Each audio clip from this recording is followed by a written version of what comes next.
this guy here, I'm fascinated because he took his time and wrote books. At least he just wasn't sitting there doing shit. Bro, Yeah. no, and that was when 2006, 2003. This guy's making $100,000 doing nothing. Yeah, that's Yeah, crazy. that wouldn't have been an equivalent of like maybe $180. There's so many people like that, bro. That just Buck 80. nothing, bro. They basically go to work to have lunch. Seriously, they go to happy hour after work. Yep. Yep. You know, the funny thing about it is he doesn't seem entitled though. He almost seems like it's a joke. But I think the modern day government workers, they feel entitled to this shit, man. Like I should be able to not do nothing all day, get You paid. gotta understand, dude. That's what it is. Wouldn't It's like, that be fuck, what boring, other? though, They're like, what other job can I That'd be get that is fucking like, boring. you know? Well, he took the time to go write books and shit, so it wasn't necessarily that boring for him. He was productive doing something else. Yeah. Yeah, some people just sit there. I mean, he play solitaire. and to be honest, he actually complained about it. He's like, "Yo, why am I here getting paid for doing nothing?" All these other people complain that they're losing their job for doing nothing. Yeah, that's insane. Isn't that amazing? Mm. Yeah, wow. Yet there's no, John, there's no fraud, waste, and abuse according to liberal. I think they know better than that. Oh, man. Yeah, I got a PhD. I might want to read. I might read one of his books, man. So I am going to fight him every step of the way until we get what we deserve, because it was my ancestors that built this motherfucker. Okay, I'm done. Okay. That while we may not have the numbers just yet, that doesn't mean that we don't have fight left in our bodies. And so I am going to fight him every step of the way until we get what we deserve, because it was my ancestors that built this motherfucker. On top of their head too, right, John? Sound like Stanley. You see who she's talking to? That's Tamika Mallory of BLM fame there. Tamika Mallory. I guess they're doing some kind of clubhouse or whatever the hell they're doing there. But my ancestors built this motherfucker. Man. Like, Jesus, please, man. I thought that white lady was going to be Stanley's new wife. Yesterday, like, she came on there saying my little boy was going to kill himself if he was a federal officer. I mean, how demonic and disgusting can you get as these liberal creeps, man? Oh, I didn't get to see that clip yet, 12th man. I want to see that though. Which one are you talking about? Man, Portia was telling me about it, but apparently, like, I guess somebody on MSNBC was commenting on that kid with cancer. Oh, yeah. You want to see that? Yeah. Yeah, and then she twisted it into a demonic phrase, and he would kill himself if he was a Capitol police officer or some shit, man. Let yourself feel, and I. Man, let me pull it up here. These people. But I think this was a lesson in finding one thing that you let yourself feel, and I let myself feel joy about DJ, and I hope he's alive for another 95 years, right? And I hope he lives and the life he wants to live. He wants to be a cop. He knows what he wants to do. And maybe when you have childhood cancer, that crystallizes for you. And I hope he has a long life as a law enforcement officer. But I hope he never has to defend the United States Capitol against Donald Trump's supporters. And if he does, I hope he isn't one of the 6 who loses his life to suicide. And I hope he isn't one who has to testify against the people who carried out acts of seditious conspiracy. She's a demonic bitch, HB. Yeah, she's a real cunt, man. Dude, When I saw that kid yesterday get that little CIA badge, whatever, right? And he hugged that director. The director was so surprised of that hug that he hugged him back. And I was like, man, that was a beautiful moment. Wow, this lady is a fucking cunt, man. That's a definition of a cunt. You saw her smile when she said it too. She is a fucking bitch. And you know what? Wow. HB, she's a Republican. Wow. No, highly doubt it. No, I think that's Nicole Wallace, right? I think that's Nicole Wallace, right? Why would she say that? Why would she say that though? Because I think she's kind of exposing the uniparty of a sort, in that the Republicans look at J6. I think that's Nicole Wallace. If I'm wrong, someone correct me. But I think she's Republican leaning. But a lot of the Republicans, agree with J6 too. It's not just the Democrats, and so that's why she went to that like that. Jesus Christ! If that's her. It could be someone else, but I think that's Nicole Wallace. But I could be wrong. Yeah, that was brutal, man. Portia would know. Is that Nicole Wallace? I'm sure Nicole Wallace used to be a Republican, right? Let me see. Yeah, Portia, who is? Yeah, Portia, who is that lady? Now we. Why would you ever mix? Go ahead, Twelfth. Go ahead. Why would you ever mix a success like that into a suicide? I mean, these people are totally demonic, HP. Yeah, that is sick. Nicole, that's her. Nicole Wallace. I think she was a Republican.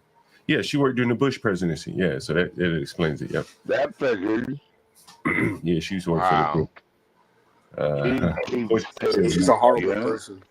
Yeah, and then I mean, fuck the kid, like bringing up those dead those police officers that killed themselves just to make a political stance. Like I don't know, man. That's some cold-blooded shit right there. Yeah. As you can see here, though, that like George Floyd would have never been spoken about like that by her. Never. Oh, not St. Floyd. Right. She would have said something like that about him, boy, she'd have been thrown off the air, right? Yep.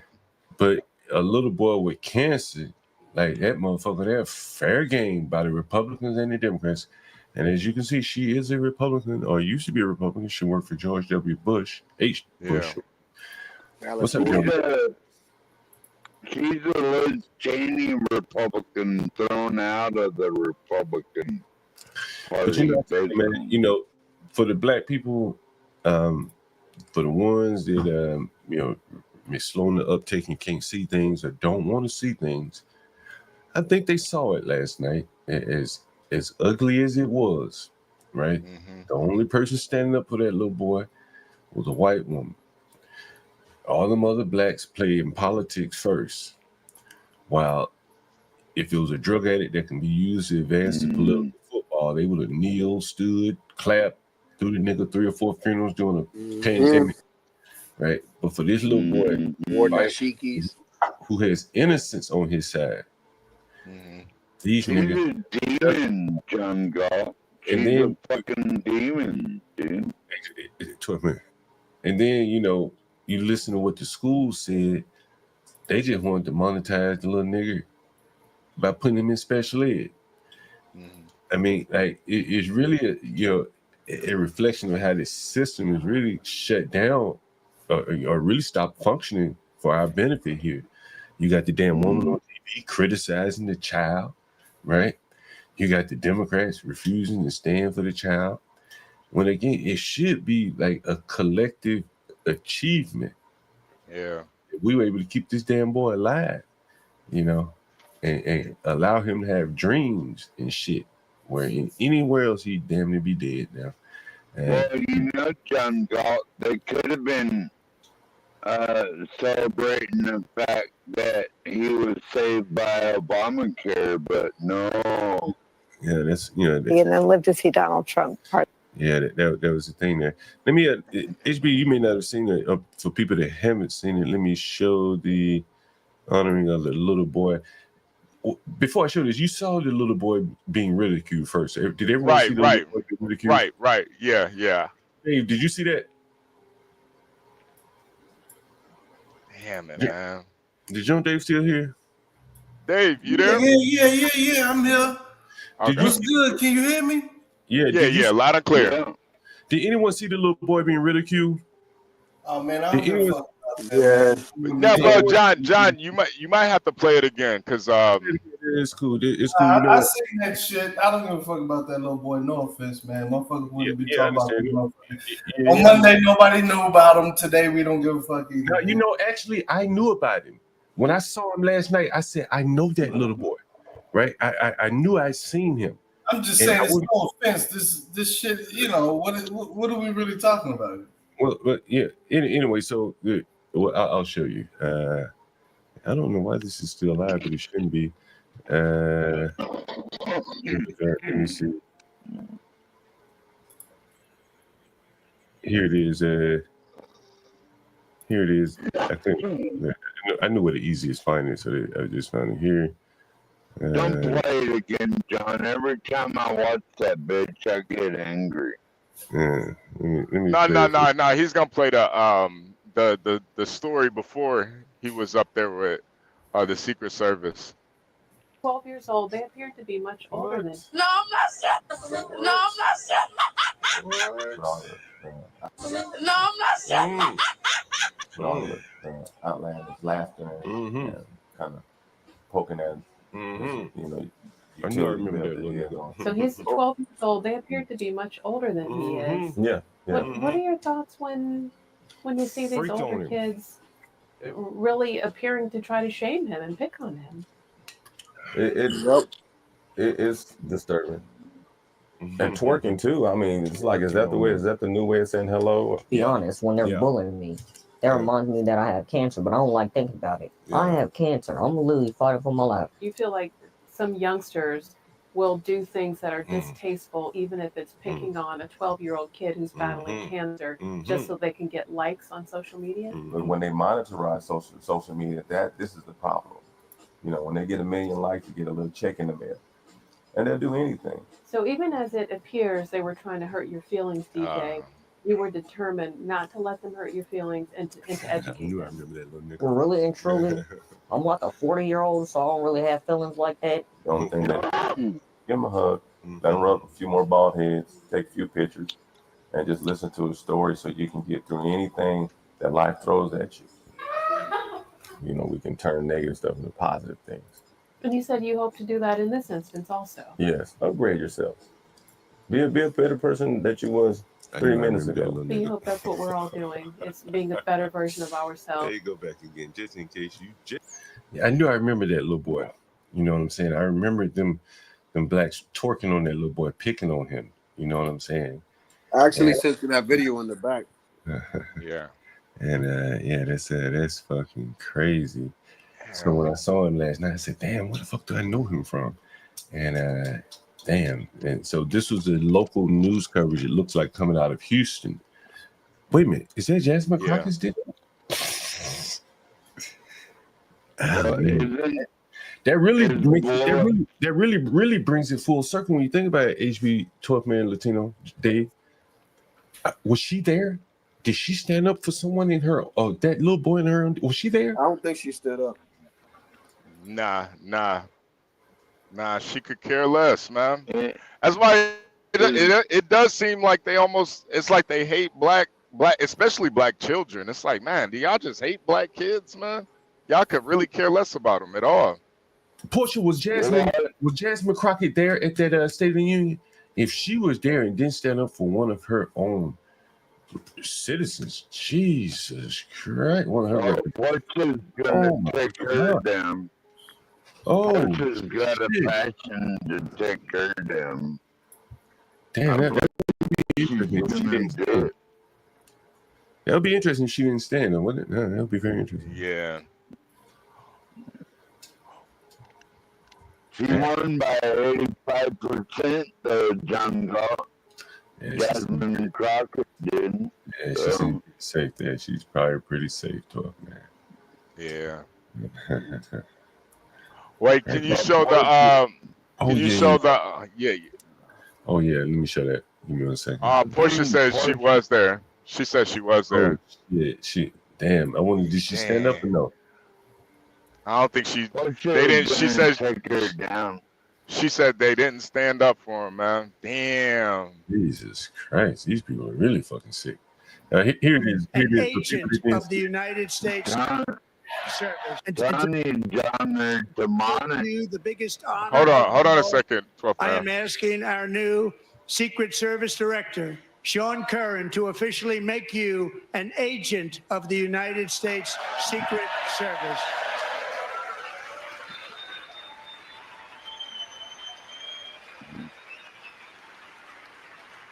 Damn. I bet you'll be watching everything. Watch when he hugs that man. Oh, okay. I'm done with this little spreadsheet. Yeah, I had a comment on the reason why I wasn't standing for none of it. Oh man, come on, man. I had a reason because it's like disingenuous. Like, how you gonna be going for 2-3 months talking about DUI, black people stupid, women stupid, everybody stupid, and then go be hugging on the black kid? It's kind of like making the black kid look like a prop. Like, we love the kid and shit, but you know what I'm saying? It's like, you know, it ain't got no thing against the kid, but it's like it sounds like you wanted. Come on, let me just finish this quick statement. It's like, how you gonna go for months and months and say, yo, black people stupid, DEI, y'all don't deserve no jobs, all this other type of shit, and then be coming in using a black kid triumph story and shit like that. It's just that's kind of the thing that a lot of people looking at. It's like, you know, who's looking at that? Who's looking at that? Me. Oh. Well, you know the majority of DEI hires are white women, right? Well, but that's not what them people were saying, man. That ain't what been going on. What people are saying this? The people, you know, white people. Who are the people? Republicans, conservatives, the uninformed people. Yeah, what the fuck are you talking about, conservatives? You know, black people are number 5 on the list of DEI hires, right? But that wasn't the narrative. But hold on. Listen to me. That wasn't the narrative before they started skinning the cat. They only saying that shit now because they started skinning the cat and realized they fucking themselves. Hold on, but Dave. the narrative for months was. Hold on, Dave. You guys slow down, Dave. Slow down, bro. Like, why can't we all just be happy that this boy, by way of America's healthcare system, is still alive? And you know, why can't we all applaud that regardless of his race? It doesn't matter if he's black or white or Hispanic. You know what I'm saying? Like, we should all be happy with living in a country where this is possible. Everyone should be able to agree with that, right? And by the fact that we're sitting here, you know, debating this, that, whatever, this is this little boy's dream. And another man was able to make it possible. He's gotten many awards. This isn't the first time. I just showed him on the news. That was a year ago. And, you know, I think we should be appreciative of things like that. It's just my thoughts. He got presidential honor, John Galt. Yeah, it's to me, because John, honestly, because to me it's more about the story than him being black. Like, it's just like he happens to be black, but right. I mean, the kid is like, he's like stoic. Did you see him up there, man? Like, he was like, that kid was like a damn, I don't know, man. That shit is it's God's miracle, man. See it as Yeah. God's miracle, at least, man. You know, I posted an interview of him just talking on his own, and it's like, yeah, I'd trust this officer. Yeah, I You know, know what I I mean? know if you guys remember this picture right here. Does anyone remember this picture right here?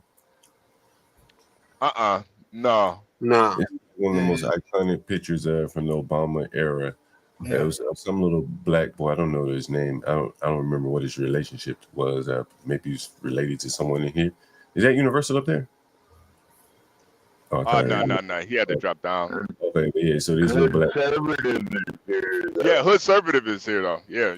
All right. Hey, what's up, Hood? And so this little black boy came into the White House, and he this was the iconic picture. He bit Obama bit down, and I guess the little boy said, "Is your hair really like mine?" And this is it. Let's see. This was the right up here. So you can see it.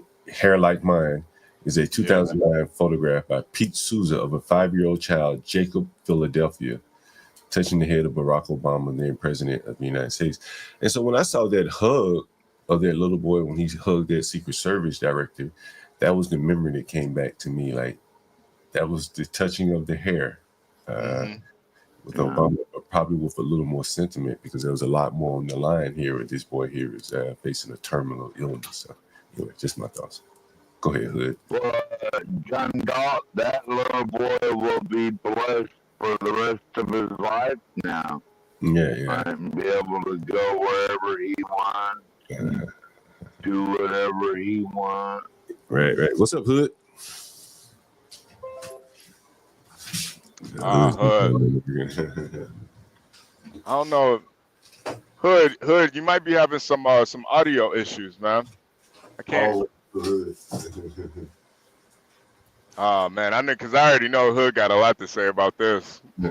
Won't he do it? Yeah, say, look, just go ahead and mute Hood Mike for a second, man. Look, we're making a good comparison. So imagine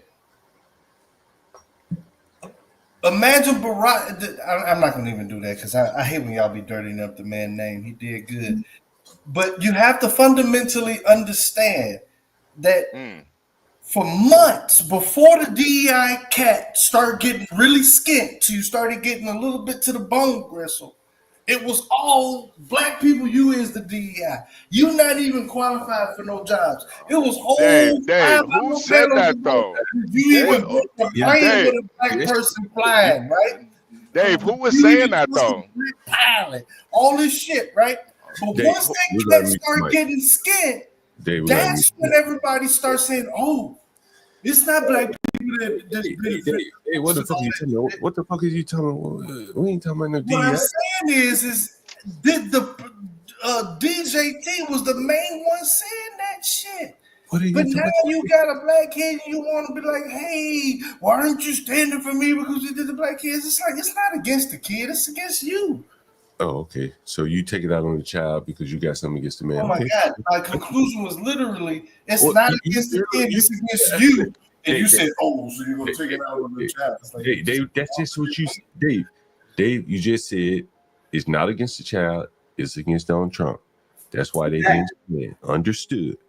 Understood, right? Damn. I got it. I understand it now. A kid with cancer, Dave. Damn, man. He really is a Chicago nigga, man. That's a little Wody all good, man. He's a little Wody. I'm saying I didn't vote for neither one of these crazies. Like, I said, hey, man, fuck it, let them motherfuckers duel out till they really try to get to me. Hey, let me ask you this, Dave. Huh? What do you think about George Floyd? Why do y'all want me to go back to it? Look, okay. What do you think about this? Here's the reason why anytime anybody ever say something about George Floyd, and what do you think? You don't answer the question, I'm gonna put you back. Look, come on, give me the George Floyd. What do I think about it? Yeah, tell me what you think about it. Back, take yourself back during the George Floyd time. Okay, right. Huh? Okay, my thoughts were, the Loot for Justice campaign fucked their heads up. They thought they had a co-op going with this BLM shit, but they wasn't prepared for the hood saying fuck all of that shit, Loot for Justice, and we made billions. Did you have some sympathy for them 9 minutes that white man had his knee on their neck? Yeah. I'm glad he in jail. He deserved to be in jail. You had a little sympathy for him, correct? Yeah. Sympathy for he killed dude. Yeah, attention. I think that's all I want. Yeah, Yep, there goes, ladies and gentlemen. There it goes. There it goes. He couldn't even get to the judge. You know what I'm saying? Like, Jesus Christ, man. He was like Judge Dredd. And so, you know, BLM, you know, the co-op signs was there, but, you know, then they got co-opted. And then, but the hood always knew that shit. Said, you know what, y'all trying to fuck around and do all that shit. And then the campaign, and everybody who was talking before was all in the house scared while everybody else was handling the business. And then from after that, in the hood, we always consider anybody who asks about the George Floyd and want to relitigate it, it's like going back to a crime scene. And it's like you want to incriminate me, so we gotta get everybody who asked about George Floyd is shady. Because obviously they wasn't part of the Loot for Justice campaign. Gotcha. You know what I'm saying? Damn, Dave. He's just a kid, bro. I'm just telling you the truth. That's why Galt just sit there like, yeah, that pretty much sound about right. We really do appreciate the truth. We really do appreciate the truth. You know, I'd much rather you tell the truth, be honest. The truth, man. And, you know. Shit, now, if you want to if everybody want to relitigate it, fuck it, we can do a Loot for Justice round 2.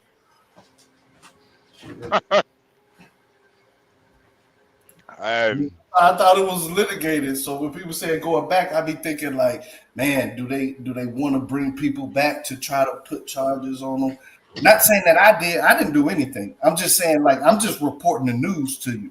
You know what I'm saying? So when you go to black folk and you want to talk about George Floyd and they be getting upset, the upset part is it's like, damn man, this motherfucker want to try to lock me up. You know what I'm saying? Because that was a rough, turvy time. You know what I'm saying? People did some things. And for you to bring it up again, it's like, are you the feds? That's really what it is. It's not a political issue for most black people. Why did they want to lock you up, homie? Why?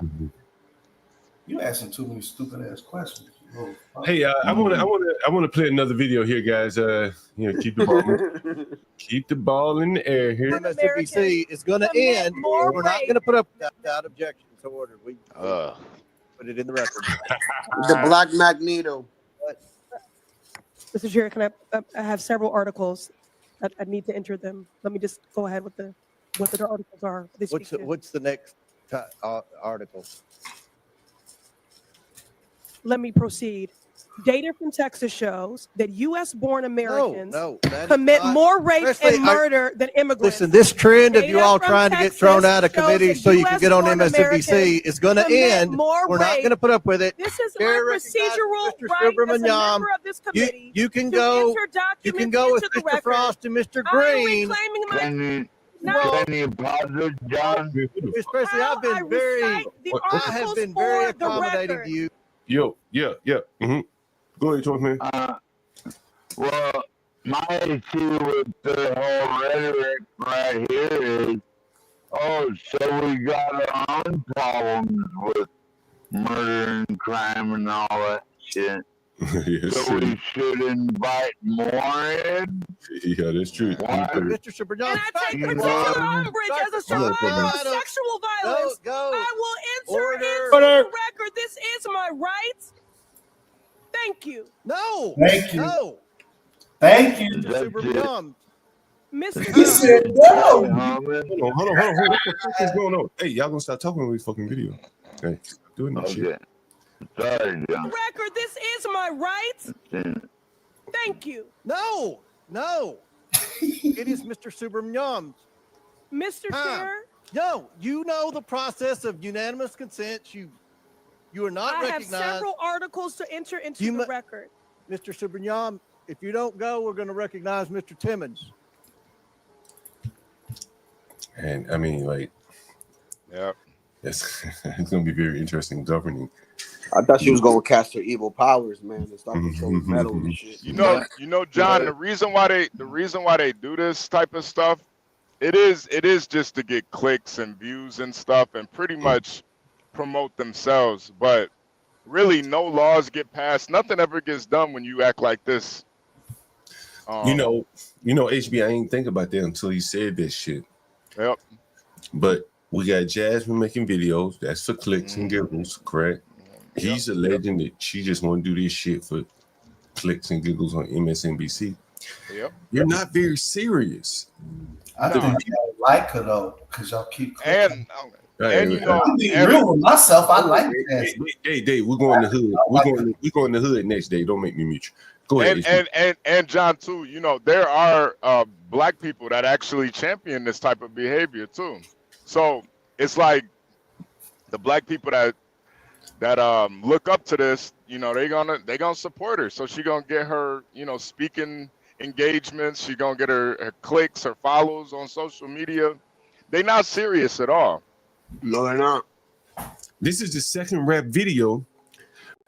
We're now seeing black women becoming aspiring rappers. What the fuck, bro? Why? This is Jasmine and Tiffany. Remember, they both dropped the video, right? Yep. God damn, man! Like, wow. This is how you get black people to vote for you too. You do this stuff in front of.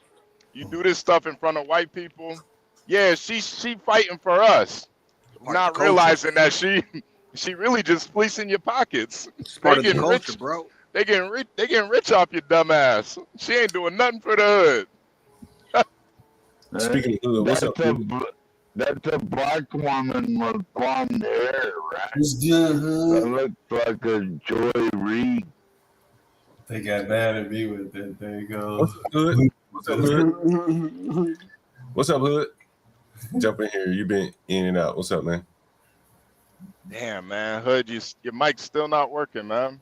Oh, you muted. You muted. Yeah, you muted, hood. Mike fucked up anyway. Oh, give me 1 second. Give me 1 second. Oh, okay. You're perfect now. You're perfect now. There you go. What's up, conservative? Well, he must at this point, that speech I gave was like, I gotta come up here and set the record straight, bro. Yeah, I was on the phone. I had to take it off. You said it real straight, Dave. Yeah, we'll give you that. Yeah, no, Dave, you said exactly what I thought you were gonna say. That's you did a good job, man. All right, thank you. You know what I'm saying? Finally didn't let you down. You did a very good job, indeed. Now go ahead. Oh yeah, no, I was saying that I dropped a video about that little boy, DJ Daniels is his name, and I kind of made it, you know, about black women because that's kind of content I make. And I put it out there like he kind of low key well, I didn't put embarrassed. I say he outclassed the Democratic black women. Because if you see the video, it's women taunting him. It's young women taunting him. And for a little boy like that in Black America, young women are the bane of your existence, right? Because he's already kind of like out of the game as far as like being one of the kids and all that. So he might never actually get to have a regular relationship with any of these girls. And so they're just being vicious to him endlessly. And what does President Trump do? Give him like one of the best gifts you can give him. Because, you know, I mean, he's a young kid. He's fighting cancer. He may or may not make it. This might have been the height of his life right now. Yeah. But look at how you girls treat him, though. Yeah. You know, let me ask you this, Hood. You do this kind of content. HB, you chime in. HB, hold on a second, Tough Man. Hold on. Who do you think is like worse off right now, like in terms of demonstrating like antisocial behavior? Is it the black men or the black women?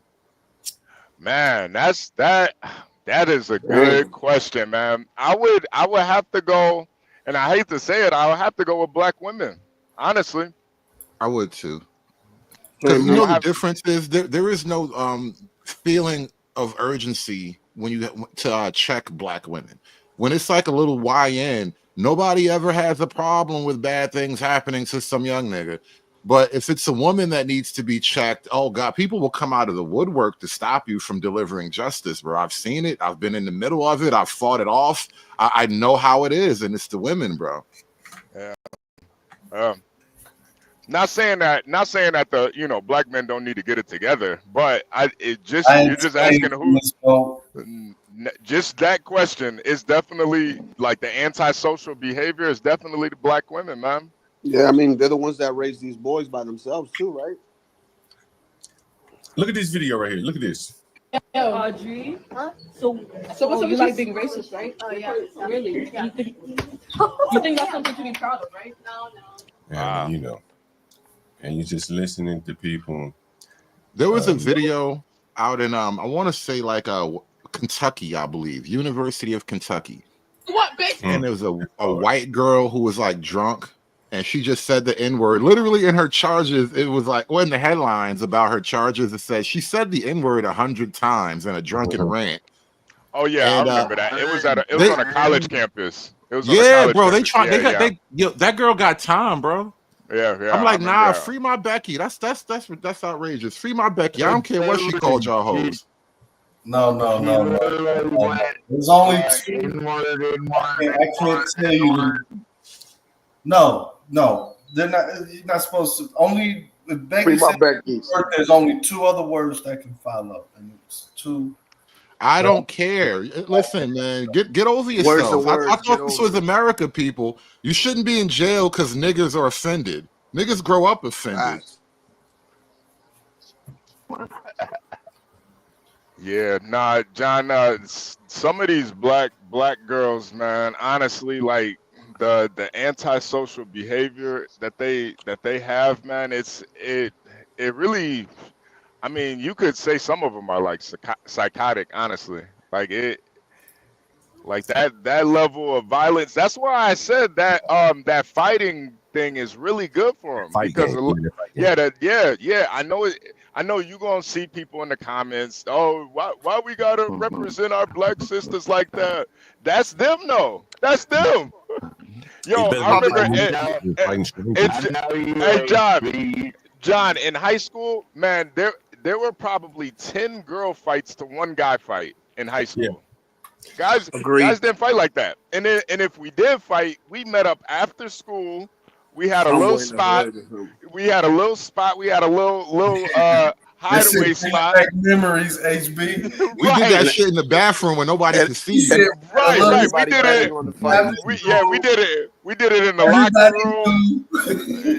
Yeah, we did it. So it was like damn near organized. Like we weren't about to be just scrapping in the middle of class like the girls did. Like they HB had his own fight club.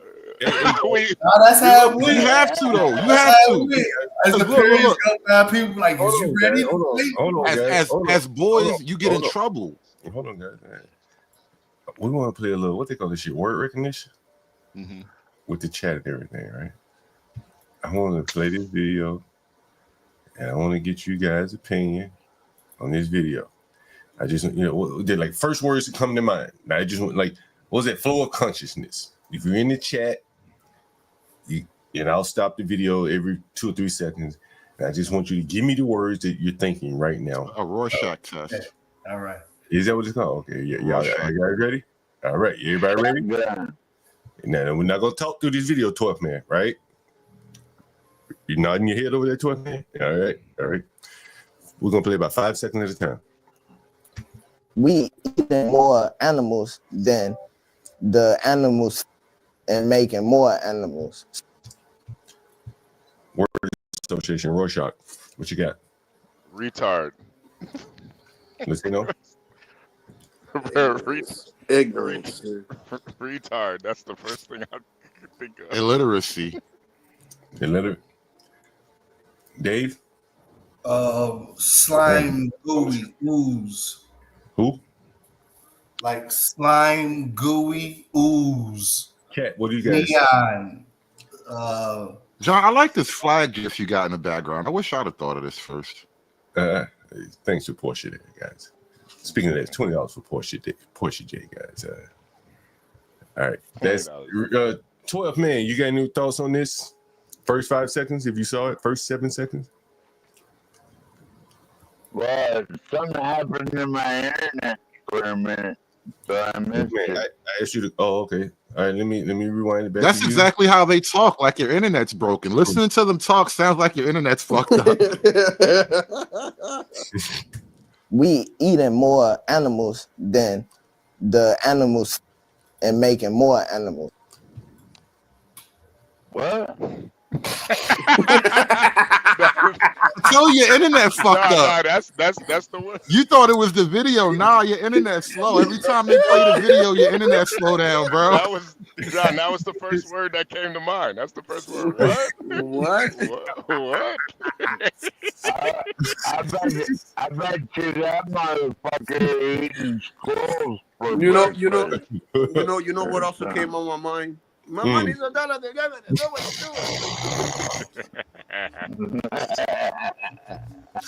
What? My money's $1. I don't know what to do with it. All right. 5 more seconds. So 12 minutes. Goddamn. Let's start up again. Yeah, I gotta go back. Let me get back to about 6 seconds here. Go.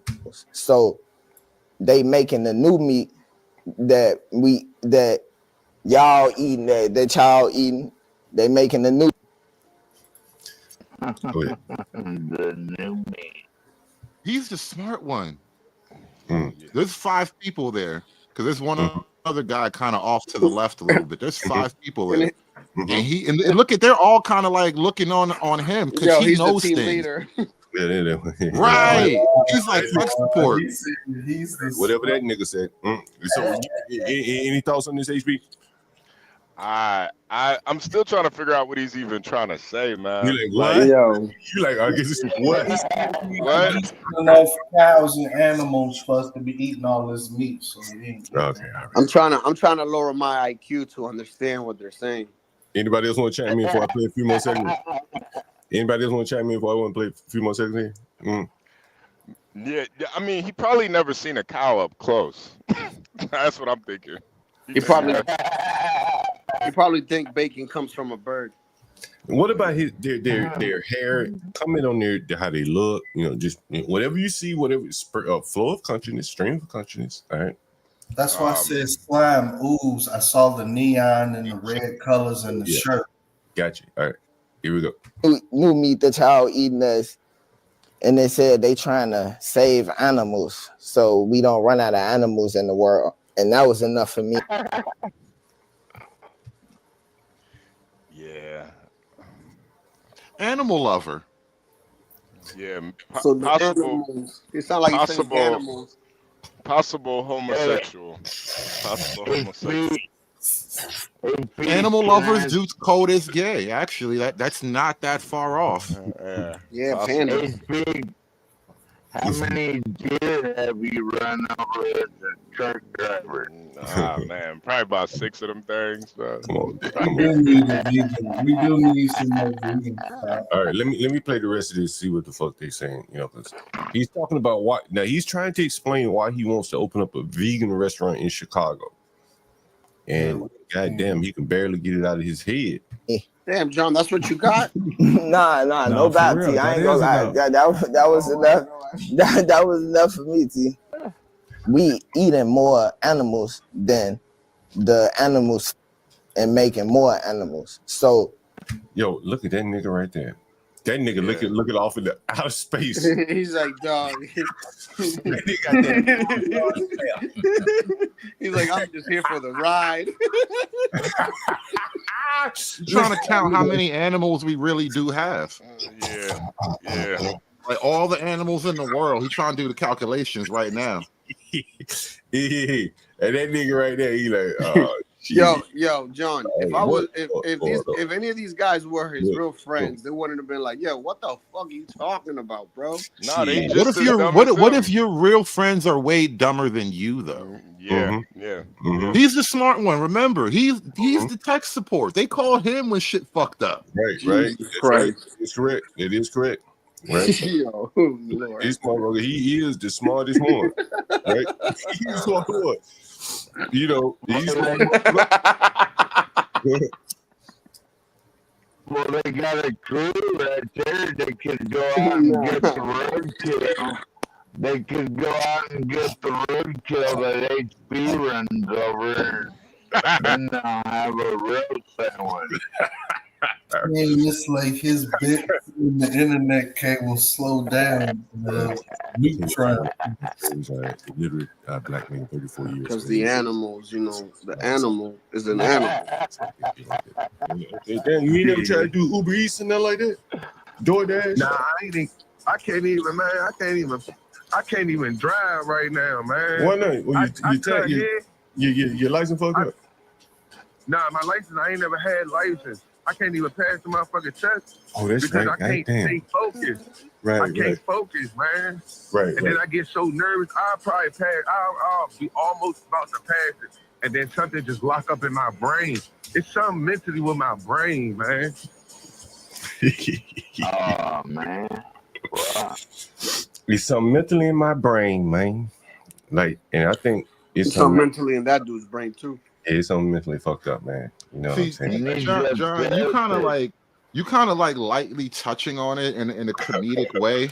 And I started out like that, and then I kind of really started getting darkly philosophical about what this means. And this is why I start coming up with concepts like the burden of empire and all that. Like, what if you are actually the one civilized place surrounded by these guys?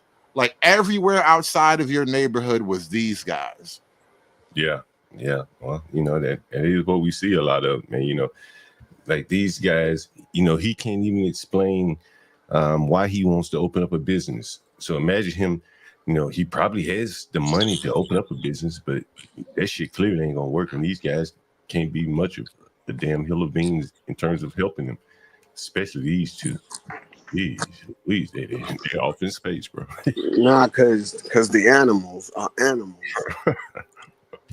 The animals. Anyway, I saw that.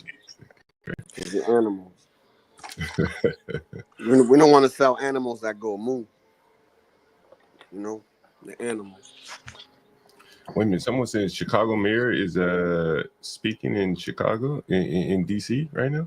Right now, they're having like a Chicago congressional hearing about the immigrant crisis. Yeah. Somebody just sent me that email. Wow. Okay. I wonder if anyone is live streaming that. It's being live streamed right now. I could give you the link if you want. I gotta go back in my history.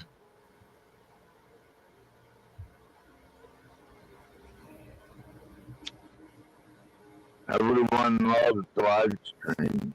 That's what it's at.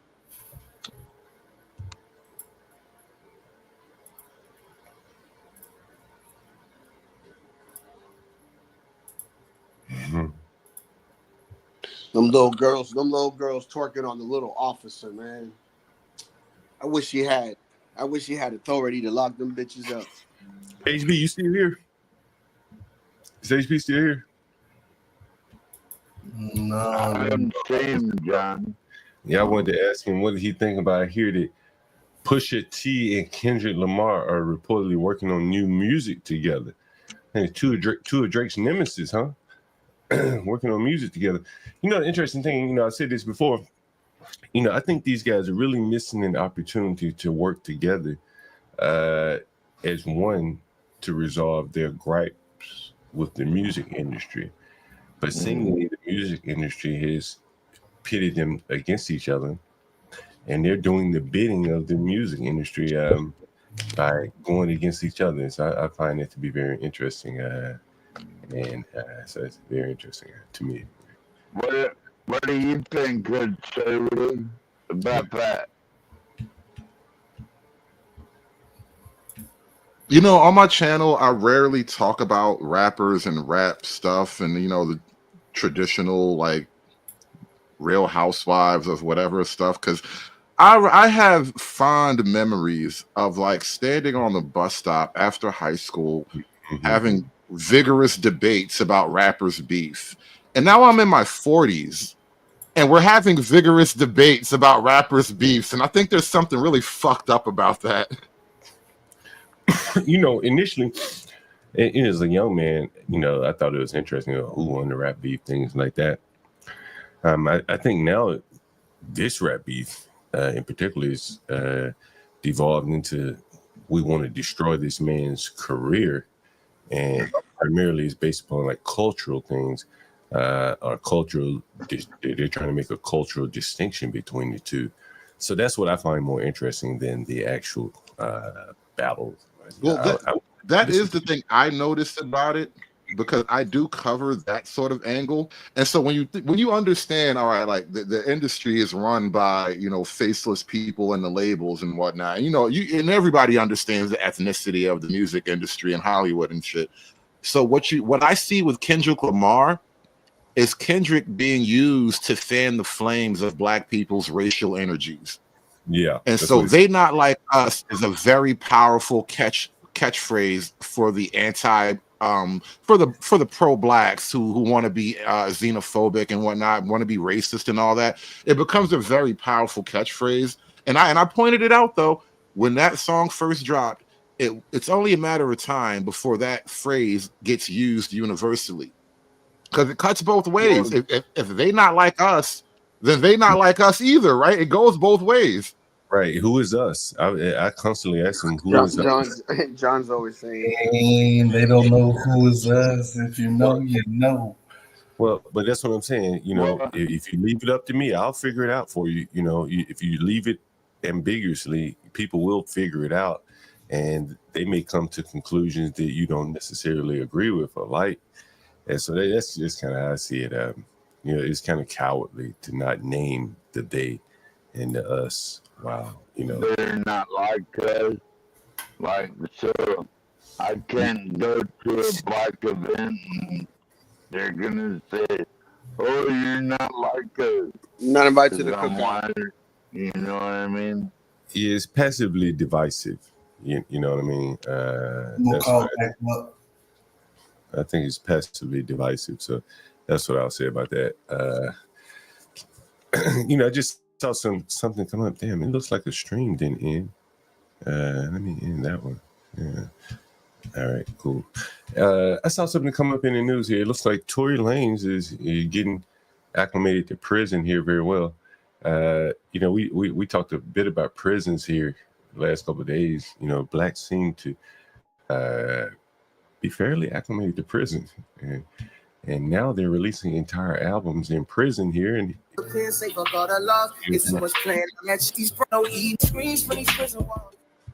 that's his album there. Young God, how do you release an album in prison? I have no idea. I have no idea. If anyone has any idea, you can comment in the chat. Through the phone.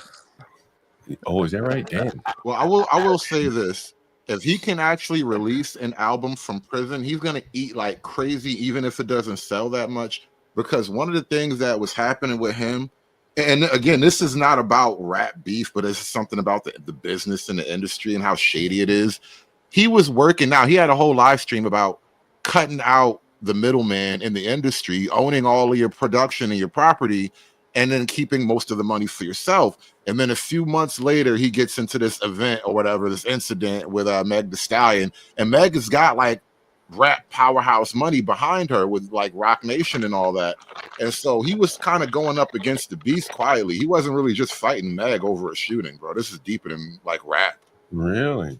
So this is why people are alleging that Rockefeller had something to do with him going to prison. Is that right? Yeah. Yeah. Rock Nation. Wow, that's fucking interesting.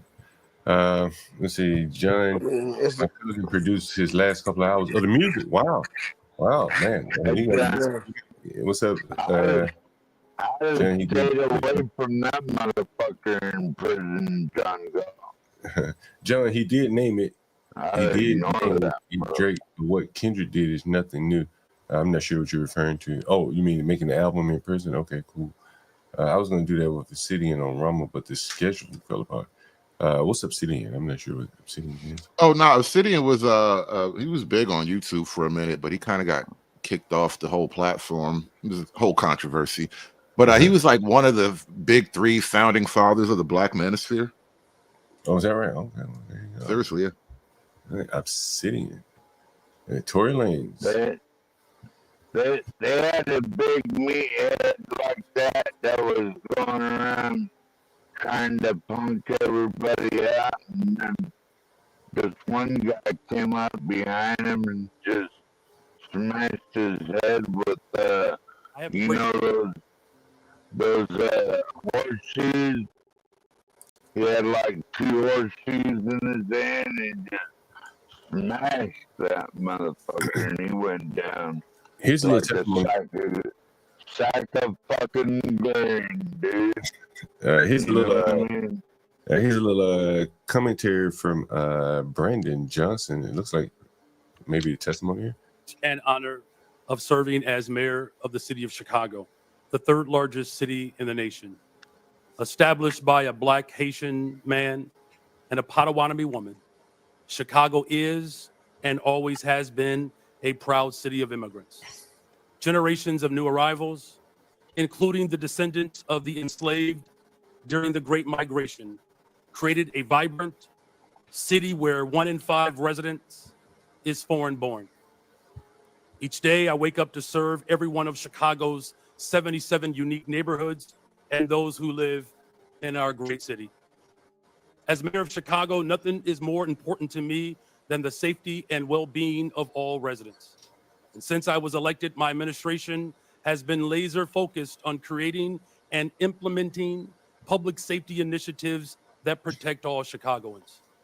We launched the People's Plan for Community Safety, which builds trust between communities and law enforcement by prioritizing transparency and violence intervention. We established a dedicated robbery task force that reduced robberies by 25% citywide. We added over 200 detectives, increasing the clearance rates on our cases. And we've updated police equipment and technology so that our police officers have the tools they need to effectively prevent and fight crime. Our efforts to improve public safety by building trust with and investing in our communities are working. Violent crime is down in Chicago. The city ended 2024 with its lowest homicide rate in 5 years. Well, here you go. It's Brandon Johnson. Give me an update on Chicago and how well they're doing it. Yeah. What do you guys think about that? I mean, it goes to the video that you showed in downtown being so empty. So when he said that crime goes down, I mean, I think of that video. Yeah, it's down for good reason, right? Like, there's no one there to rob and shit. Yeah. Anyway, very interesting. CKJ3, you need to get your cousin up here, man. Tell us all about the process of producing the album, all that. How did he get into business? What did you think about all these people trying to become rappers and aspiring producers? That's interesting. What's up, Warren? Well, there's never, John Galt, there's never gonna be rappers after niggas with attitudes and all those people, man. Like rap, they have their own, and Too Short. I'll go ahead and I'll slide Too Short in there. And other than that, there's no rap. What's up, Warren? Warren is that there? Hood, what's up, Hood? What you got there? Good to see you guys. Yeah, what's up, Warren? Warren. Go ahead, Warren. Good to see you guys. Hey, what's up? What you got for us? What's up, Warren? How about the address last night? Hey, what did you think about it? What stuck out to you? How about the address last night? What stuck out to you? It was.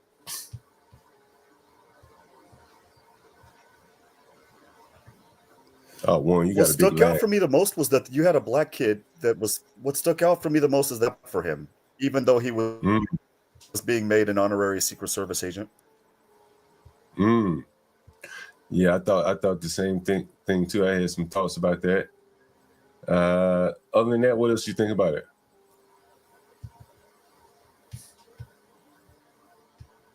Damn, Warren's got a hell of a lag over there. He's got a hell of a lag. Yeah, must be some tough internet down there toward Mexico where he's at. Yeah, his internet is bad, right? Yeah, damn. Well, hey, what's up, Hood? What do you have up here on the screen?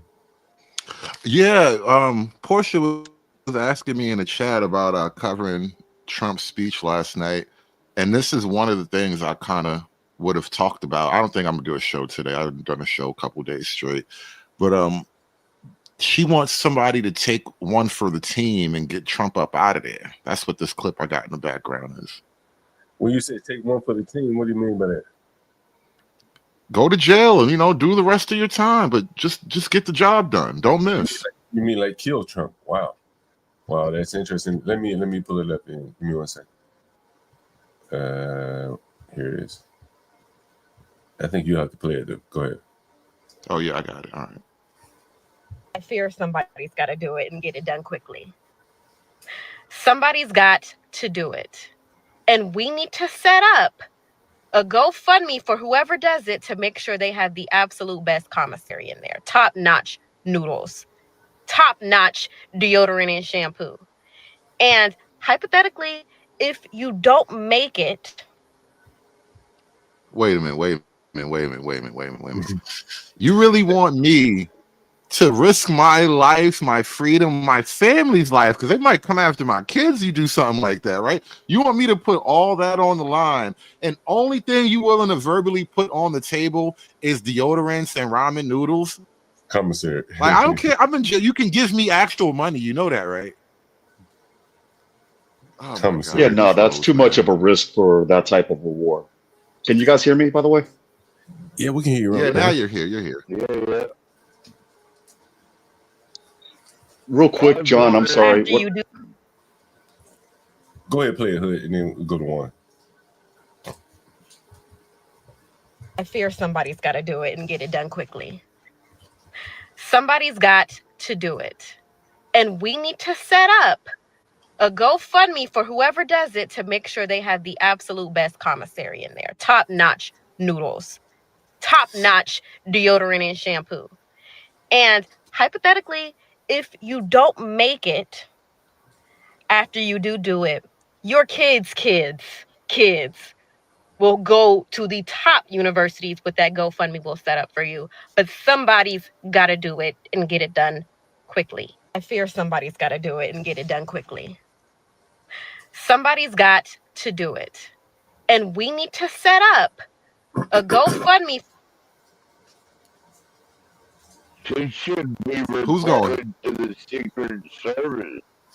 She's talking about. Well, I'm pretty sure she'll get a knock. Yeah, you usually get a knock on your door for this kind of thing. Yeah, I was gonna say, what are you setting up the GoFundMe for? Is it just so that you could go ahead and live your best life while your man is in prison? That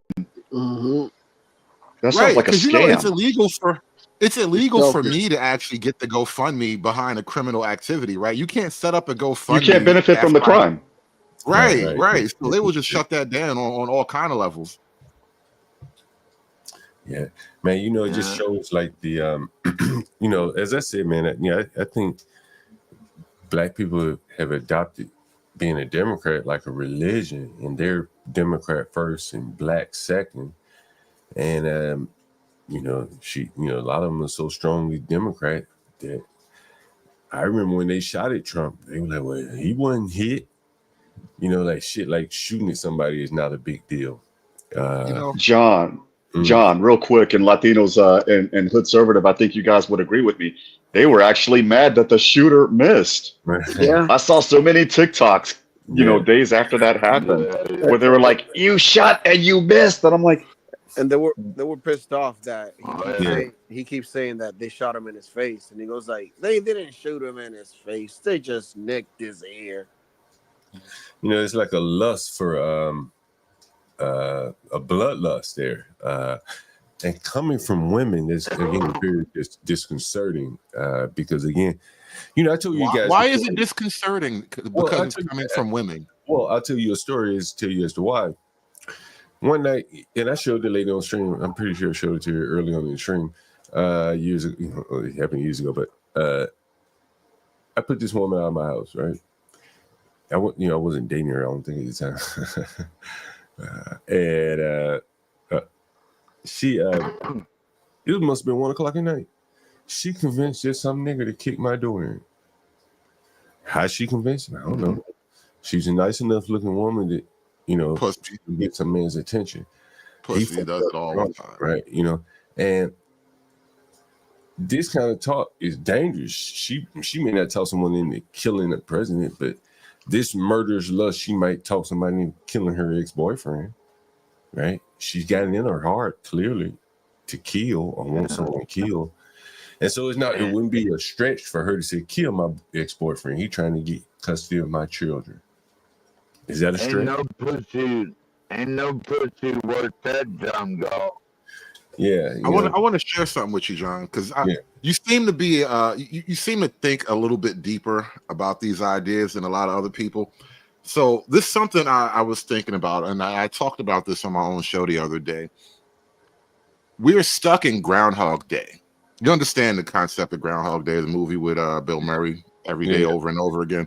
So after World War II, and then after I guess it was the 60s when King was assassinated, that was the creation of our what I call the new moral world order. And so liberalism has tried to create a world order based on morality, which in the new and it's a new thing because generally the order is set by power and money. But liberalism, they said, no, we're not going to rule by power and money because, might doesn't make right. And so they try to rule this moral world order. And in this moral world order, it becomes a religion unto itself because they've abandoned traditional religion. They've abandoned tradition, period. And so what you have is a new religion where Martin Luther King becomes Black Jesus and the mean guy from Germany becomes the devil. And these are the two pillars of the new moral world order faith. Conservative. It's satanic. And the reason why it's satanic is because everything is completely inverted. Does that make sense? It absolutely does. I wasn't going to go there, but I'm with you 1,000,000%. It's difficult to speak about that kind of stuff because it messes with your algorithm, for one. And then two, not everybody kind of gets it. Hood, you saw the little boy last night. I showed you the little boy being bullied. Warren, did you see that? You mentioned the little boy. The little boy. Are you talking about the boy that was held up that became an honorary Secret Service agent? Are you talking about him? Yeah, when I saw him last night, I remembered his face, and I've seen that boy from somewhere. And here Put he the is. video in the back chat. Here he is a year ago. One. Let me see. Oh, I don't have it on the screen. Sorry. Utility belt that he has on. So he's 12 years old. They appear to be much older than he is. Yeah. What are your thoughts when you see these older kids? 12th man. You see the video playing? Come on. Yeah, hang on a second, 12th man. Same shit over. All right. Really appearing to try to shame him and pick on him. It's disturbing.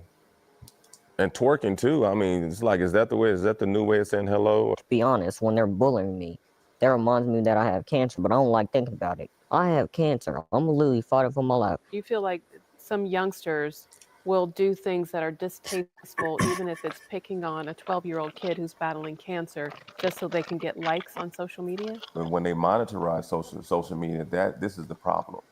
When they get a million. I ain't gonna show the rest. I already showed you before. And again, you kind of see him blaming social media. He's saying when they monetize social media, that's the problem. That's not the problem. The problem is, young girls not having compassion for someone who's, in a bad way there. But yeah, that's the video there that I remember seeing about the little boy about a year ago. I think it's both, but it's definitely the girls way more. But social media is a new advent. But this is outside of social media. We just have a weird issue with female accountability in this country. Girls and women can do no wrong, and when guys, specifically fathers, come in to correct them, that's when we get curb stomped, and you can't do that, this, that, and the third. Only men are guilty, right? But the thing, go ahead. I'm sorry, John. Kimmy Case wanted to know whose video this is. This is the father of the little boy, and this is the boy, and he likes to get a little check in right here. When you see these older kids, he was getting bullied about a year ago. I guess he was getting bullied in his hometown, Houston. I guess. Really appearing to try to shame him and pick on him. It's disturbing. And twerking too. I mean, it's like, is that the way? Is that the new way of saying hello? Be honest, when they're bullying me. And that's the little boy right there. So that's who that was. That's the boy that was at the White House, at the Capitol last night. Go right ahead, guys. He got bullied last night too, though, John. You saw the he did. You saw the address live. I was watching you guys and watching the video while working at the same time last night. But you guys saw how nobody clapped for him. Everybody on a certain side gave him the dirty, the bug-eyed stare and everything. The stink eye. It was almost like they were unappreciative that this kid wanted to have a career in law enforcement. And then on MSNBC last night, I didn't catch it last night, that part, but I caught it this morning when I was getting ready for work. The same thing. It was they basically said, why don't you delete yourself, without saying, why don't you delete yourself? Yeah, Nicole Wallace. That was Nicole Wallace who you referred to. Former, she worked in the Bush White House, so this is what wasn't a Democrat. This was a Republican saying these. This was a Republican. You're absolutely right. Republican saying those things about the boy. Yeah, but again, as you can see there, that the January 6th was a uniparty operation, and that both of them referred to it to make political talking points, and that's what she did in relation to the young boy wanting to become a police officer. If you remember her statement there. I hope he doesn't delete himself, but go ahead, delete yourself. I mean, that is, when it comes from an adult, that's a whole completely different level of love. Back in the day, we'd be like, great, we want you to be whatever you want to be. Yeah, man. Strong. Now it's like, hey, I hope you don't commit suicide. You should be a homeless person. Don't have dreams or hopes or aspirations. Don't be shit. It kind of shows you how divided politics are. Once again, guys, we're doing a campaign for Portia J, and of course, me, John Galt, you can always support the channel any way you see fit. The Cash App, PayPal, whatever. The Streamlabs. I always like to see the Streamlabs. We can read those off to you, but we can read Cash Apps as well. Always much appreciated. And we're always running a campaign. $20 a day for Portia J there. Let's make that happen. $20 a day for Portia J. Amen. Yeah. Oh, and by the way, and don't forget to hit that like, ladies and gents. Hit that like. Do that as well. And one more thing I wanted to announce here: Friday, tomorrow afternoon. Everyone knows who's going to be on the stream tomorrow, right? Sure. Everyone knows we're going to have Jason Kessler. Kessler. Does everyone know who Jason Kessler is? Everyone, you should be up to speed by now, right? Jason Kessler. Hood, you know who Jason Kessler is? I know he's a big booster for the right wing. I think was it Unite the Right? Or I know he does a lot of reach out.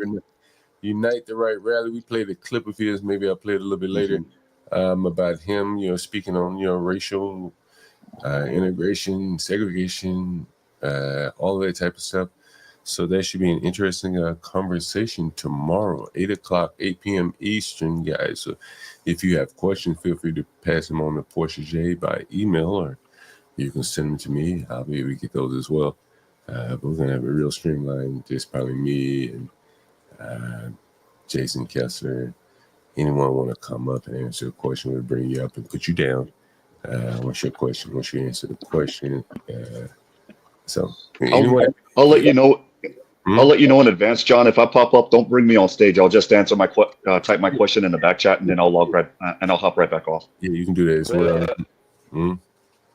One, before you go, I was wanting to ask you if you think that immigration is specifically a federal deal and that states should have to comply with, because they can't make their own immigration laws, right, Juan? I mean, to make immigration laws specifically a federal immigration laws are specifically a federal issue. Article 1, Section 8 of the U.S. Constitution gives that power exclusively to the federal government, specifically the Congress. However, what happens is that the federal government can enter into contracts with the state to help them, and that's under the Immigration and Nationality Act, Section 287G, which Texas is a participant of. My home state of North Carolina is a participant of. I believe Florida is a participant of. And basically what that is you have these police officers and sheriff's deputies that are dual credentialed, so they can come up if you're within that 100-mile zone and say, hey, are you a U.S. citizen? And if you're not, they can turn you over to ICE. Yeah, in that regards. But the states don't have to cooperate with the federal government because the state is a separate sovereign.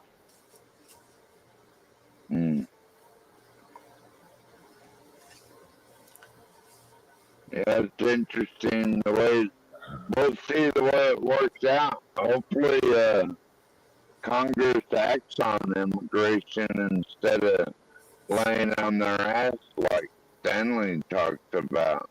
You know. Hood, did you hear they're getting rid of Black Lives Matter Plaza here in Washington D.C.? It's gone. Gone. Yeah, I tweeted about that on my X account. We're doing hate crimes again. Dope. What do you think about that? You remember they put a black woman in jail in New York City for painting over that. I think they put a white guy in jail too, and now they're going to paint over it. It's a hate crime sponsored by Trump himself, bro. This is what I voted for, man. Make hate crimes great again. You know what's interesting about this? At least here in DC, I don't know how it is in other places. She could stand on business and say, I don't need your money. This mural is so important to us that we'll just tax our citizens or we'll just do without. Do it. I'm going to stand on business, right? She could do that, right? Do it. They do it with the welfare people, right? Here in DC, if you go outside the Fed guidelines for welfare, they'll just cover it with local budget money. But they won't put their money behind Black Lives Matter because it was just, a passing fad that they used at the time to advance the political football, as I said.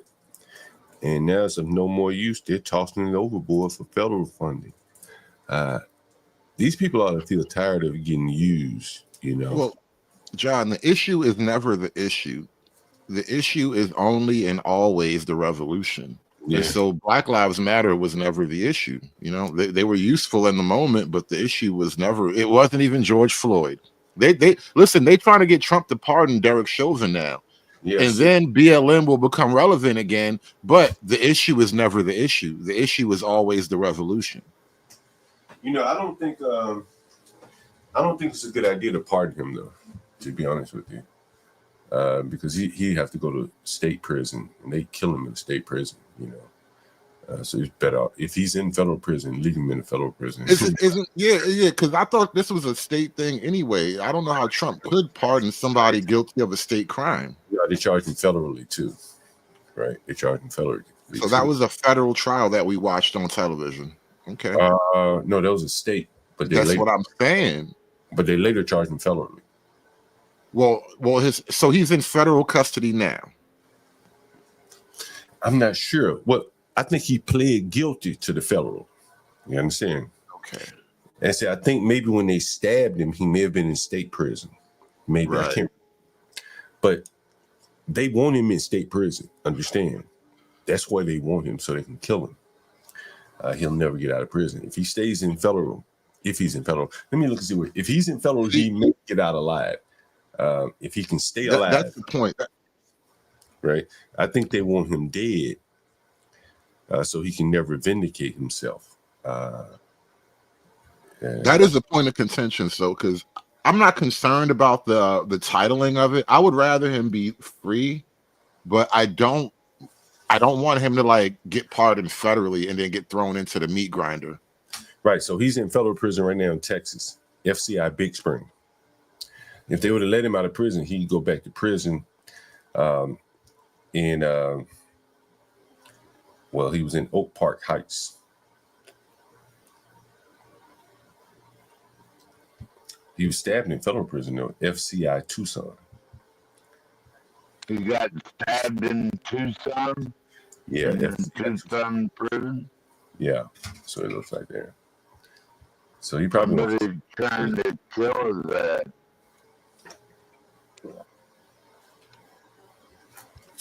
Yeah, one has it there. Yeah, he pled guilty of. Yep, there you go. Yeah, one is correct. Yeah, so I don't think he wants to go to state prison, bro. He probably would be better off fighting it out while in federal prison, fighting his state charges if he has any appeal process left. That's what I imagine he would do. Yeah, because only a governor can pardon him on state level. Mm-hmm. Yeah. And he not getting that. No time soon. And this is Illinois. Well, what state is this? Minnesota. Minnesota. Oh, no, they're not going to get a Republican anytime soon. So his best bet is fight from the federal prison, which is very interesting. Very interesting. Hood, what else you got up? 12th man. What other topics you guys have on deck for today? I can show you some videos. Oh, you want topics? Oh, I got a whole anthology of clips that I haven't used. Let me see. Here's one right here. Public schools here. I probably can't show you. Here's a public school here. And that's the teacher knocking the kid out. And the kid called the teacher a nigger. And I'm just in here thinking, you probably had some enterprise. Didn't he, John? Well, you imagine you'd have some enterprising young kids out there that know they just made $1 million or two by provoking a teacher. And this guy here is clearly not intelligent enough to not be provoked. So that can be very, very interesting. Someone says, talk about the BlackRock buying the Panama Canal. Yeah, I saw that. Yeah, they basically bought the port on both sides of the canal. So technically America is gaining control of it, but America as represented by shady corporate interest. Yeah, let's take a listen. We'll be reclaiming the Panama Canal, and we've already.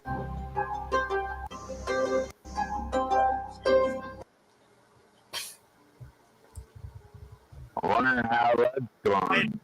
Will be reclaiming the Oh, I want to see something. The Panama Canal, how's that coming along? I wonder. $0.5 trillion in assets last year. Many on the right have grown to dislike the investment firm for partaking in what's called ESG, or environmental social governance initiatives. Put simply, BlackRock was prioritizing investment in companies that meet certain ESG standards on things like climate change and diversity. Now that appears to be over.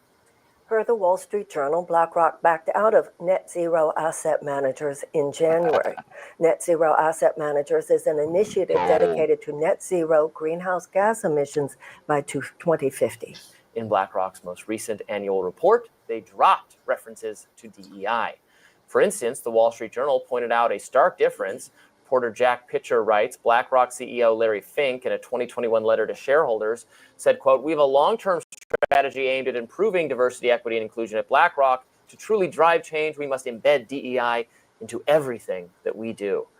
Compare that to their most recent report, which says, quote, "Delivering for the firm's clients requires attracting the best people from across the world. BlackRock is committed to creating an environment that supports top talent and fosters diverse perspectives to avoid groupthink." Well, that's much better. There's been a lot of pressure since 2022 from red state attorneys general, House Republicans, and oil and gas lobbyists to stifle ESG efforts. Yeah. I want to play something else. Yeah. John, I remember when Harley Davidson fell under BlackRock, and I think they still a little hard. Like people were ripping their Harley Davidson emblems off their bikes and all that shit. Let me share some with you guys. I'll get back to the Panama Canal. But, I've been talking about Bitcoin. I started off about Bitcoin with the strategic reserve. I'm not sure if you guys have heard this here. Trump announced the other day, made an announcement. Get Crack mentioned it. Here's some more about this.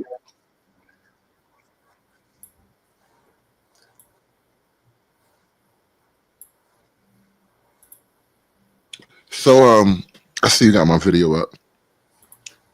What's that? John, I'm a bit of a a far right fascist, I suppose. And I rub elbows with the white nationalist types. I actually had a panel just last night, but it was on Rumble.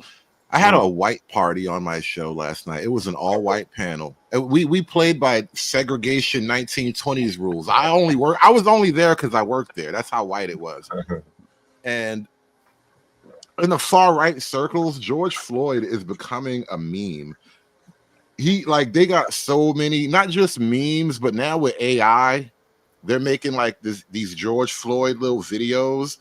There's a thing I follow on X called Floyd AI, basically, and all it is different AI clips of George Floyd, and it's funny little skits and shit. And here's one right now. This is actually kind of cool. Can you drop that comment? Hello, my niggas, gather close. Want to hear the tale of Sir Floyd the Breathless? Then sit back and listen well. The signs were clear when he did rob pregnant women by night. Verily, my noble nigger, relinquish unto me all thy worldly possessions this instant. And so it began, when Sir Floyd sought to pay with false coins, and this did not sit well with the shopkeeper. How dare they pay with false coins in my shop? I shall call the guards. And the hunt for Sir Floyd had begun, and the news of this enraged the king. Capture Sir Floyd without delay. The king commanded with resolve, but due to too many fentanyl potions, he failed to defeat the guard. In the end, it was not the guards who defeated him, but his own death. Hello, my nigga. Yeah, I've seen some of them. You know what I hate done got is when I get a Canadian coin by accident and then the tender won't take it, but your Canadian coin is no good over here. 12th man, where the hell did that come from? You pulled that one out of left field there, 12th man. I got something else for you. John, it's weird. We have such I had such an interesting introduction, a story arc on your channel here, because I kept getting into fights about women and shit. And I don't back down. I stand by everything I've ever said. And I want to share a clip with you. It's a funny clip about the nature of women, as told through the telling of behind the scenes on RoboCop.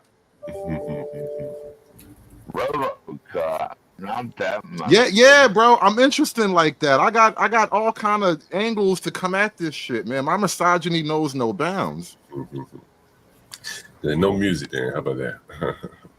I don't think there's music in it. No, this is actually like actors telling stories from behind the scenes. This is an interview. Do you think we need RoboCops now? What the hell? We're going to get RoboCop whether you want it or not. That's a whole other conversation for a whole other day.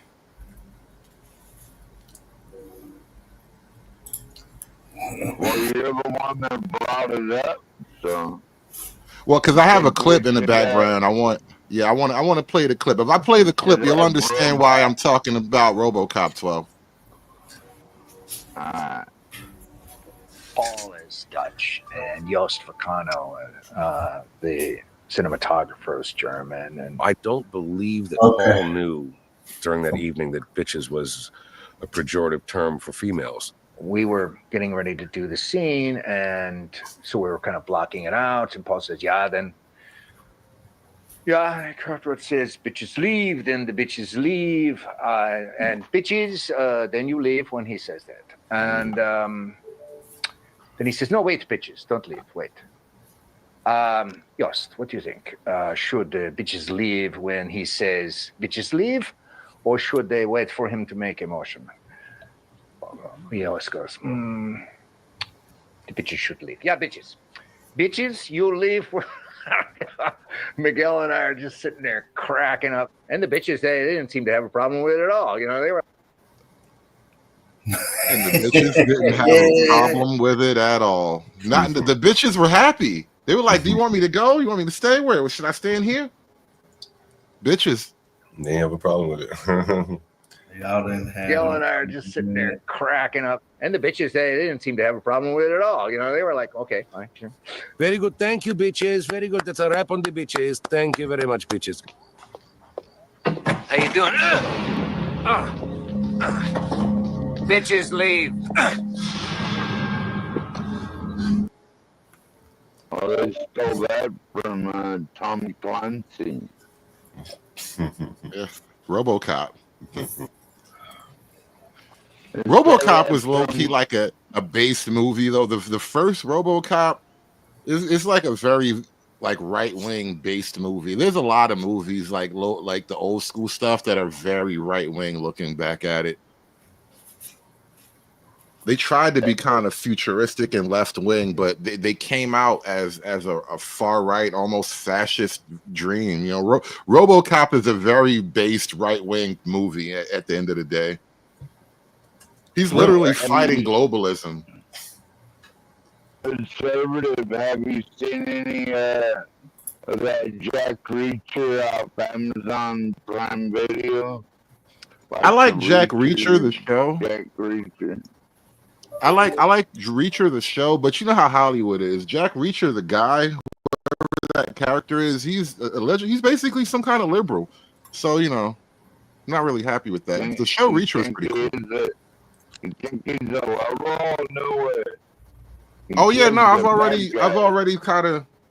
started roasting him. He became a right wing meme already. I gotta see that one. Yeah, because I forget exactly what he said. It was something about, I don't know if it was Trump or immigration, but it was like, bro, all you had to do was lift weights and keep your mouth shut. Everybody liked you already, bro. Hey, is anyone into watches?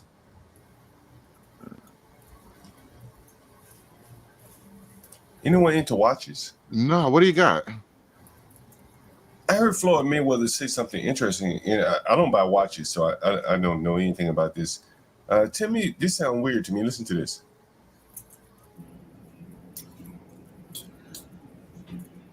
Money made, and y'all know the rest. Benny, talk to him. You know what's going on. Big money out here, big factory out here, and we got more shit on the way. Nitro. Let's go. The money man is back. I'm here in New York City with the one and only Benny the Jeweler. Benny, tell the people what you sold me today. All right. You see what's going on? We got the Eye of the Tiger factory on a full pave bracelet. And tell people about this, please. We got the white tag with it too. That's I got one in there. From what he told me. Yes, sir. Did you hear what he said? Because somebody was talking. No talking to him during the video. Basically, the tag cost $20,000. Did y'all hear that? I want to have to play it again. He's gonna say it. I don't know if I can rewind in this. Money made, and y'all know the rest. Benny, talk to him. You know what's going on. Big money out here, big factory out here, and we got more shit on the way. Stay tuned. Let's go. The money man is back. I'm here in New York City with the one and only Benny the Jeweler. Benny, tell the people what you sold me today. All right. You see what's going on? We got the Eye of the Tiger factory on a full pave bracelet. And tell the people about this, please. We got the white tag with it too. That's an extra $20,000 from what he. So you see that he said, from what he told me, that's an extra $20,000 for the tag. Is anyone familiar? Well, why would you pay $20,000 for a tag? I guess I could look it up, but anyone familiar with that? No, rich people buying shit just to buy it. Yeah, well, I guess the tag must have some kind of value or something. But anyway, very interesting. $20,000 for the tag on the watch, not even the watch. Damn, that's amazing. Man, these people really spend a lot of money conspicuously. Like, 50, like he probably had $1 million on his net. Anyway, I always found that kind of interesting how they could spend like that kind of money. Oh man, what else should I talk about here today? Here's an article I'll post it here. line from opening businesses in white neighborhoods because white people didn't want Asian Americans operating in their neighborhoods and didn't want Asian Americans profiting off of white people. But because the positionality of Asian Americans is weaponized to oppress Black people, Asian Americans were being given loans to open businesses in Black communities, even though Black people were not able to receive loans in their communities. And as I've said before, as a result of this, Black wealth is essentially paid out twice when it goes to Asian American businesses. Once when the individual pays for the goods or services, and then again when the Asian American business owner removes the profit from the community. Because usually people open businesses in their own communities, and this is mutually beneficial, where the business owner is making a livelihood off of providing goods and services to their community. And by being a member of the community, they're contributing and they're investing back into the community. This is an ideal situation, and that is not what happens with Asian American businesses operating in Black communities. What do you think about that?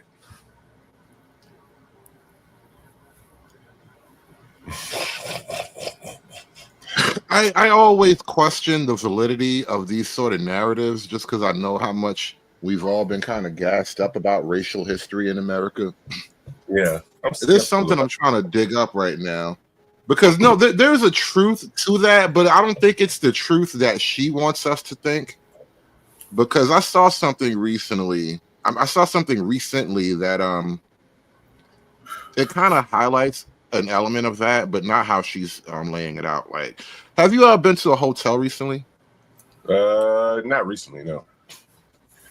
If you've been to a hotel, if you frequent hotels at all, you will have noticed very many hotels, especially on the lower end, like lower than like 2-3 stars. A lot of these smaller hotels, like your Red Roof Inns and whatnot, Knights Inn and all those kind of little places, they're owned by a lot of Indians. Yes, and not only that, a lot of your gas stations are owned by a lot of Indians. A lot of it starts to become a thing. Like, well, how does something like this happen? Like, for one, why are so many of them here? And then two, why exactly is this happening? And you realize there's actually something going on there. And it's not like, I don't know, this has nothing to do with some old school racism like this lady was talking about, but there is something happening, at least right now, where like you are definitely using this race thing to displace people on a crazy level. Here, let me show you what I got on my screen right now. Yeah. When you give me time, you know, I could definitely explain that on the economics level. Do you believe that the Asians are getting loans when they come here? Well, most definitely, but it's not Asians like Chinese and Japanese. It's not the white Asians. Well, who do you think is getting loans? Let me show you this post from Dylan Patel, Mike Cast, Lueva Patidar Samaj. Volleyball tournament in Dallas is unreal. 8,000 people here out of roughly 40,000 people in the US. And I think that means his cast represents 40,000. So just his one section of the Indian immigrant community represents about 40,000 in the US. Everyone from a part of Gujarat. And listen to this. And same way of life in the US. Literally everyone here owns a motel or gas station in rural America.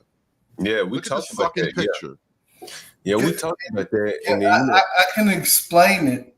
And then, you know, we have hold on, Dave. We have a Korean guy that comes on the panel and he talks about these guys. We actually had a guy who was married to a woman from Gujarat, black guy. He's a pilot. He owns convenience stores and shit like that. I think he just bought some Red Roof Inns. And he was talking about how Red Roof wants to diversify from the Indians. So it was a good opportunity for him to open up a Red Roof Inn. So there's definitely that. But that is an amazing picture there. We talked about that. Go ahead, Dave.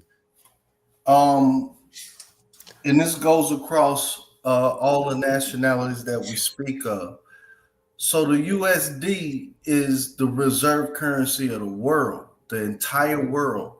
So as they buy into this reserve currency, there's only two options. You could either park it you know, in the banking system. But if you want to earn more interest or anything like that, you'll actually touch down in the land. And so what you're seeing is a product of our foreign. It's really a monetary policy thing, not a foreign policy thing. Because at some, like China has to go through it too. Like when they sell their goods and everything like that, they're saying that right now they don't want to bring back. They don't want to make that foreign exchange. Hey, Hood, rate. So they're piled up so many US dollars. Hey, you gotta get it concise, man. Hey, Hood, if you scroll down in that tweet right there, I think what you'll find is that some people are saying that they use it for immigration scams and financing scams, and that they'll go bankrupt and then sell it to the next family member. Master Kim talks about this as well. Yeah, I saw that exact thing. Yeah, that's you must have read down there, because that's literally what I read in the tweets. Yeah, if you read down in the tweets, you pull some of them up, you'll see exactly how the scam is being played. And that's a scam, you know what I'm saying, that many foreigners of, you know, from wherever they come from, they know that they can play that game, that Americans either really can't play it or unwilling to play it. So in that sense, they have a distinct advantage on our field. There is definitely a racial issue here, bro. Black boys trying to open up a vegan shop? No. It's deeper than that. That nigga was illiterate. Stop, Dave. Stop. Don't fight for him. Don't fight for the illiterate. Eventually, y'all gonna say it's black culture, but no, nobody was even gonna talk about black people. You so sensitive, nigga. That's why you can't. That's why your team gonna lose, bro. You too sensitive. Open up a vegan shop. Hey, Dave, slow I down. laughed him out the building, and now I promise you, in the next 5 minutes, it's gonna be a black culture thing. Nobody was even gonna talk about black culture. This is actually, I was actually gonna talk about white culture. Fucking sensitive bastard. They're very sensitive these days. Anyway, the issue with white people, because you know this is for white people to deal with, right? Is you want to keep America white, you want to save your country and shit. So, and plus it's rural America, right? This is where white people live, rural America. So what happens is white folk aren't as accustomed to manipulating their system against themselves the way foreign outside groups will happily manipulate the white system against white people. And so there's definitely an avarice at play here. There is a predatory element at play here. And you have people who come from outside of your system, like in the same way that black people in America have a historical grudge against white people. Indians have a historical grudge against white people too, because colonization, you know, India was owned by Britain for who knows how long. And so they come over here with a certain attitude and a certain chauvinism, and they have no problem. And this is another thing, because this is why it becomes racial too.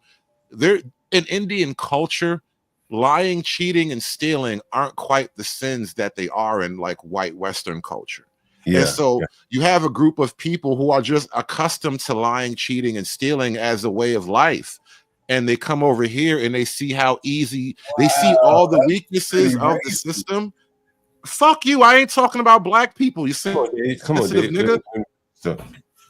And so now you have a group of people who are accustomed to like attacking all the weaknesses of a system. And they come over to America. The system is open for attack. And white people, if they actually speak up against it, then they get attacked as racist. If they organize against it, they become the racist white nationalists. It's very much like they're frozen in place in a lot of ways. It's like you don't want to do what it takes to stop this from happening, but this is fucking happening. Yeah, they are in a tight spot, and that their system is being used against them on the high end. The Indians, because I think if you read deeper into this, matter of fact, I had some tweets that I saw about Indians and how they're able to play the H-1B game in ways that I don't think it was intended to be played here. Here's another article. And then you find out a lot of these so-called H-1B people are literally from India. It's probably like 70% or higher of the H-1Bs. So there's definitely something going on with gaming the system. No, the U.S. need them to be allies to counter China. Like this. Why doesn't China need smart Indians to be so fucking competent? That's a stupid ass answer, bro. Oh, China doesn't need it. We need somebody to counteract. Okay, like right now, geopolitically, we're trying to cozy up to India as a counterweight to China. And part of a lot of this that is a stupid answer. I'm tired of what tech needs. Right. What tech needs? What tech wants? What big tech wants? No, because your diagnosis is retarded. What big tech wants are cheap coders. They want people who are willing to work for 25% of your standard salary in the tech industry. That's what they want. I think the making up China as a boogeyman. So my master's classes was filled with Indians and Chinese. You know, I think the AI Chinese spies and Indian fucking freeloaders. Listen, and they had remote campuses in India. Yeah. There's a strategic partnership with India to contain China. Hey guys, I need to make one phone call here. All right. Hold your tongue for 1 second. Gotta call an African.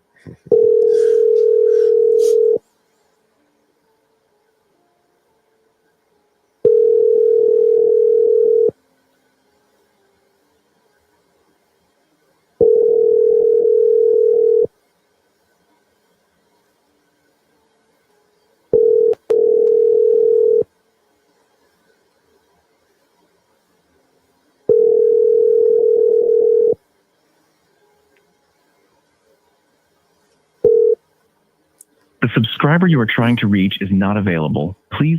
Anyway, go right ahead. Damn, what the hell is that hood? Oh, that's fucking Bear. Dang. I mean, who is this? Yo, you guys, you still there? You ain't gonna try to call them again. You know how black folks be. Yeah, I'm calling one more person. That's a big ass bear. Is it brown? Lay down. Is that what they say? If it's brown, lay down.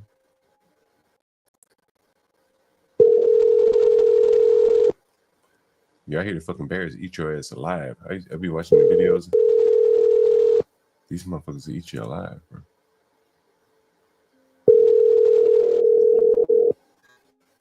I'm looking at NC.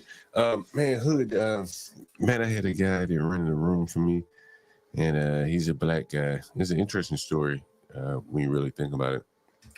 So he's a black guy, and he had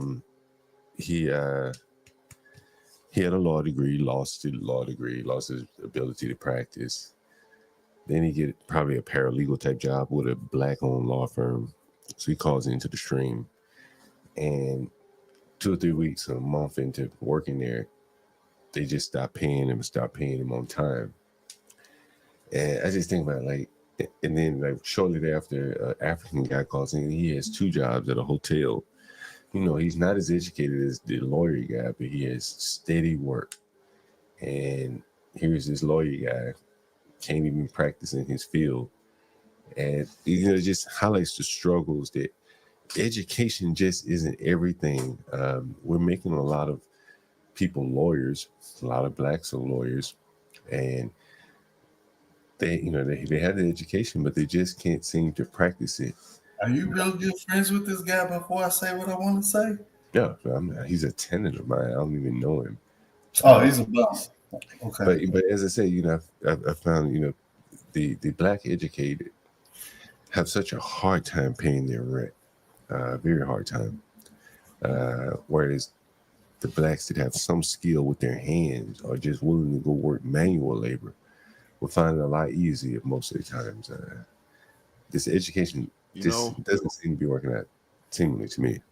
What I discovered, and I was having this conversation I think I was on your panel and I was arguing with somebody about this and I think you were there, John. I think you were there when I was trying to explain to somebody the fact that so many black people actually work for the federal government.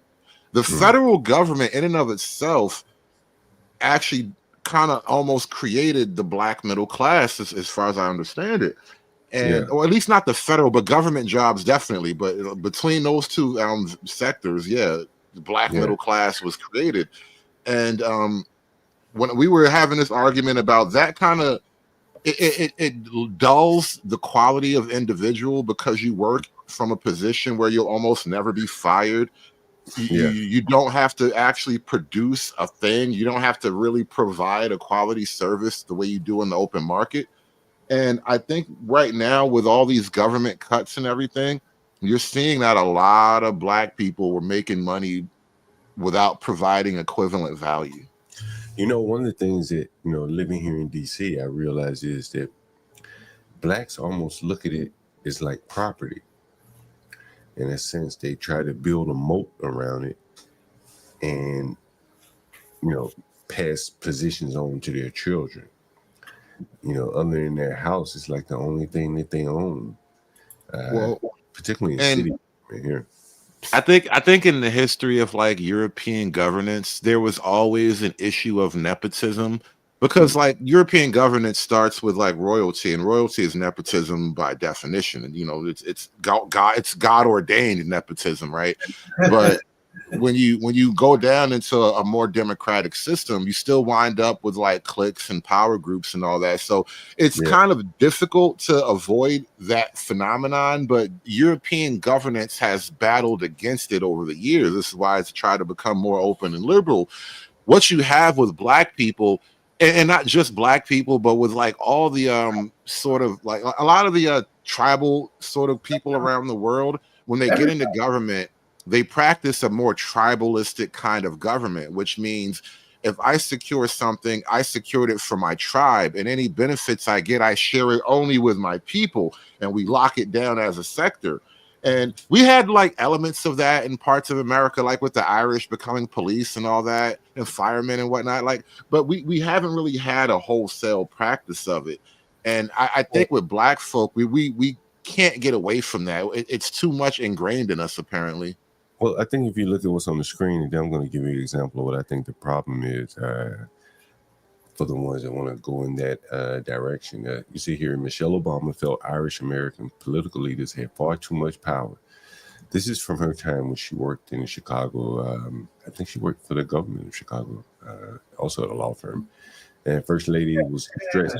A tight circle group of white Irish Catholic families controlled the city, the Madigans, the Dalys. There was another group here.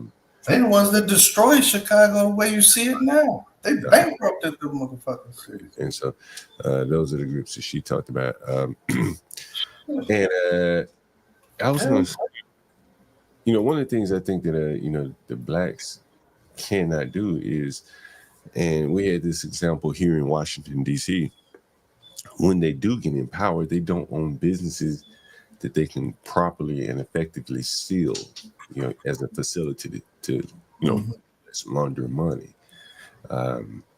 All they end up with are like front businesses where they can skim a percentage off of the top as opposed to do the actual work and just overcharge. Right. You understand? Right. It's one thing to be the middleman. You can only get so much, right? What did you do? But if you say, hey, I paved the road and I charge you 3 times the amount, well, hell, you may be able to come up with some kind of justifications for that. But oftentimes they're just serving as the middleman or just taking bribes, outright bribes. And that lessens your actual political power. Because so like, look at how like these mob groups work. So that's Irish or Italian or whatever.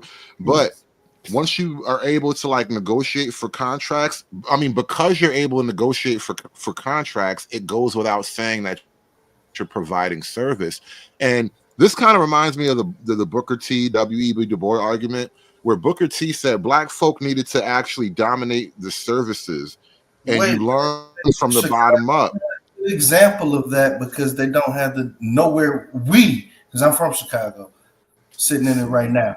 We don't have the demographic majority to do that. A good case study would be Atlanta, and then you would see, you have your H.J. Russell. Well, still, I think the argument stands, though, that on the wholesale level, black folk went the political route as opposed to dominating the actual trades. Because if you dominate the trades, you can parlay that into a political thing. But once you only go for the political domination, you wind up just a skimmer. Yeah, that's very true. And you end up with someone like this skimming, who clearly is not intelligent enough to skim with any effectiveness. This damn woman is fucking blind, and she's a Democrat leader here. She gave one of the responses last night to Donald Trump, and I mean, I've been looking for her response. What is her name again? It's like Talisha something. I gotta look her up again. Latifah, Queen I know Latifah. she had a ghetto rat bitch name. Yeah. 2 E's and an F, my friend. 2 E's and an F. And, Latifah. Yeah, and so one of the things I was telling people yesterday when we were talking about this lady is that, there are like these Democrat groups that these people work for that, let's say pecking order. So let's say there's CAP, Senators for American Progress. You've heard me mention that here. That's where the big time political heavy hitters and the people who have a career go work. And then it's filters down. And so she's at the Working Family Progressive Party or something, Working Family Party or something like that. So she gave the response for them, but not the entire Democrat Party.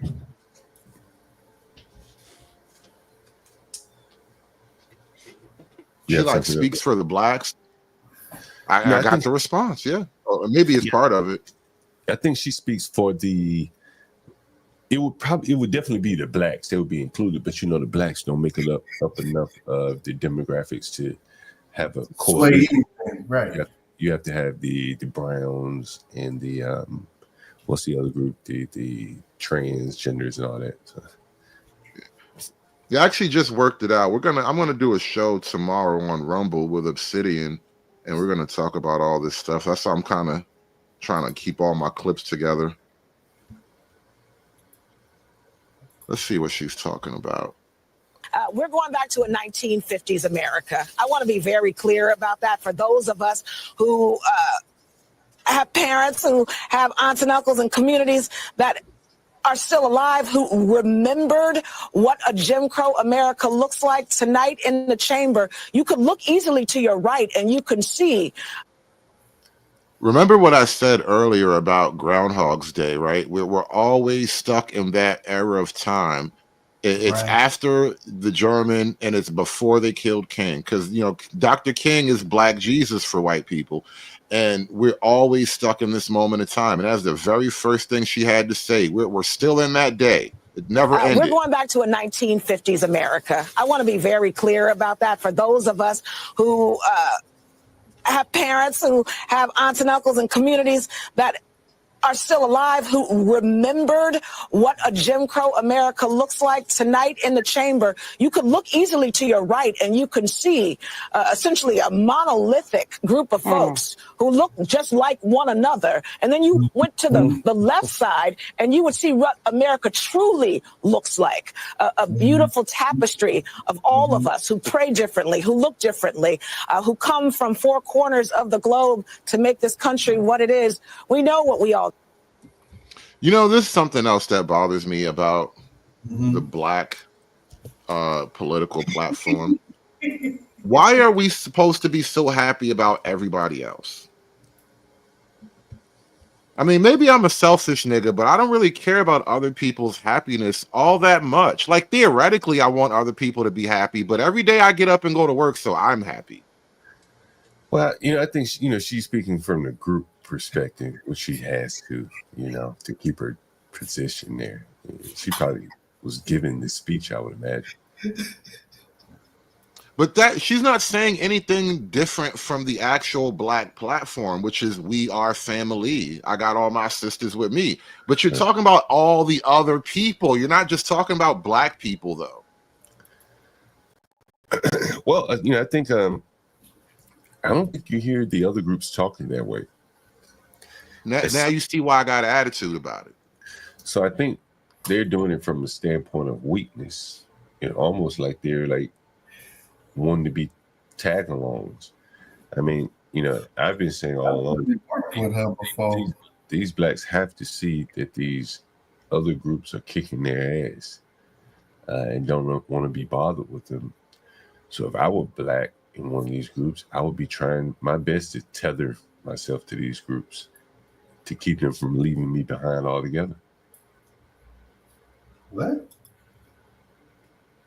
This goes back to at least I maybe before, because you know the do you know during the Black Panthers they even had a White Panthers? I think they may have had some Mexican Panthers, but this goes back at least to like the Rainbow Coalition, and as best I can understand it, the idea was that back then black folk were maybe 13% of the population. And so the numbers just said we needed more people. And so we had to make allies with all the other non-white people. And what wound up happening, it becomes the kiss of death, because now you open the gates. We open the borders, literally. We support open borders as a black, as a part of the black platform. We're support immigration and all that, in the hopes of upsetting the white apple cart. Yeah. And what winds up happening is we have opened the borders to so many other non-black people, non-white people, that when we upset the apple cart, they eat all the apples. Yeah, I think the miscalculation was that the Hispanics would side with the blacks, but I think the Hispanics will side with the whites and other groups. You know, Hood, I got a question for you. Could you see the Browns? Yes, boy, he giggle boxing there. Brown. I've been, man, y'all are entertaining, man. For the past 10 minutes, I've been nothing but laughing. Well, put yourself on mute so you don't interrupt. And you see the Browns. And don't make me mute you. Put yourself on. You're gonna have to have mute powers here. Dave is a guest a lot on my panels. It's just like this. We've killed Dave several times on my panel, but he always comes back like Kenny on South Park. Dave, I can tolerate you, but I may have to mute you. But I could see the Browns and the Africans and Caribbeans at some point. And you know what? We don't even want to be on the umbrella with the blacks. Like, you go your way, guys. We've diverged so far that we don't even have the same needs and interests. And it seems to be to me that the blacks are just hanging on here, trying to keep this group. John, a couple years ago, I used to do like a regular Saturday show on another streamer's channel, on another YouTuber's channel, and I would always pitch him some kind of idea, something racial or political or whatever.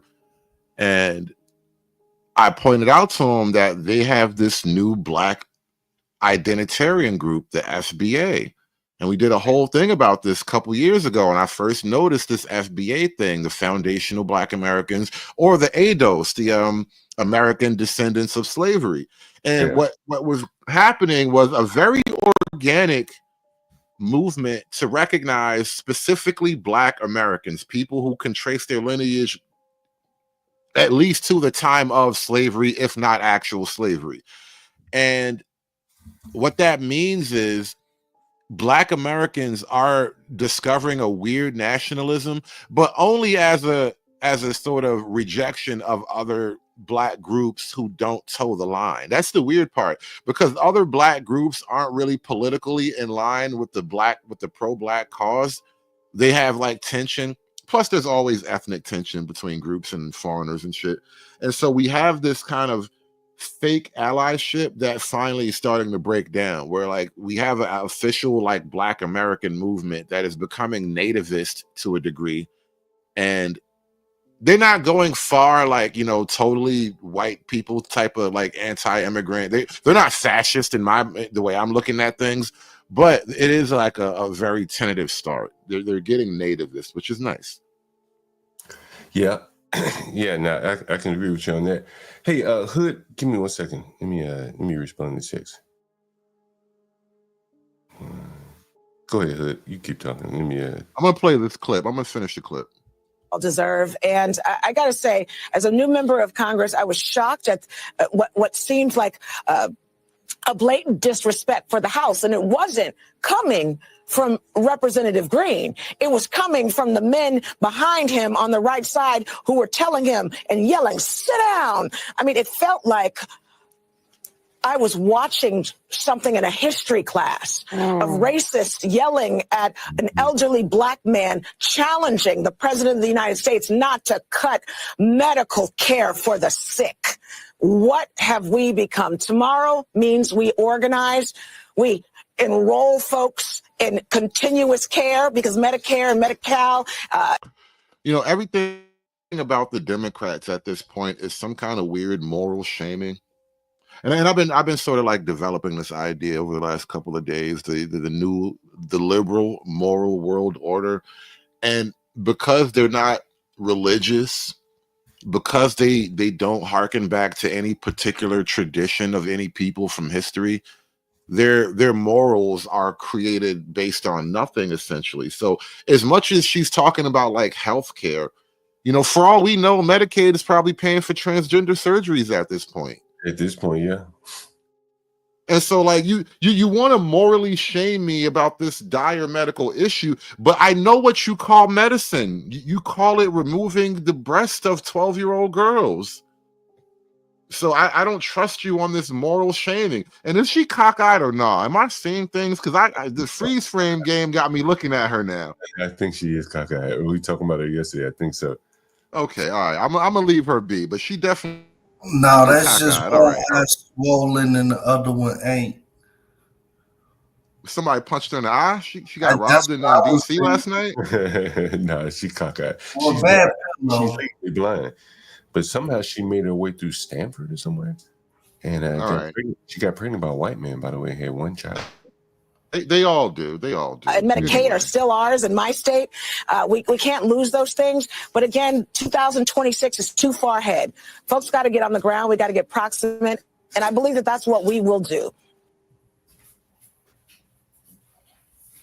One last comment. I'm going to let you guys run away with this. But I'm watching black women, and the Democrats recently are becoming unhinged after Trump. I'm noticing the uptick in profanity usage by elected officials. Like Jasmine Crockett. They're all cursing a lot. And some of the white ones too. It's not just the blacks, but it's mostly the black women. I haven't seen a white. I'm noticing. I did play one video of one white woman saying, she said it all wrong too. She literally said, "We got to fuck Trump." It was hilarious. But basically, I'm watching the example being set by pretty much every black woman in the DNC, and there's no softness anymore. There's there's nothing, no feminine warmth. Am I wrong for wanting that? No, I definitely would agree with you. I mean, you got bald-headed ones, the cursing, shit. Jasmine Taylor Crockett, whatever, made a rap video. They're becoming just as hardened as the women on the streets. If they represent, to be quite honest. Yeah, I hate this whole thing. I remember like years ago when I first noticed it, I kind of traced it back to like the Black Panther revolutionary period specifically, because that's when the idea of like having a warrior woman next to you in a revolution kind of took hold. And I don't think the Panthers understood this, but historically speaking, warriors were never meant to pair off and mate. That's we go out and conquer and pillage, and you get your mates you get it from the mud. You literally get your wife out the mud. You know what I mean? But warriors were never meant to pair off and mate, and we've created this revolutionary class of the warrior class, like these hoes like to call it. And this is another reason why we can't get it together, because warriors were not meant to mate. Hey, there's an update on Lil Ronnie. Hey, but is Blacks still in the audience? Someone let me know if Blacks is still in the audience. I want to know if Blacks saw this. I saw this years ago, Black, a couple years ago. And Blacks, you let me know if you saw this. You might remember this little boy, Blacks. Let me see if you saw this, Blacks. Let me know if you remember this. Is this it? Let's see. Yeah. Let me know if you remember this, Blacks. Back for real, sir.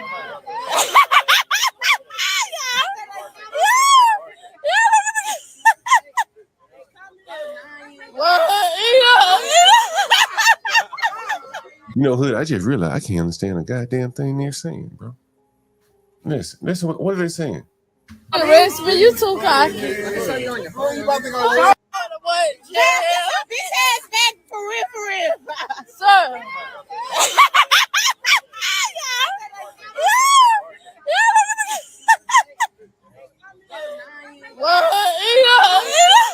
What did she just say? Do you understand anything they're saying?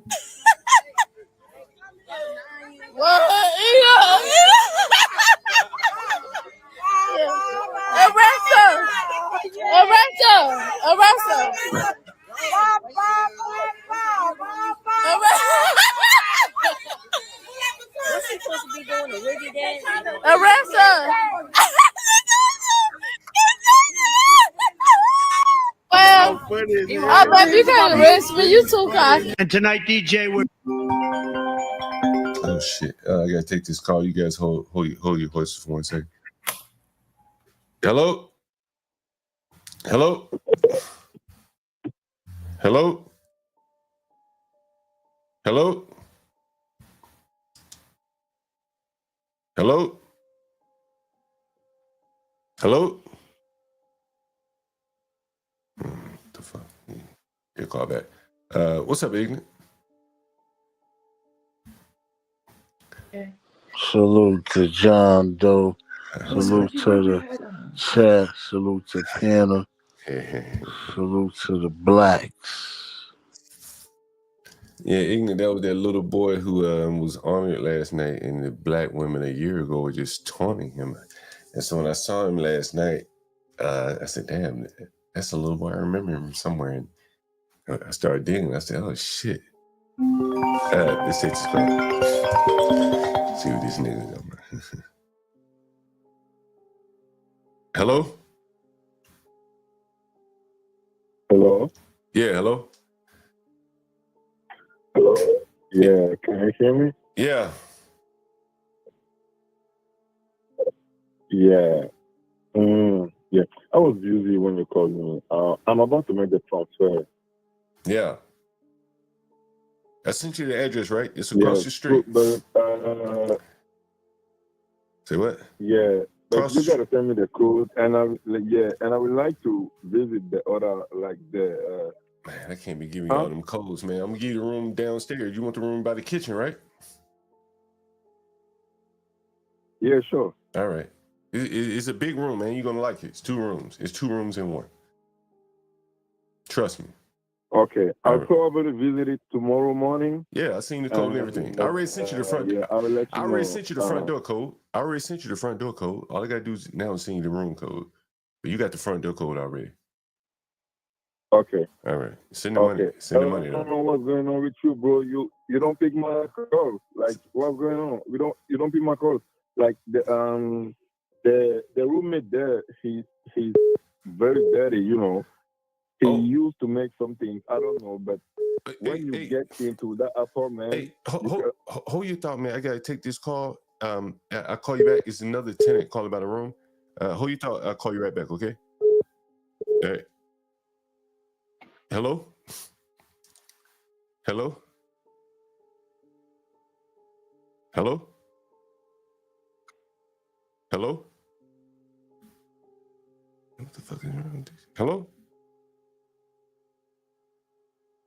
Hello? Hello? Hello? I can hear you in the background. Hello? Huh? ¿Los cerizas? ¿En la frente? Está como 5 veces abajo. No goddamn Spanish. Anybody speak Spanish up in this motherfucker? I just hung up on their ass. Anybody speak Spanish? Hola. Hola. I don't speak no fucking Spanish. Yeah, he's African, man. He's been there. He rented the room on the channel. Yeah, I think he's from Cameroon or something. Nigga speak. He's a nigga that worked 2 jobs at a hotel, at a high-end apartment building. Yeah, that's what it is. Yeah. Anyway, seems like he's acclimated into American society. He's ratting already. Telling you. Yeah, what is he talking about? You saying somebody ain't clean up or something? Yeah, he's trying to rat, and it's like he one of those guys. Every time he talk to you, he want to put his stinking ass breath as close to you as possible. I'm trying to figure out who the fuck is in the motherfucker. Maybe the other dude in the house. I have to talk to him. I'm making a mess in there. Anyway. Yeah, he should be used to it. He's from, there's monkeys running around where he's from, But I'm telling you, ignorant, bro, they beating the hell out of these blacks, bro. Because he won't live around a black person. He won't come over here and live around me. Right? He won't live around white people. Right? Why do you think that is, John? Because they're separating themselves economically, culturally. There was already the separation, but they've gotten here and they've seen that they really don't have much in common with black people. Matter of fact, they have a lot of things that they dislike about black people. And economically, they, as I said, and socially, I would even go so far as to say, cities like DC, I mean, they have their own events, parties where most Black Americans are not even aware of them. Yeah. Well, you have a whole society in DC of black breadwinners, who are rich and enjoying life. So, I mean, I don't know. Maybe they don't look at those Africans like dirty, spirit chucking, ashy, hand eating, no forks, no toilet paper having, booty scratching. Bro, the Ethiopians up here do very well, man. They may be like the top group up here. I don't think so, John. I think what we're seeing is they tend to do a lot of Ubers and DoorDashes, but they're not really winning. Like, if it's 20 of you guys in the house, you guys that should be a fucking mansion. So I don't really look at it like that. I think you're looking at it, they're really fucking poor. And they're just living poor together. So I don't get it. I know if 20 Americans was living in one house, it'd be a fucking condo. So I don't understand. Man, if I had to live with my brother, my sister, if I just had to live with my brother and my sister, shit, we'd have a fucking compound. Why don't bring in my mom, my dad. Do it. Why don't you do it then? Why don't you do it? What's preventing you from doing it? Because we got our own families. Okay. Exactly. You ever heard of the singles tax? You ever heard of that? Yeah, that's in New York, man. That's in the city of Manhattan. But you think it just applies there? What is a singles tax? So it's more or less just a name for it, basically. I like to say it's the immigration of America, in that it was an article written about the other day. Here's one article here. Zoom in. It's just saying that shit is more expensive for one person than it is for 2 people. Yeah, more or less. And as I've been predicting here, and I've been saying all along, you have to kind of learn to live like a migrant. Either you do it voluntarily or it's going to be forced upon you. And people have 2-bedroom apartments, and the other bedroom is just a spare bedroom. Far better to rent it while you can as opposed to when you have to. And I think that is what a lot of Americans are going to have to get used to. Smaller spaces. And, no spare bedrooms in many cases for many people. Well, you ever heard of the Golden Girls? Yeah. It's kind of like what's going on now. You got a lot of whores staying together, so it's like a whorehouse. And you just come over, and you can pick which flavor you want. Yeah, that'll be one way of looking at it. Yeah, in a lot of ways, it's nothing new. Well, I think this is new for modernity. Well, I think it's new for many Americans in that they're having to rethink how they do things, and that's very different. You understand? Like to rethink how you live, which is fundamental to Well, everything. back in the day, John, when there was a house full of women, young women, it was just understood it was a flop house, it was a whorehouse. There was nothing like this before now that wasn't really a whorehouse. And nowadays, girls have all these jobs that don't mean shit and they making all this easy money or whatever. But if the things dry up, if things change, then they'll just be going back to the whorehouses like it used to be. My mother told me when she went to college in Atlanta, stayed in Atlanta, she rented a room from a lady, and the lady was like, no men, no boys. Yeah. You want to rent a room here? No company. Because it's nature for them. I mean, and I don't even mean to be like glib about it, because listen, guys do the easy thing too, but for women, the easy thing is to sell some pussy. Well, how much of it was that the men were having a harder time and they were doing as they're doing now and shacking up with women? When I rent rooms, I have to look at it two ways. It's some inside baseball here, guys. And you've seen it play out on the stream, so I'm not telling you anything that you haven't seen. If I rent to a black woman, I know a black man is coming along with her, even if she said she's moving by herself. So you have to be very cautious.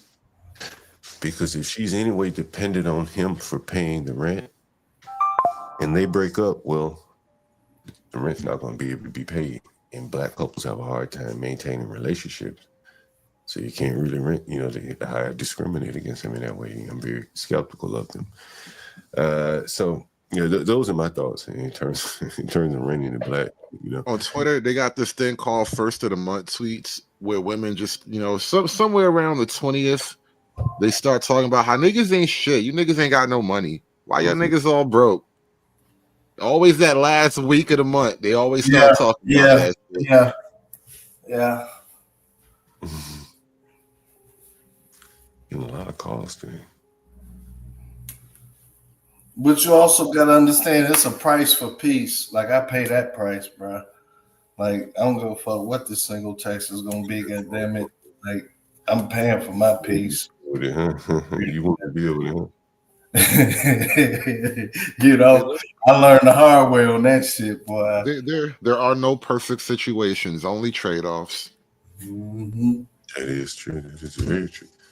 Damn, put some sugar in this shit. I drink a little bourbon tonight. It's bourbon time. Man, I used to go out all the time on Thursdays. Thursday used to be my night around here, but they've kind of killed that shit with COVID, You know what I saw recently, John? The Canadians hate us right now.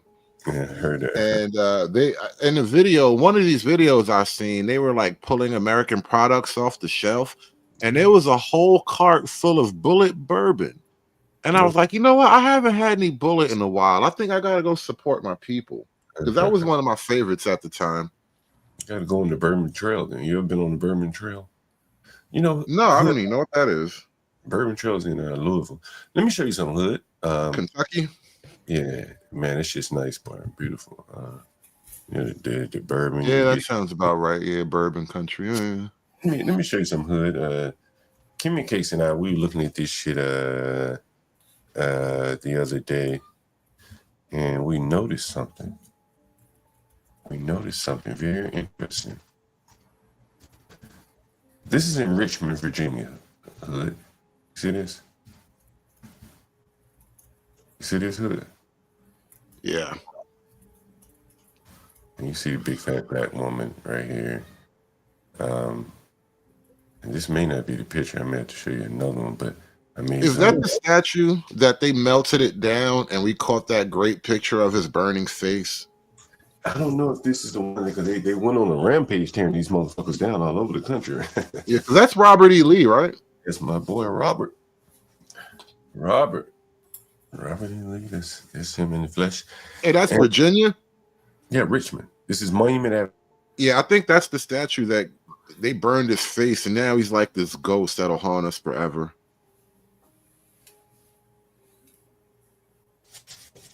That was like the statues in Washington Park. It's not up there anymore. That's Robert E. Lee there in Richmond, Virginia. It used to be the capital of what, the Confederacy or something like that. Let me see if I can zoom in on this shit. I want you to see something here. It may not be on this one that we see it. Maybe on the other one. Give me 1 second. If the Confederacy come back, which side you want? You know what's so funny? SKC was on Rumble earlier, and he was telling me that he was talking about these reenactments, the Civil War reenactments, and I was like, you know what? Now, actually, I would watch something like that just for the fun of it, and I would be cheering for the South. What? I knew it. That's why I asked that shit. Y'all wild, boy. On one of these statues, you're going to see Hood, and I hope I can find it, and I saw it. You see BLM is all over this statue, right? Shit look like Barcelona. You see this shit. But at some point on here, we found where it was Black Trans Lives Matters. Protect Black women or something like that. And matter of fact, there was let me see. Let me share with you another one. Turn that into Barcelona. Yeah, Stanley probably wrote that on there. Let me see. Black Trans Lives Matter. Let me see if I can find another one for you. Good. And let's see. 1, 2. Oh, these are some niggas I ran into. Look at this shit. Look at this shit. This is what the environment was like down there.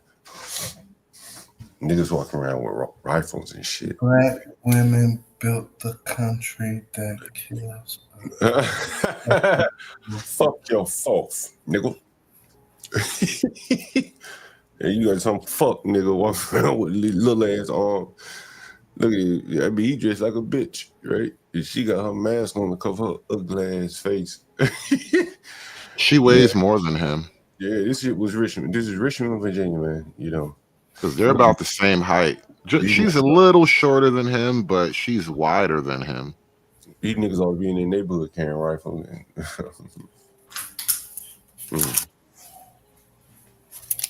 Anyway, so this is me. But I wanted to share something with you. Let me see. Let me see what's next on the agenda right here.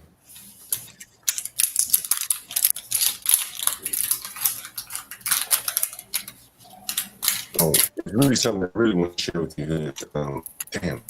Okay, here's another photo. I don't know if you know who this lady is. This is not far from the Robert E. Lee statue. As you can see, the buildings behind it are boarded up. But this is some black lady who formed a bank or something. Now, one black is at her statue. They'd rather be a Robert E. Lee statue, tearing down his statue, than honoring one of their own people there. Oh, someone said the screen isn't showing. Okay, I'll share it again. But yeah, Hood, I want to share this one picture with you. Nah, I saw it, but remember what I said earlier? The issue was never the issue. The issue was always the revolution. Mm. Damn, I gotta find this one photo for you, Hood. I want to get your thoughts on this. Give me 1 second. So the issue is the revolution. Can you elaborate on that, good sir? That's some shit, boy. You can ride too. The issue, the rebel, boy. Yeah. Well, what do all of your we literally have songs about like revolution and shit. Bob Marley sings about revolution. A lot of black culture is like dedicated to this idea of like we need to be free. Hey, can y'all see? Like, think about like niggas walking around. Can y'all see this in the audience here? So this is at the we base can of see the picture. This would be a wild old generation, boy. You see these women are, Hood? We went through the list of these women, and most of these women are trannies, except for Brianna, I think. The rest of them are like trans. So why the hell you calling them women then, John? Fair point. There's only one woman up there. You're definitely right. And then if you look right here, Hood, I found it. You see, it's protect Black trans women. You see that? Protect Black trans women. Look at the cardboard paper right there on the left. It says Tony McKay, Black Trans Lives Matter. Damn, that's right. Goddamn.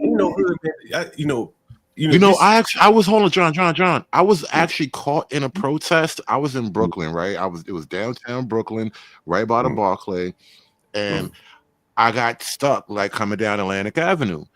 And as I'm sitting in my car and these people are walking by, I shit you not, somebody was holding up a Trans Lives Matter sign.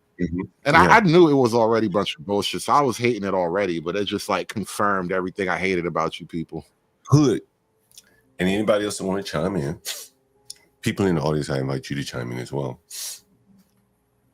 What does this photo tell you?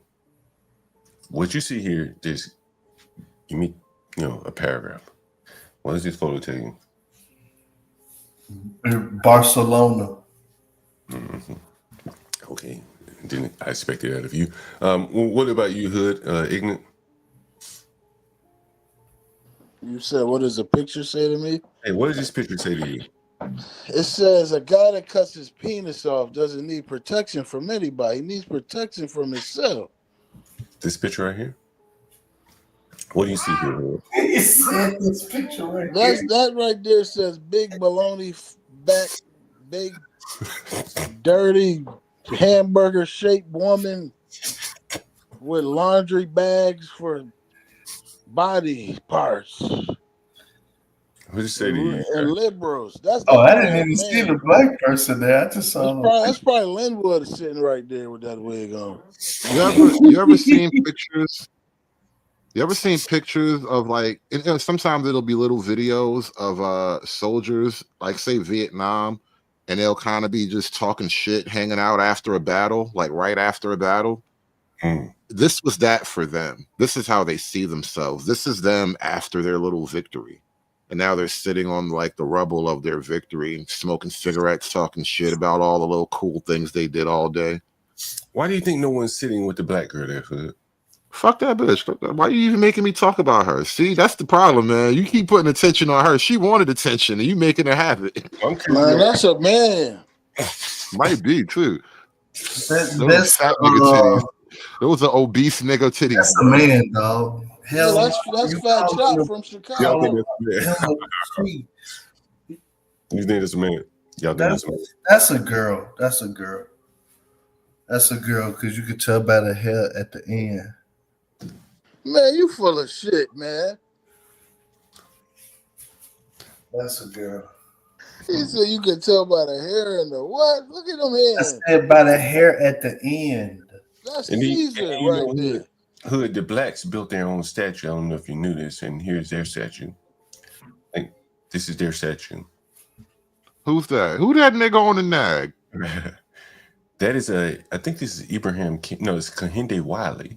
Rumors of war. Right. Who? Remember Kehinde Wiley? Is that the nigga that drew the picture of Obama, his photo? He ain't never even rode a horse in the battle. See, we tearing down statues of actual soldiers and replacing them with niggas that write poems about gay shit. I think he's gay, if I'm not mistaken. And you ain't even have to tell me that, John. Like, come on, bro. I do this. Y'all stop. I'm gonna spit my drink on this fucking laptop, man. Y'all stop. Oh fuck. So we celebrating homos now? Tell me that shit. Yeah, bro. Obama gave us this. Bro. You can take a dick in the ass, you get a statue. He writes beautiful words about men on men anal love. This is Kehinde Wiley, some of his exhibitions here. Woman on woman. Have mercy. Look. What did I tell you? What did I tell you? What did I say? Look at his art. Come on, look at that. Come on, bro. I didn't even have to look at it. All you had to tell me was poetry and Obama, and I already did all kind of calculations so fast. Right here, boy, look at this ugly ass nigga right here. This nigga look like John Lewis. Hey, though, he'll fuck you up though, man. No, hold on. Go back a little bit. Go back just a little bit to the nigga. That other one, I ain't kind of. Damn, why he holding the dead kid? Hold on, he killed that boy. Hold on. Oh no, he trying to say we killed Jesus. Hold on. Damn. Hey, what the fuck is that in her hand? Is that like a COVID mask? Is that a piece of paper or something? That's a banana. Nah, she voted. That's what that is. Them bitches is voting. It's so evil. There's all kind of evil here. There's gays, there's dead children, there's bitches voting. There's everything wrong in this fucking artwork. You think a fag, right? This fag, right? Hmm?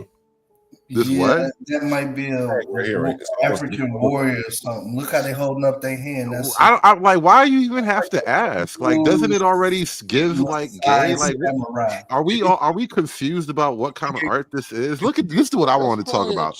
Why this nigga so proud of? What is he so proud of? Damn, he mad at him. Look at this hood. The critical portrayal of masculinity and physicality as it pertains to the view of black and brown young men. So that's what his art. See, again, they trying to bring the Browns up on their umbrella, but I don't think the Browns want to be associated with this faggot shit. I mean, there's gay Browns too. Don't get it twisted, but the blacks are leading the charge. Like I've been doing this kind of content for years, so like I'm not surprised at it all. This is why I already instantly knew this shit set off alarm bells for me. So these black rocks. Yeah, the Spanish niggas been dressing up like ladies though, going around giving guys blowjobs in bars.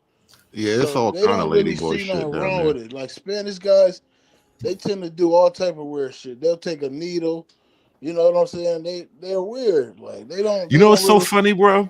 For all the so-called machismo that happens down there, they're not really that anti-gay. They're pro-gay, bro. I've seen Spanish guys see a tranny and they all get excited. So I've seen this from my own eye. They've seen a guy, they knew it was a guy. Like, oh yeah, come over. Act like a lady. They got like they thought it was like a lady. I don't know. I've shown this many times. I don't know if I've ever shown it to you before, Hood. In light of Tailboat Rackets, you remember what Tailboat Rackets said about Hannah Cobb? You kill over that white bitch. Remember that? No, but continue. I'll catch up. He was eventually killed by her. Right? He said he killed about her, for her, he'd die for her. She eventually killed him. Sound like a perfect circle. And so then we have this. I went to the restaurant here in Brooklyn, Virginia, Alexandria. And the owners of the restaurant had this photo up, and I took a picture of it. Interracial Marriage Club. What is that? Off Washington? DC. Interracial Marriage Club of Washington, D.C. naturally wants freedom now. Huh. And that's funny. That's funny. This would have been in the 60s, Hood. Yeah, amazing. What do you think about that? I have nothing to say about it. I'm not really like anti-interracial dating. I don't think it's like I'm not anti either, but it's not the huge problem that people make it. I think it's an interesting ideological issue because a lot of your race warriors tend to date interracially, and that's a weird phenomenon. I don't know how you maintain your integrity on that level, but outside of that, I really don't care to pick on people who date interracially. Well, I'm not picking on them, right? I don't have no problem with that. I don't judge people. If I do, I don't, mistreat them because of my thoughts on them. But I kind of equate it to this. You're familiar? Are you familiar with like balance of trade? You ever heard of balance of trade? No. Yeah. Go ahead. The difference in value between I see. imports and exports. That makes sense. Yeah, simple. Okay. I don't think the blacks can export much. Black America. Black American culture is not. It's not a. What do you call it? We're not geared toward production and mercantilism, or we're not shopkeepers, and we're not really by and large laborers. Well, not laborers, the wrong word. Skilled craftsmen, like artisans and whatnot. Not a lot of that culture of Black America in Black America. I remember years ago, we were in the projects, right? And I'm young. I'm a young teenager at this time, probably like 15, 16, not even 16 yet. And there was this guy, he was like one of the older niggas around. He was getting his car fixed. And I was we were in the parking lot, and me and him were standing like at the front of the car watching the two Spanish dudes get the car fixing his car. And it was the young one, he was kind of our age, so he was around us. We knew him, but it was like his step pops and shit. And they were fixing the car. And you know, this nigga Pillow, his name was Pillow. This nigga Pillow, it was his car. And Pillow says to me, I wish I had a pops to teach me how to do shit like that. And I remember this because, you know, we was young. This was years and years ago. It's probably over 20, 30 years at this point. But we was just standing there watching like the Spanish father and son work on cars. And there really isn't that much of that in Black America. And so now you're at this point, like, when you want to go out and get things done, as like, say you're pro-Black and you want to buy Black and shop Black and all that, it's actually difficult to get value exchange for your money. Yeah. No, very, very much so. Hold on, let's see. It looks like they're arresting the murders of Lil Ronnie and his little baby. Heartfelt condolences go out to the Police ID suspects. That's not an arrest. That's an ID. They would have led with a perp walk.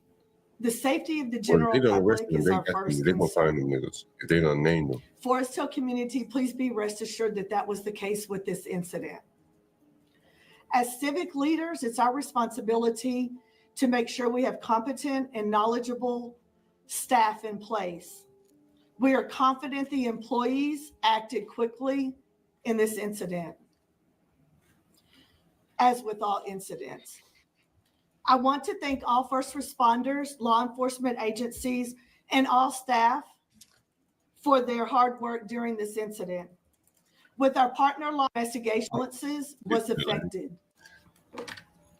And this is Chief of Police for Forest Hill. First off, I want to thank you. They got a Spanish nigga, chief of police. Man, them boys coming up in the ranks. They enforcing the law. For being here today. I've found we're receiving a lot of that information. I won't speak on the details of the investigation, okay? But what I daughter, who was 5 years old, to this event, to this tragedy, on March the 3rd at 10:40 in the morning, Forest Hill officers were dispatched. And now we've identified the two cowards who took the lives of these innocent people. We have public enemy number one, Adonis Robinson, who is also a registered sex offender. Oh, they're gonna burn that nigga ass at stake. Public enemy number two, Jacoby Russell, who's on the run. They're scared, they're cowards, they're hiding.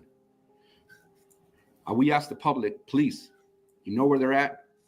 Let us know. This investigation started on Monday. The Texas Rangers have been our primary investigators. Our Forest Hill CID unit has been working. They have not. You were out there. Call the Tri-County. Hey guys, I got a call coming in. Hold on for a second. Hello? Hello? Hello? Yeah, what's up? Hi, I'm calling listening on Facebook. Yeah, what's your name? I'm IB available. You calling from Craigslist or Facebook? And you say your name was what? What you say? AIGB. Okay, all right, whatever. Yeah, we have plenty of rooms available. What you looking for when you're looking to move? I'm looking for a room. Like, how many rooms are in? Is it a house? Yeah, we have a lot of rooms. What side of town you want? Southeast or northwest? Let me check. I'm just moving into this today. So yeah.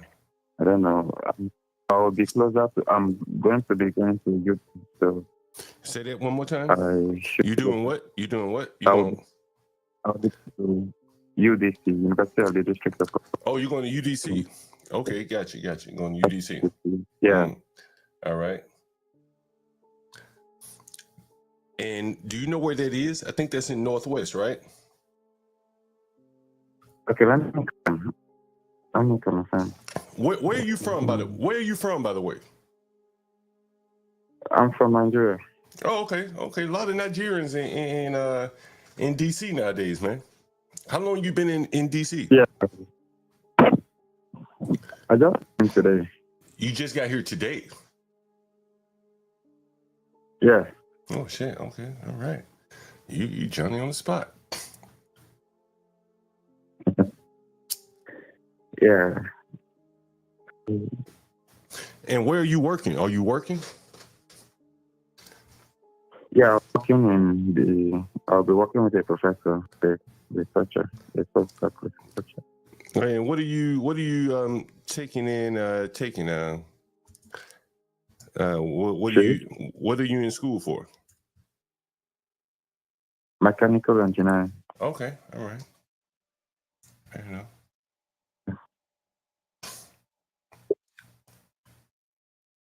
So I can't see any, but the zip code is 2008.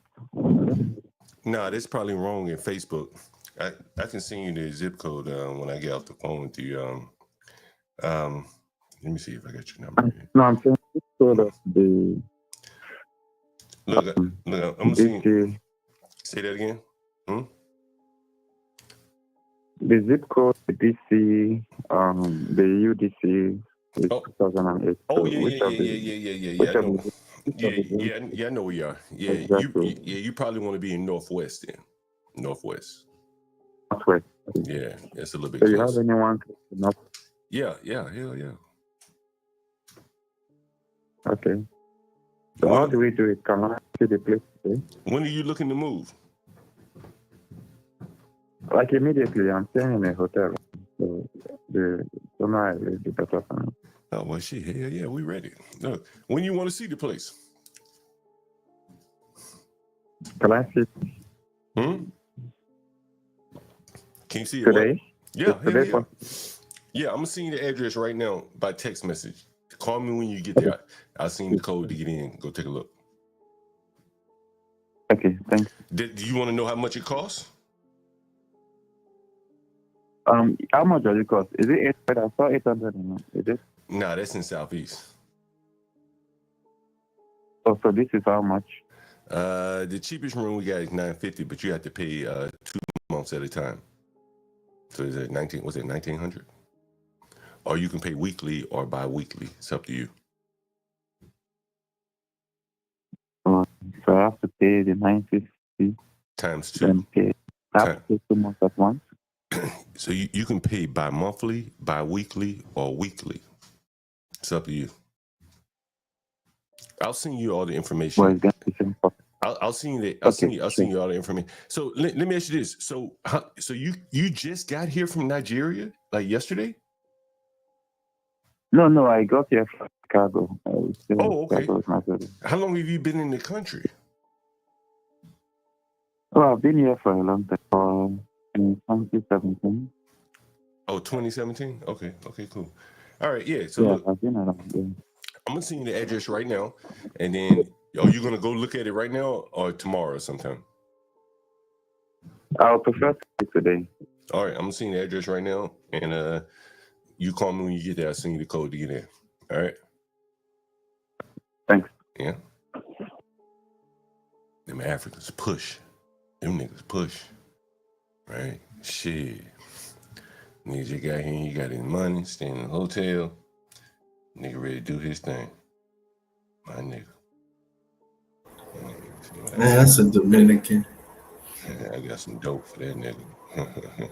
He sounded like a Dominican. Yeah, right. Okay, well shit. They doing their thing too then. Let's see. Let's see. Let's see.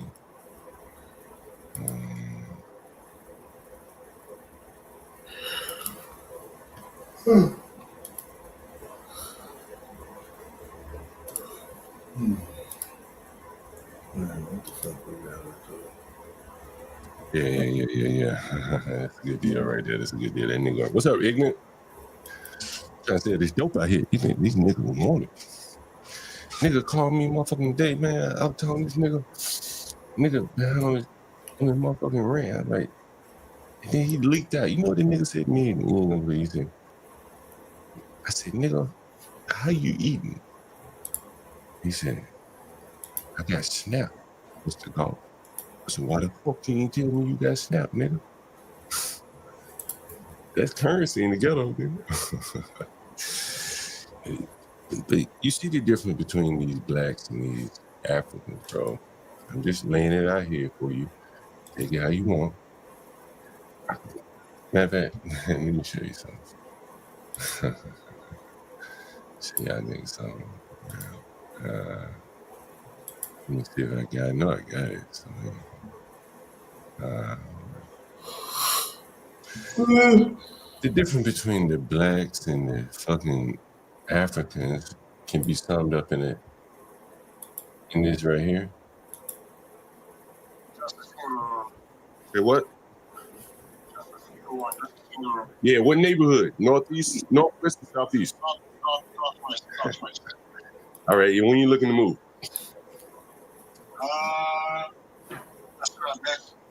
All right, I'm gonna send you an email, a text message.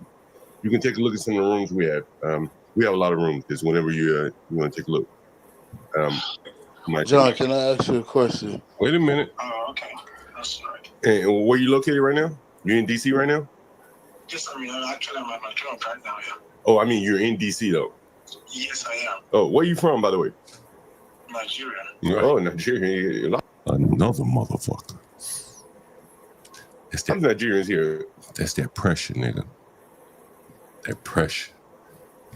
How long you been here? 10 years.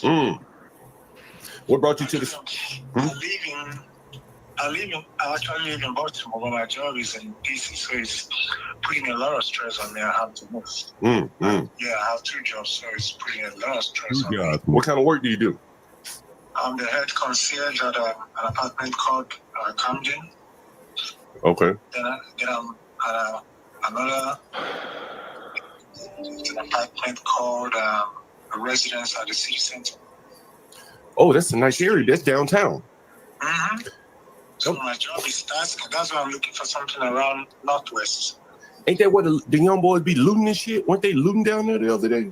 Exactly. Were you there when they were looting? Exactly, nigga. Exactly. Exactly. And based on many things in the border. You said exactly, nigga. What's up, Dave? What you got to say about that?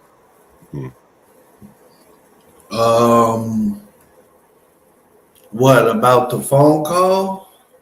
Hey, start wherever you like. I don't know, you know. I guess that's where is this? DC? DC, baby. Yeah. How this shit going? This is hot right here, bro. All day long I take phone calls, motherfucker won't buy that dope. I don't know, you know what I mean? Like what do you want me to compare or contrast? I just if you had any comments, we can keep pushing.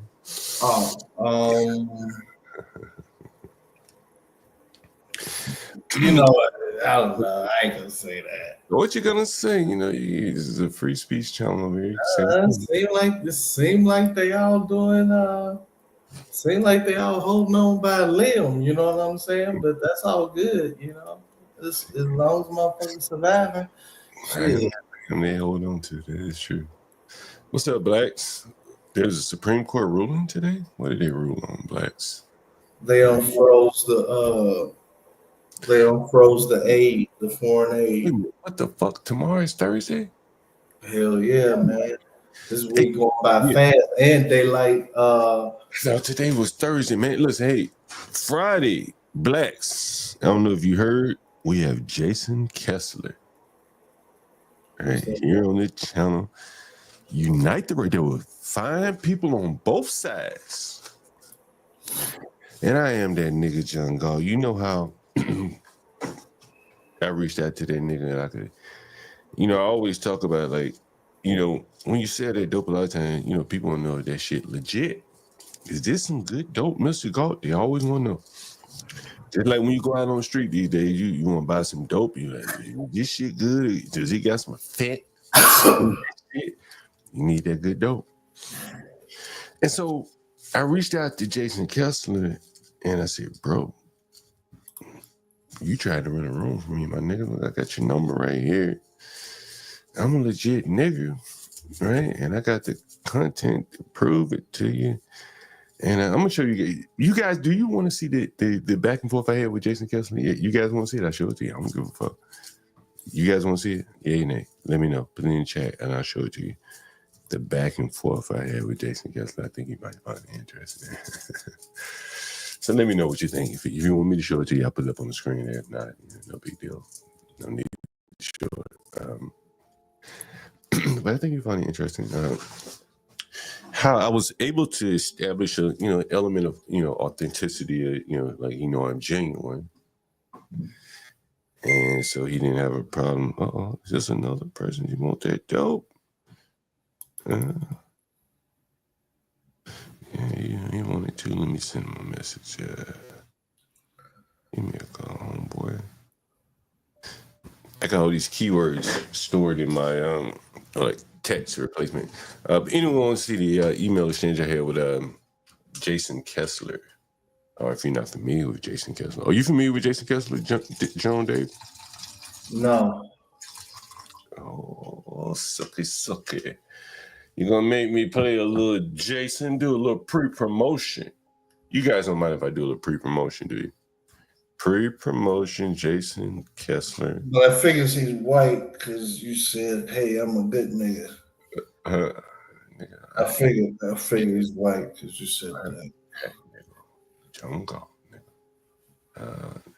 I want to play you a clip. Where is it? Let's see. I'm gonna save the shit this time. Okay, here it is. Yeah. We're gonna take a look at a little Jason Kessler here, guys. He's gonna be on Friday. We're gonna have a rocking time. I may try to get him. Let me ask you this: do you think I should get him to do a show with us here? Number one, protect this statue because yes. He's white. Yeah. One of many statues that are in honor of the history of Western civilization and European peoples that are being torn down.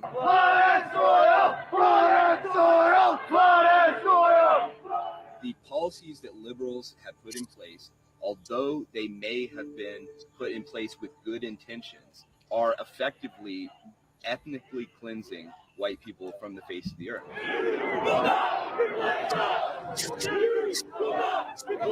One of the ethnicities that's most endangered is the southern white people.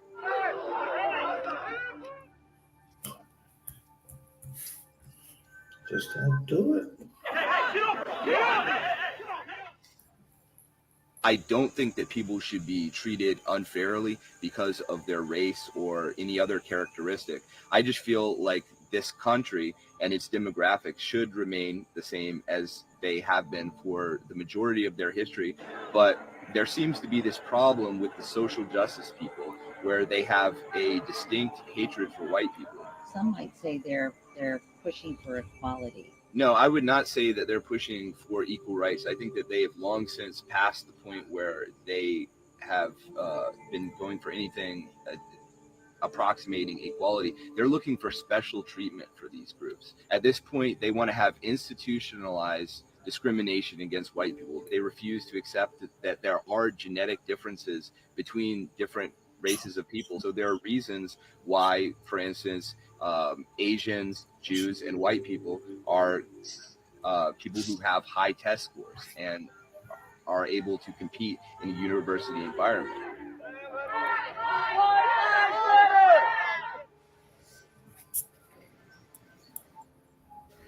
I do think that the country should be 80 to 85% white because that was the traditional demographic of the country. It was white people who founded this country, and it is our race which is in danger of being eradicated due to these immigration policies.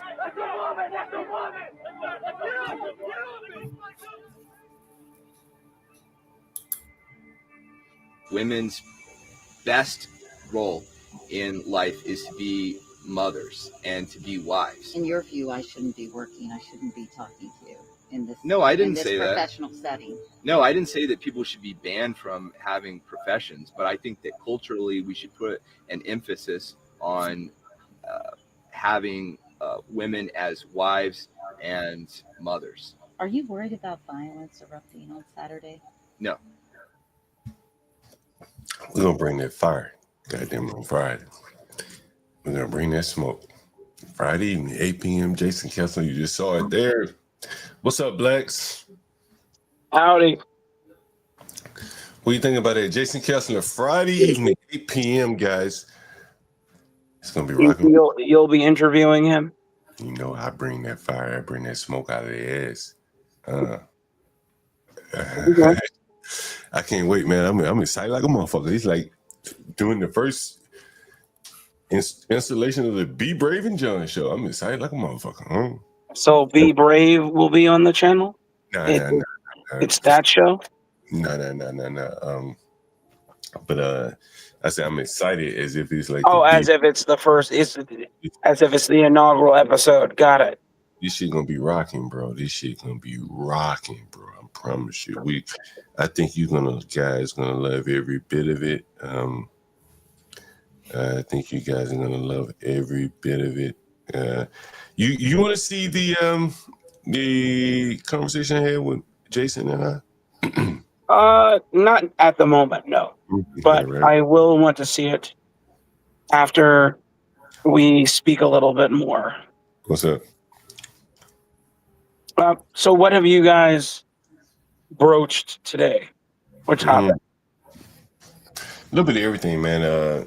So you feel free to jump in if you got a topic you like to talk about. So you chatting about. I just wanted to speak about DJ a little bit. DJ, I thought, yeah. The young man who is a brain cancer survivor and who was given the opportunity to achieve a goal of his that he didn't even think he'd be alive for. What a wonderful moment in time that was. And we have to deal with the scum of the earth who just don't care about anything except their agendas. I'm not in any way abstaining, the Republicans. I'm not saying that they're in any way more altruistic, but I'll say I thought that was a moment of clarity for both sides. They could have all come together and celebrated that young man who obviously has the outward and inward scars of his ailment, and they still wouldn't acquiesce. It's insane. And then you have harlots like Jasmine Crockett, aka Jasmine Crockett, who's dancing like the harlot, vile, disgusting woman she is, cursing, filthy mouthed bum she is. Can't stand that woman, man. There's nothing intelligent about her. You do a simple Google search on her, and she talks about how many businesses she's run. She hasn't run anything. She hasn't run anything ever. The only thing she's had, they were all online based. Yeah, she's passed the bar, I assume, and is a lawyer. But as you stated multiple times, and today, niggers being lawyers means nothing. Black, did you hear the conversation I had with the black lawyer? It was really kind of sad. Did you hear that conversation? No, sir, I did not. How did it go? Oh, blacks. You just heard that African just moved to DC. He's doing research. He's a mechanical engineer, so on and so forth, right? I don't know if you heard that conversation. Yes, I did. Yes. And so here is a conversation that a black man about the same age as the African. I want you to listen to these blacks. Hey, hold on, guys. I want you to listen to this shit. Hello? Hey, how are you? All right. Hey, you know what? I never got your name, man. What's your name? John. John? Okay, John. John, can you, I have the cash tomorrow. Tomorrow? Why you don't have it today? These people, man, I'm so fucking tired of these excuse my French. I'm so tired of them, but... So how are you going to have it tomorrow if you don't have it today? No, I'm going down to get the cash tomorrow. First thing in the morning. Why didn't you do that today? Because they told me they would have it in my damn account. They were promising me that they would have it in my account. And so you think you're going to go down there and strong arm them in the pen? No. I'm just going to go down there and get the paper check and cash it that way. But how do you know they're going to have a paper check for you? I'm assuming they will, because you haven't paid me any other way. I mean, but you've been doing a lot of assuming with these people. Hell or high water, I'm getting my money tomorrow. I mean, are you still working for these people while they're not paying you? Yeah, well, they haven't paid me. I didn't work today because they didn't do shit for me today. Now, you notice what he just said. He had one job and said, okay, well, they didn't pay me, so I ain't working today. In these inner cities, bro, he could have hopped on a bike and started riding for Uber. But I'll have it tomorrow. Where do you work? I work for a law firm. And they not paying you? Man, let me tell you about law firms. Some of the motherfuckers are shiesty, and I fucking got with a shiesty. It's a big one or a little one? No, it's local. What's it? What? If you don't mind me asking, what's the name of it? Charles Tucker. Oh, okay. So he ain't paying. God damn. No, I'm gonna get it, man, because I ain't trying to be on the fucking street. All right. So what if he don't pay you tomorrow? If you go down there, you be like, hey, where's my money? And he be like, I ain't got it. What you gonna do? I've been talking to a couple of friends. If that doesn't go through, I'll be able to borrow the money from them. But why don't you borrow it now and then pay them back? Yeah, why don't you come on stream? I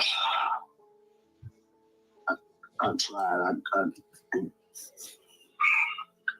I'd rather not do that unless I absolutely got to do that. I don't really want to keep it in my current situation. You're gonna have to tell them tomorrow if they don't pay you. No, I ain't talking about Charles. Fuck him. I'm talking about my friends. I gotta tell them tomorrow, instead of being homeless, I do that. But I'd rather just get the couple cash tomorrow. Yeah, and pay that way. Is it a black dude lawyer or what? He is a black lawyer. Oh, okay. All right. So blacks, here we have a black lawyer working for this nigga here. And the black lawyer, his license is suspended. The one who's on the phone with me. He's working for 5 bros, as you can see in the title. And one of the bros is a lawyer who got his license suspended or got his judgeship, got kicked off the judgeship. And this is the people that this nigger has to work for. Meanwhile, the African nigger is at 2 high-end apartment buildings. The other African nigger is doing research at a university. Do you see how these people... You know what, John? You know what? This is what I'll say to that. Negroes pretend, Africans pretend better. Whenever I hear Africans or any group of people talking about their research fellows at a university, that really means that they don't do shit. What it means is they have an opportunity to plagiarize. I've learned over time that the majority of the white papers written, peer-reviewed papers, edited, their thesis, their doctoral thesis. It's all plagiarized, and everyone's complicit in it. But the problem here is that's accepted in the fields that they chose, and and it's celebrated. But then you have this nigger who's talking to you, a man who's not about the business of anything, obviously, because he doesn't have the money to pay for where he lays his head. It's insane. How are you, a doctor of a Juris Doctor, okay, and pass the bar? You can't find a way to be gainfully employed. You're already breaking the law by working for this guy who's already breaking the law as well, because you both have suspended bar licenses. No, he's probably operating right? he's probably operating as a paralegal or something like that. Well, still, that's a fine line. He's probably breaking laws because he's probably litigating cases and without the outside of his license. They skirt the line. Go ahead. Like, let me get you this. Do you think that Trump coming in has affected? Oh, you got a feedback. Correct. My bad. Let me mute. So I was going to ask Blacks, do you think that this Trump coming in has affected some of these contracts that this nigger lawyer was getting, and now they're short on paying him? Here's a nigger lawyer here, and Trump coming in office, some of these contracts may have been stalled, put on hold, and it trickled down to him because we went through the niggas' website. Man, these niggas been in Vegas and Miami having a good time. And do you know one of the 5 bros, Blacks, lost his judgeship because of a tweet about Kyle Rittenhouse? Can you believe that, Blacks? What did he say about Kyle Rittenhouse? I don't know, but it had to be bad, right? Yes. What an idiot. Why do I don't understand. Why do professionals put their livelihoods on the line to be social media activists? I don't understand why they do this, man. It's too easy just to shut your mouth. Blacks, I want to run through a couple of topics with you. The first one I want to run through with you is this right here. Friday night, Jason Kessler, 8 p.m. Are you familiar with him at all, Blacks? Yes, I am familiar with him. I can't say that I watch anything he does, but I am familiar with him. What's up, one? So Friday night, Jason Kessler. One, your thoughts on Jason Kessler? Friday night, that nigga John God be delivering some that dope. Well, it's good. You have a big name like this coming on. That's great that you were able to finagle your way into making this happen. Go ahead. Blacks, do you know how I was able to get this nigga on my stream first and foremost? Was it because of your podcast with Be Brave? That real dope I got. Understand. This is what, like, one of the things I really try to hammer home to people. Booker T. Washington had a quote saying, "The man who owns the land, no matter in the North or the South, will control the politics." That's what he said. And I think more so than that, the reason why I control the politics, bro, I had a nigga over here today. I had to end my stream abruptly, and I'm sorry for that, guys. My roofer, a white guy, came over. Nigga, unexpected, nigga just knocked on my door. And so we were talking this shit. He's like, "Junko, you got some work?" I'm like, "No, not really." I said, "Nigga, unless you want to play ball, I'm about to give y'all niggas some inside dope." There's some real inside dope here. Honestly, real inside dope here. Anybody want to get in real estate business, buckle up. I'm about to give you some dope, right? And I texted Portia. Portia, is she still in the audience? I texted Portia. I said, "Portia, I should have put my roofer. He just stopped by my house. I should have put him on the stream." If you listen to my earlier stream this morning, you'll hear me say, "Yo, I got to go." I don't know if I mentioned someone was at my door, but I said, "Yeah, I got to go. All right, I'll be back." So here I am. But anyway, so my roofer was at my door, and so he comes to me, he goes, John Galt, nigga hungry at this bitch. Nigga said he just had his hip replaced. And I'm gonna show you the dichotomy. Like, one man's opportunity is another man's, downfall. Honestly, this is what I'm about to show you. So my roofer called me and he says, matter of fact, I want to get my guy on the phone while I have this conversation. Because, he's a young nigga, but he's a nigga my age. And I think it's always good to spread this game to as many people as possible. So I want him to hear this as well. So give me 1 second. Blacks, you're going to love this story, by the way. Blacks, while you're waiting here, I want you to take a look at this in your hometown of Dallas. Lane. Yo. I got you on the stream, bro. And so one of the things I got some dope I want to spread to you, right? Some good news for you. So give me a second. If you can go to somewhere where it's quiet. But I want you to tell me the story I want you to tell my audience the story that you told me earlier today about going to Home Depot.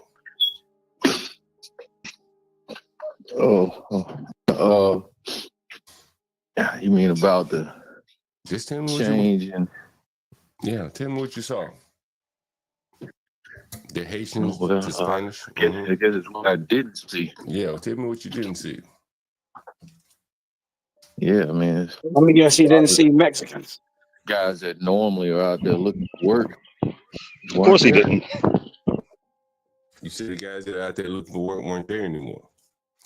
And you said to me, about at least more than half of them were gone. You said more than half or more were gone? Yeah. What about the Haitians? You said the Haitians, you said there usually there's a bunch of Haitians out there? Yeah. And were they not there this morning? Is that what you told me?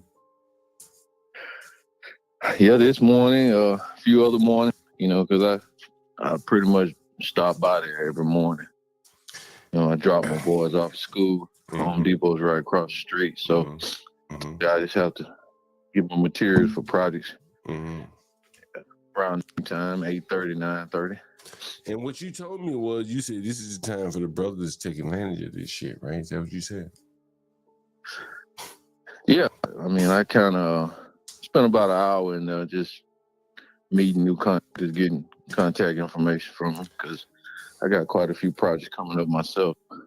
You said it was also white people. You said it was more white men than typical in there, right? Yeah, it seemed like it this morning. Yeah. I want to tell you a story about a white man, like right after I got off the phone with you. And I think you met this nigga. Did you ever meet Mr. Johnson, my roofer? Did I? I'm not sure. A white guy, old white guy. Anyway, so he stopped by. Oh, yeah, I did. Yeah, I did. I remember him. So he stopped by my house today, right? And he's like, man, I ain't got no work. I ain't got shit. I'm dry. He said, John Galt, you got anything? Right? And I said, bro, like, who the fuck got just spare roofs to do? And I got that garage, my nigga. I got that dope. That garage, that dope. You know it is. Yeah, he should be your guy. That garage, that garage is that dope. To be honest, it's that dope. You gave me the architectural designs for it. It's that dope.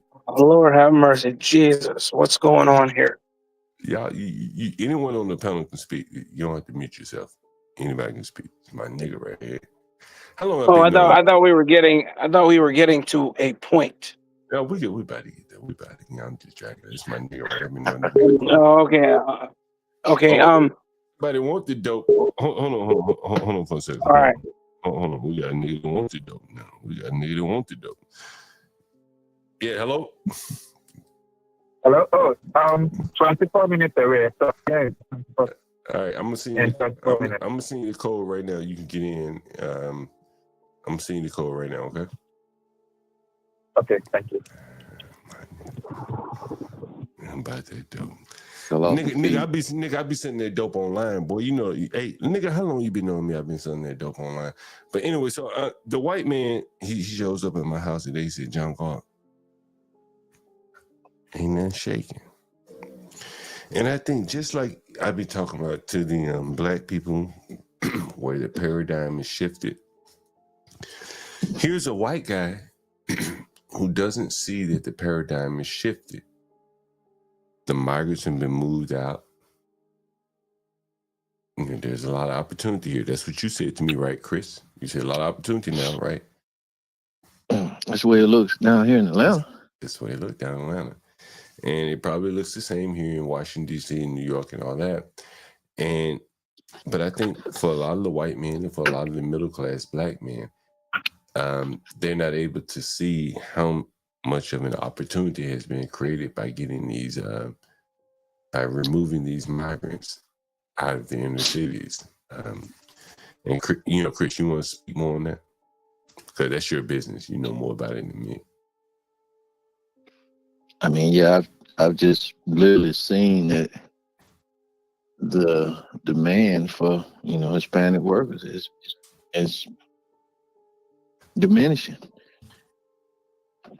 You know, honestly, the white guys I seen in there, I was thinking that usually they would send these Hispanics in there to, you know, pick up their materials and stuff for their jobs, but it looks like they got to do it themselves now.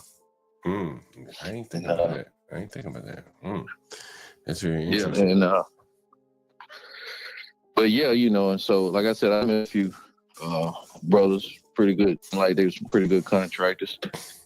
They shared with me some of their work, and you know, I just expressed the fact that it's a lot of opportunity out here now.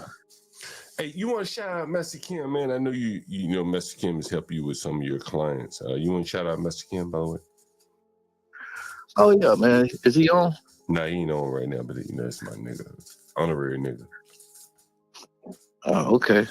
Yeah, I've been meaning to link up with Master Kim, man. We were supposed to go have lunch, man. We just we lost contact. He's a good guy though. He taught you a lot about the gas station business, right?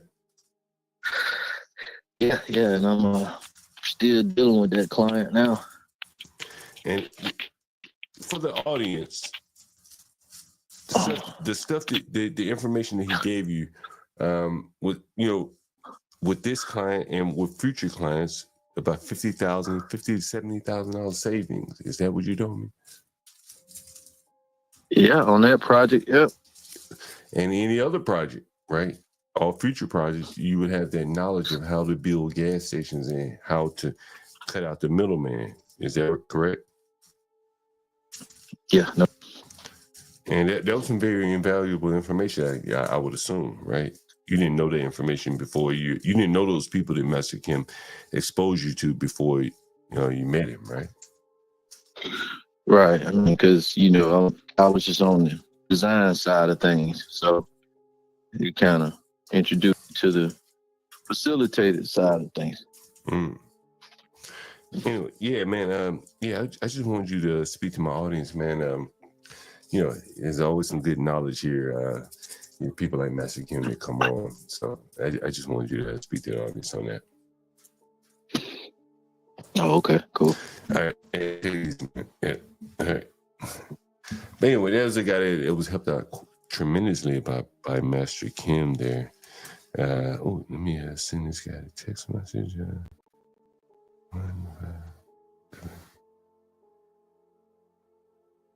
What's up, Blacks? Go ahead. Oh, I was just listening. I was listening to the paradigm shift that's happening here in America. Lex, we had a guy, goddamn, he was in the spice business. He was on the channel. Let me see if I can find the video. And matter of fact, Master Kim mentioned you when the guy was on the panel, and his business is Al's Herbs and Spices. He was actually out of Chicago, 79th and King. That's the hood. Yeah. Yeah, that's what he said. And so I lived right down the street from there. As a matter of fact, I used to walk that way and saw plenty of people get shot over there. That's a fairly new business because Yeah, 78 King Drive ain't no hoe, boy. yeah, that's Chatham. I grew up right there on 75th and Maryland, well, 76th in Maryland, so 76th Street, right down the street from Grand Crossing Park. Yeah. Yeah, that guy on the stream. So he talked about on the Is it across the street from the McDonald's? Because there's a McDonald's right there, and a library and a bowling alley. Yeah. And that gas station right there, they got that. They got that gas station. In fact, as a matter of fact, that McDonald's was built, now over 20 years ago when they closed the one on 79th in Cottage Grove. And then they moved it down there to 79th and King Drive, where the gas station used to be across the street from that gas station. Yeah. Wow, times have changed. All right, so what about it, man? So anyway, I was on a Platinum Elite stream one night, right? And so this guy was on the stream, and let me see if I can find it. While I'm looking for it, Black, I want to show you this. This is a short here. Okay. Let's see how short this is. Let's see. Let me see. Here's a short. Oh, you're gonna love this, Blacks. Take a look at this.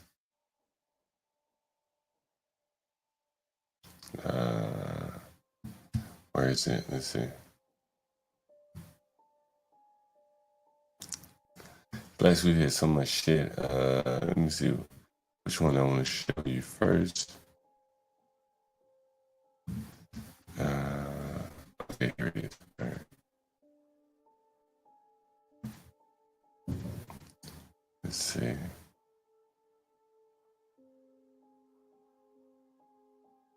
Yeah, let me find it. What the fuck is it? While you're pulling that up, if I could comment, John, real quick, before I get back to work. The thing that's going on with the opportunities that you guys are saying that a lot of people are missing, I would argue that some of the people are actually grabbing on, because I've been seeing a lot of reports from Blacks, from Asians, from a couple of other people also that are out there getting these jobs that the Hispanics used to get in the at the Home Depot parking lots. And some of them, believe it or not, don't even have to go to the Home Depot parking lots anymore, because the advertisements are popping up online with things like Nextdoor and things like that. And they're just snatching those bad boys up like crazy. They said that it's nothing but opportunity out there. I concur. Yeah. Take a look at this, guys. This was me one day.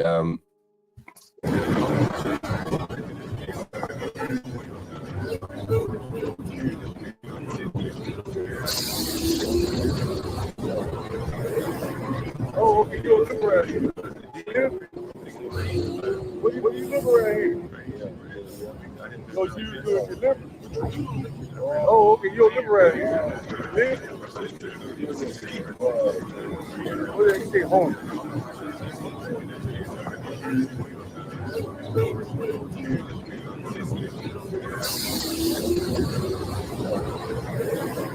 Oh, okay, you don't live around here.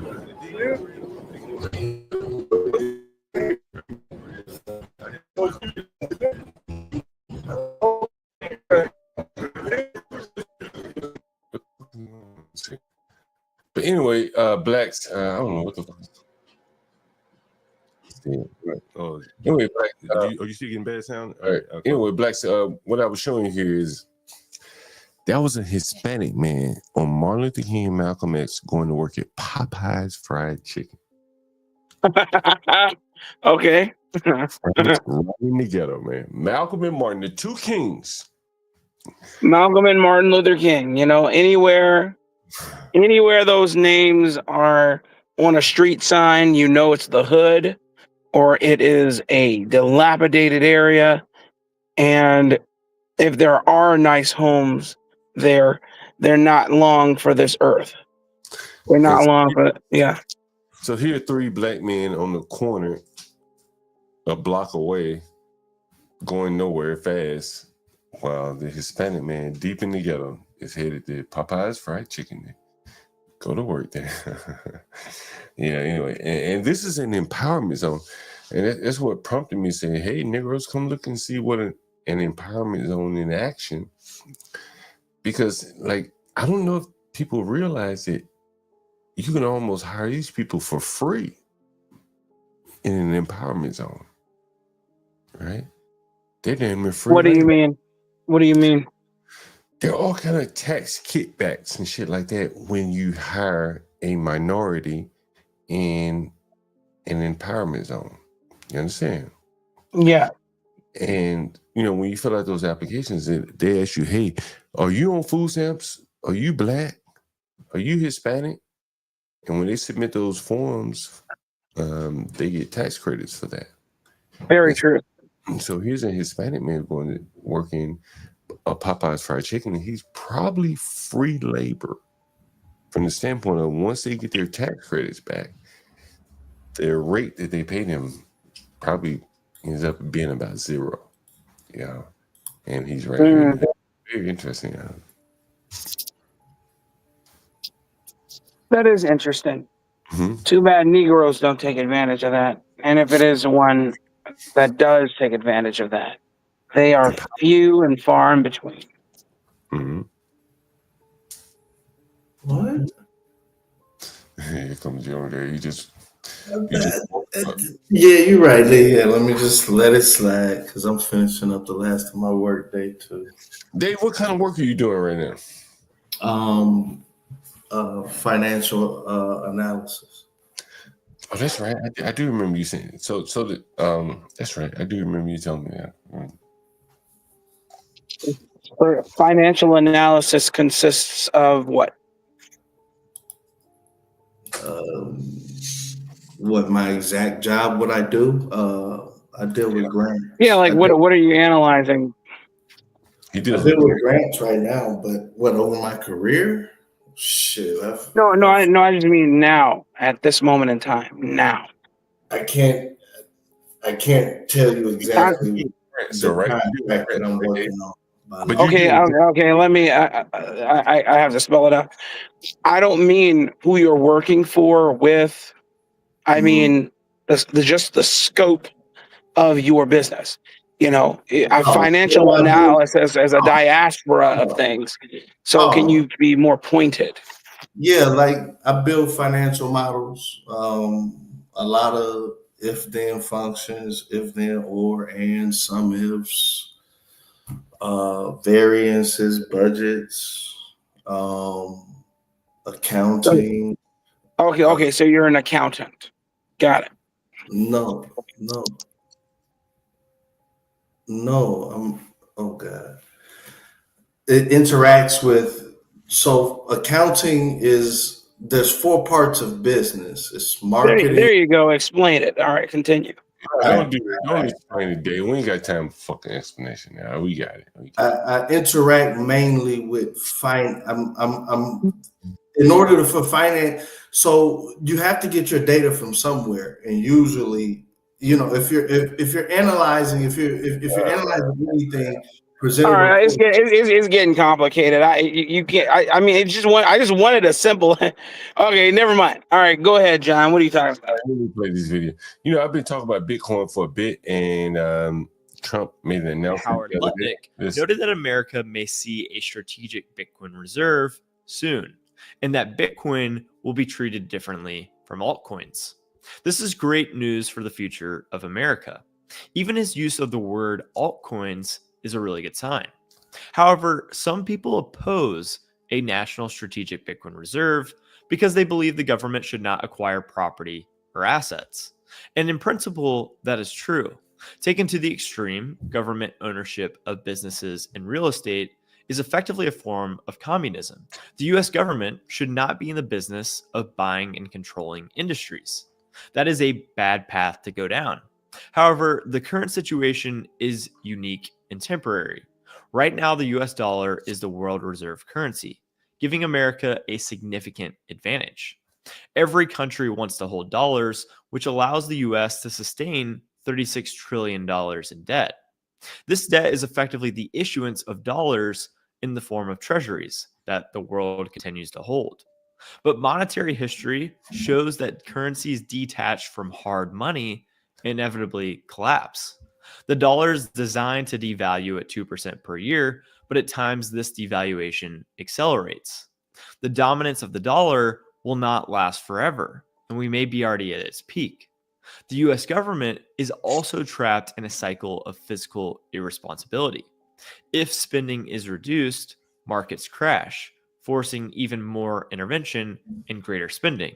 The system requires continuous debt issuance to avoid collapse. There's no viable path to stopping this cycle without severe economic consequences. This raises a critical question. What should the government buy with the dollars it must continue to issue? It should not purchase businesses, real estate, or industries. That would be a fundamental mistake.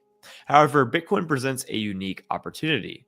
It is a superior form of money that the world is beginning to adopt, not because of ideology, but because of its superior economic properties.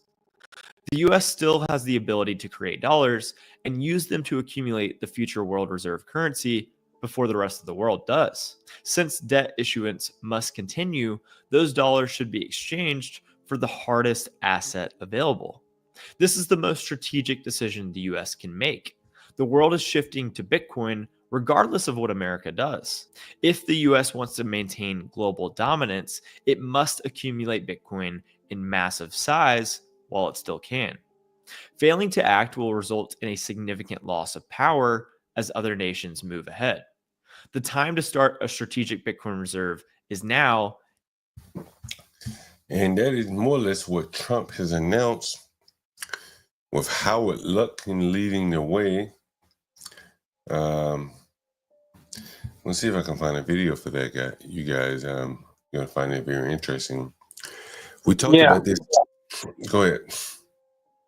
No, I just said, yeah, I agree. And we talked about this back in March, to be quite honest with you. And here's another video about this. Again, I was skeptical of Bitcoin all along, and then I came around. Like, it doesn't really matter what I think. I mean, it's okay to be skeptical of everything. I mean, you know, you totally trust everything. Yeah, but that was going to move, and the young people who were really behind Bitcoin, it may or may not work in the long term, but in the short term, people have made a lot of money. And ultimately, that's what matters. We're in a short-term environment right now. Like, all that long-term shit, like, maybe that's a paradigm that has shifted as well, Blacks. What do you think? Well, I always keep a position in Bitcoin. I keep 2% of my portfolio at least in Bitcoin, and I'm always trying to figure out different ways, different wallets to use to purchase Bitcoin. I don't think that it will usurp the dollar anytime soon, however. Like you said, and like this gentleman pontificated, it will eventually. I want to ask you a totally different question. All our lives, we've been told to think long term, right? 30-year mortgages, I don't know, 7-year car notes. That's what people have nowadays. Was it 84 months or something like that?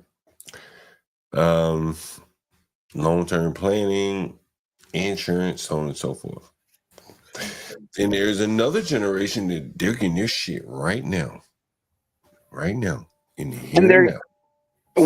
Can you qualify the statement of right now, and then I'll give my thoughts on it. Well, and maybe I should retract that and say, when I was a young man, we read Benjamin Graham, A Random Walk Around Wall Street and shit like that. Fundamental investing. It took me a long time to realize, like, fundamental investing is dead, bro. Not even Warren Buffett practices fundamental investing anymore. He's had to basically adapt to the new paradigm. He's bought Apple and shit that he refused to buy. And now we have a president talking about using Bitcoin as a strategic reserve. It's a new paradigm shift. You see people become millionaires, maybe billionaires. Fucking companies like Strategy, MicroStrategy, has built their whole fucking business off acquiring Bitcoin. You can't fight the wave, bro. That's what it is. That's where it is. And so what do? You ride the wave. That's not fundamental investing. It's not of my generation. It's not the ilk that I was taught. What do you mean by fundamental investing? Is there any value there? Is this company undervalued versus what is valued on the stock market? If so, I'll buy it. If not, I'll short it on the extreme. Today is They still do that. But today people are looking at volatility. You hear Crack, he does all his stream. Man, that nigga, he'll laugh at you. You talk about fundamental investing. He's like, yo, it's all about the market, volatility. That's all he gives a fuck about. Yeah, he's more or less a day trader. That's why. Well, but I don't think but they're along this. Volatility does influence. Hold on, Dave. Along this spectrum, day traders, swing traders, I think he's a momentum trader or something of the sort. He could better explain. And he's only focused on volatility. He says there's some stupid ass people out here, and I'm going to take advantage of them by looking at volume and shit like that. And so he's not worried about fundamentals. He would laugh at you if you start talking about fundamentals. He don't give a fuck about that. Ross Shue would probably be the same way. He don't give a shit about that. And that is a paradigm shift from the way we look at investments. Well, maybe not even you. I don't believe it's a paradigm shift. I believe I believe that that's been happening since time immemorial. There may be a spotlight on it now. Who was a gentleman who shorted Wall Street during the Great Depression? Can't remember his name. He used to go and Great Depression. He used to. Hey, Blacks. No, but that's not my point. My point here is, but that's not my point. My point here is that there were people doing exactly what Crack and Rashu, the people you mentioned, were doing 100 years ago. Of course, the legality was questionable. That's why he was able to short the stock market and create the Great Depression. Is my point. I'm saying that was something that was created by one man. It didn't just happen organically. Type of market participant you are dictates your investment. We get off the rails. Here's the thing: like, look at what Ryan just tweeted. ROI, EBITDA, profit and loss, risk, internal rates of return, all that kind of shit. None of this shit matters anymore. Yeah, it depends upon what type of. Hold on, Dave. I'm talking, right? I took all 3 levels of CFA, and the shit that I was taught is obsolete today. Shit that John, can I say something to that? Yeah, go ahead. The fundamentals, it doesn't matter anymore. It's about market. First of all, good evening, gentlemen. Yeah. Basically, what I want to say to that is that with crypto, and John, you're just starting to learn this because you're new, right? You don't know the infrastructure of how this shit works, right? So there are some key fundamental things that you have to learn about the market, but you probably won't learn it about the market until probably 2 years into it, right? And there are some fundamentals about Bitcoin and about products like Solana that have value to them because they offer a service to the world that ultimately. Rashu, I'm not disagreeing with anything you're saying. I got that dope to say. Give me 1 minute. What's up? Yeah, what's up? What's up? Yeah, what's up? Yeah, I'm not probably though. You gotta put the code in, hit the pound sign after you hit the code. I can't see any.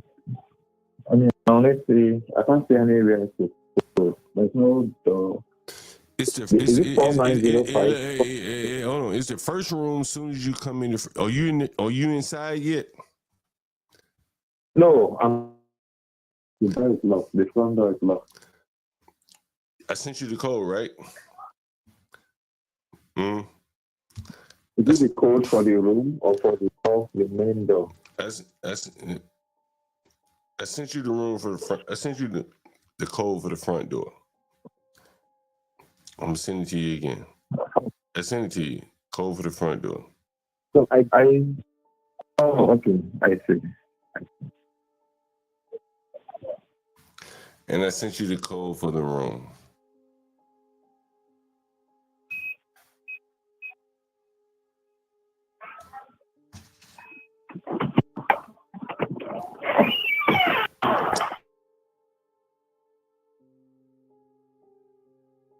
Yeah, I gotta sell that dope, man. I gotta sell that dope. By the way, guys, hit the fucking like button. And again, we're running a campaign, Porsche J, $20 a day. Make sure you do that. If this nigga don't like that dope, I got some shit with some fat mixed in it. I got that Tucci. Nigga don't like that, I got some Tucci. Nigga don't like that, I got some Za. Okay. I'll send it. Yeah. Yeah. Nigga, what you want to do? What these bitches want from a nigga? What these Africans want from a nigga? What these Africans want from a nigga? Yeah, I'm here. So is that like is that a bathroom? The bathroom is upstairs. You want to go upstairs? Look at the bathroom. Mm-hmm. Tell me what you think about the bathroom when you go upstairs.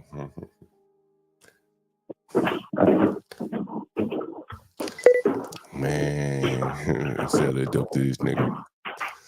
Go ahead, nigga, go on upstairs. Let me sell that dope to you. Sell that dope, nigga.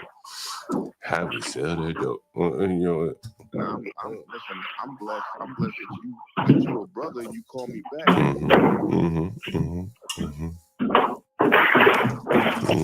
Okay, I'll send it. You saw it. You saw it. Yeah. What do you think? What do you think about the bathroom? Huh? Oh, it's very nice. It's clean. I do sell that dope. Nigga, like, how many landlords will let you hear the dope being sold online? I let you hear the dope being sold online. Yeah. What's up? So I sent you the payment arrangements, right? How do you want to do it? Sorry? I sent you the payment arrangements. How do you want to do it? Oh, so if I'm to buy weekly, I will just think like do I have to pay like? Can I just pay the bi-weekly? Hell yeah, you can do it however you want to do it. I sent you the terms, right? Okay. I sent it to you, right?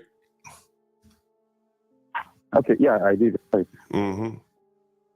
I sent it to you, right? I sent it to you, yeah. Okay. So let me get back to you tomorrow, right? All right. Let me get to you tomorrow. All right, ain't no problem. Yeah. Look, we got some places Thank across. you very We much. got places across the street too, if you're interested. They're a little bit more because they come with a kitchen. Yeah, across the street. But it's just like what you just saw. We have some rooms with 2 rooms in one. It comes with a kitchen, so it's a little bit more expensive. There's another Nigerian guy that lives there as well. So, so it's a 2-room. Yeah, two rooms in one, man. Take a look at the playlist. You might see one of the rooms. The David Bowie room is kind of the room that is representing the sample.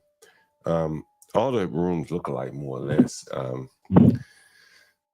Hey, let me ask you this question, bro. If you don't mind me asking, where did you get your mechanical degree? You got it here, or you got it back in Nigeria? No, I got it here in Texas. Oh yeah. What school you went to in Texas? Baylor University. Baylor. Oh, man, that's a good ass school, bro. That's a good ass school. So what are you doing now? Getting your PhD? Yeah, I I finished the PhD, so I got a postdoc position in DC. Okay, yeah, postdoc. And Yeah, a postdoc, yeah. what were you doing in Chicago? Oh, my brother lives in Chicago. My older brother lives in Chicago. Yeah. Man, hey, yeah. Who make the best Jollof, bro? Let's be honest. I fuck with that Ghanaian Jollof, bro. I ain't gonna lie to you. That Ghanaian Jollof, I fuck with that. What you? The what? I'm with that Jollof, the Ghanaian Jollof. I think they got the best Jollof, man. What do you think? Oh, okay, the jollof rice. Okay. Yo, my kids, Yeah, my kids Ghanaian. I've been to Ghana. I've been to West Africa many times. You know what I'm saying? I fuck with that Ghanaian Jollof, man. I like Ghana. I got a lot. I got Nigerian jollof rice. Nah, I don't fuck with that Nigerian. That Nigerian Jollof. They don't fuck with it. They don't fuck with that Ghanaian shit. My woman make that shit. You know. They put the love in. She put the love in. I ain't never had an African Nigerian make that Jollof. But you think the Nigerian Jollof is better? Of course. Yeah, of course. You know, those are fighting words, bro. You know, those are fucking fighting words now. I should have put a fucking Nigerian on the phone with you right now, and he'll tell you. I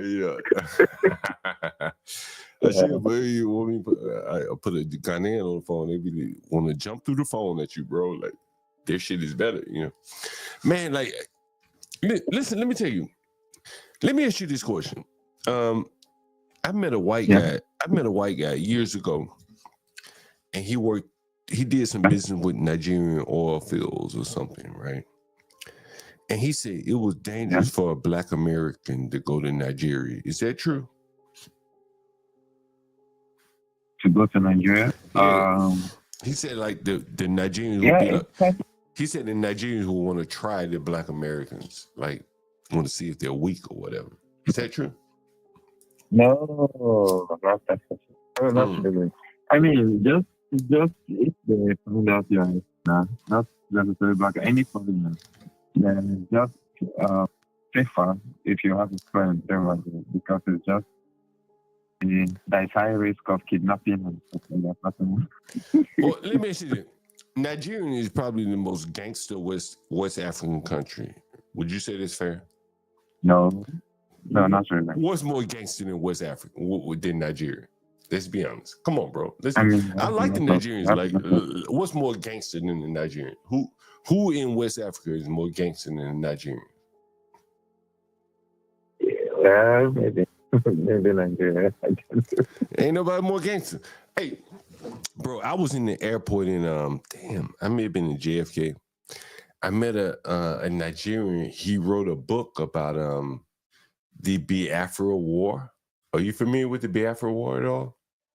The Biafra War? Yeah, of course I am. So the guy wrote a book. I got his fucking card around here somewhere. I should look it up. But I'm very interested in like the Biafra War. How familiar are you with the Biafra War?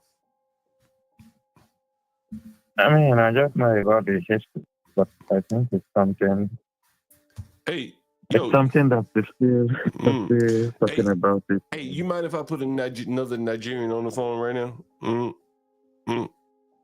Oh, another Nigerian? Yeah, I got a Nigerian I wanted you to talk to. How about that? Oh, sure. All right, hold on.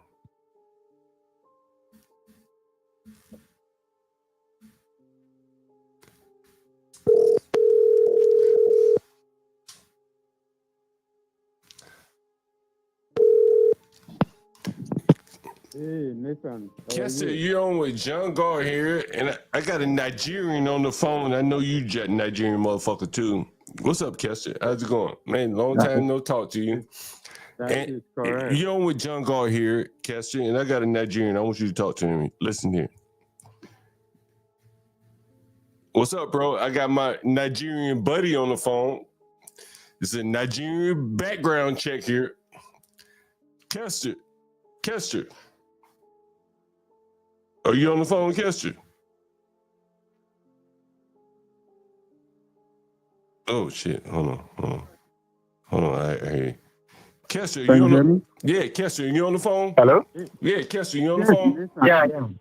We got two. I'm ready. Yes. We got two Nigerians on the phone here, and I'm doing a Okay. I'm doing I'm doing a background check, Nigerian style. And all I want to know, the first question is, who make the best fucking jollof rice? Ghanaians or Nigerians? Listen to this. Listen to this. Listen, you know me well. You know it so well. That's kind of I was talking to a Ghanaian lady about the jollof rice. And I was asking her, America is making bombs. What you say, Kester? You got to speak up, Kester. You got to speak up, Kester. I think I'm speaking up. Can you hear me? You got to speak up, Kester. Look, I'm about to side with the Ghanaians if y'all Nigerians can't speak up. Nigerians, speak up. We want to know. Yeah. Can you hear me? Can you hear me? Yeah, who got the best fucking jollof rice? Nigeria and Ghana are talking about jollof rice, right? Yeah. Why America is talking about artificial intelligence? See, Kester, how long have I known you? You've known me now minimum by, I think it's about, let's say about 25 years. I'm that nigga John Gall. And you know, Kester, Kester, you know I got them. You know I got an African woman with African children. You know that, right, Kester? Yeah, I'm gonna side with the Ghanaian. What you about to say, Kester? So I'm sorry, I do not have answer to the question you asked. We got another Nigerian on the phone. Kester, what do you know about the Biafra War? Okay, the Biafra War, part of my history. Really? Tell us about it. All I can tell you is that England and America set Nigeria to be fighting against each other. And a lot of lives were lost in the midst of that. Brothers fighting brothers. And when it was said and done, the guy that was leading the Biafran war, America told him to give up. So they brought a plane from America, right? And they put him and his wife and his children, and they brought them to America, and he left everyone else in the war. So that was how the war ended. Now, let me ask you a question, Kester. And I want to ask you a guy on the phone right here. What's your name, by the way? Kester, this is a guy that's looking to rent a room from me, John Gall. That nigga, John Gall. Hello? Yeah, I'm here. Yeah. Hello? What's your name, by the way? Oh, IB. IGBE. IB. Can you say IB. Kester, you know where he's from? Is he from the same tribe as you? I'm from Edo State. Oh, he's from Delta. It's one of the states. If I remember correctly, you have three primary languages in Nigeria. They are Hausa, Igbo, and Yoruba. Then you have some smaller states. So I think Delta is one of them.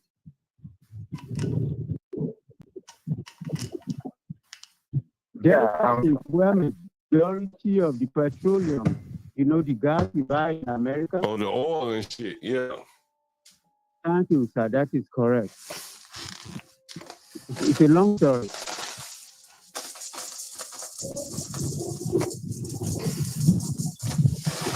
Okay. Yeah, it's a lot. So are you? Oh, Kester, what are you? You're Yoruba or Igbo? I know I've asked you many I'm times. Yoruba.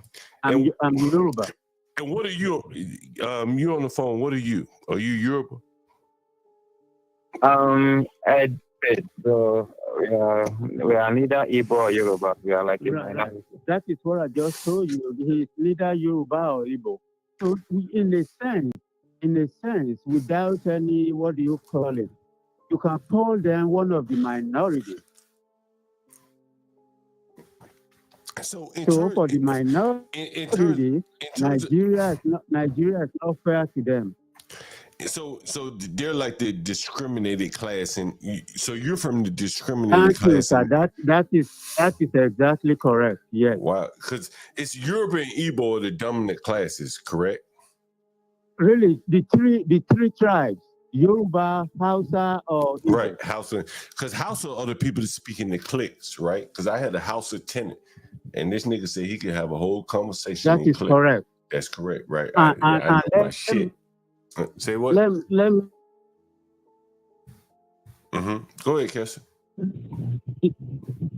in a sense, you can call them the majority. And let me explain that to you. They are majority in the sense that when the Yorubas and the Igbos were being sent to colleges and high schools and all that, right? Mm-hmm. The Hausas went to the army. So while the military was ruling Nigeria, the Hausas were more or less ruling Nigeria. And that makes a big difference. They've been in control for a very long time. So because when you have the guns and the ammunitions, right? You are in control. Wow, it's I told you I met a guy in the I think it was in JFK, and he wrote a book about the Biafra War, man, and it's very interesting. Yeah, you need to read it. That is correct. Yeah, I'm gonna read that book. Yeah, very interesting. It's just like Zelensky in Ukraine now. The U.S. government says you have to give up the fight. You just say, okay, I will bring my wife and my children, and just leave the rest in Ukraine to be fighting the war by themselves. That was what the Biafran leader did. That's very interesting. That's very interesting, Kessler. Kessler, let me ask you this question. You still have you're not an American citizen, right? Yes, I am, right? Oh, you are? Okay. Are you a Nigerian citizen? To be honest with you, my answer would be no. Oh, really? Okay. What about the guy on the phone? I can't pronounce your name. Are you an American citizen? Okay. Yeah. What's your name? No, Nigerian citizen. Okay, yeah, I got you. Okay, cool. All right, man. Hey, so what do you think about the room, my man? You want to rent the room or what? Oh, what of the other apartment you said you have, the other room? How much does it go for? Hey, listen, let me go. It's my Bible study time. Call me again. All right. My bad. Call me again. Kester, call me anytime. You Bye. know. Oh shit! Did I hang up on the guy? My bad. I fucking hung up on the guy there. My bad. Let me call him back. I'm gonna call another Nigerian. You think I should call another Nigerian? What do you guys think? Should I call another Nigerian? What's up? Hello? Yeah, sorry about that. Yeah.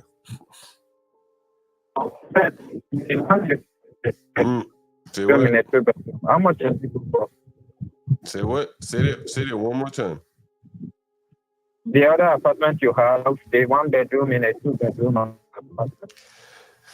It's gonna be a little bit more because it has a kitchen. You know what I'm saying?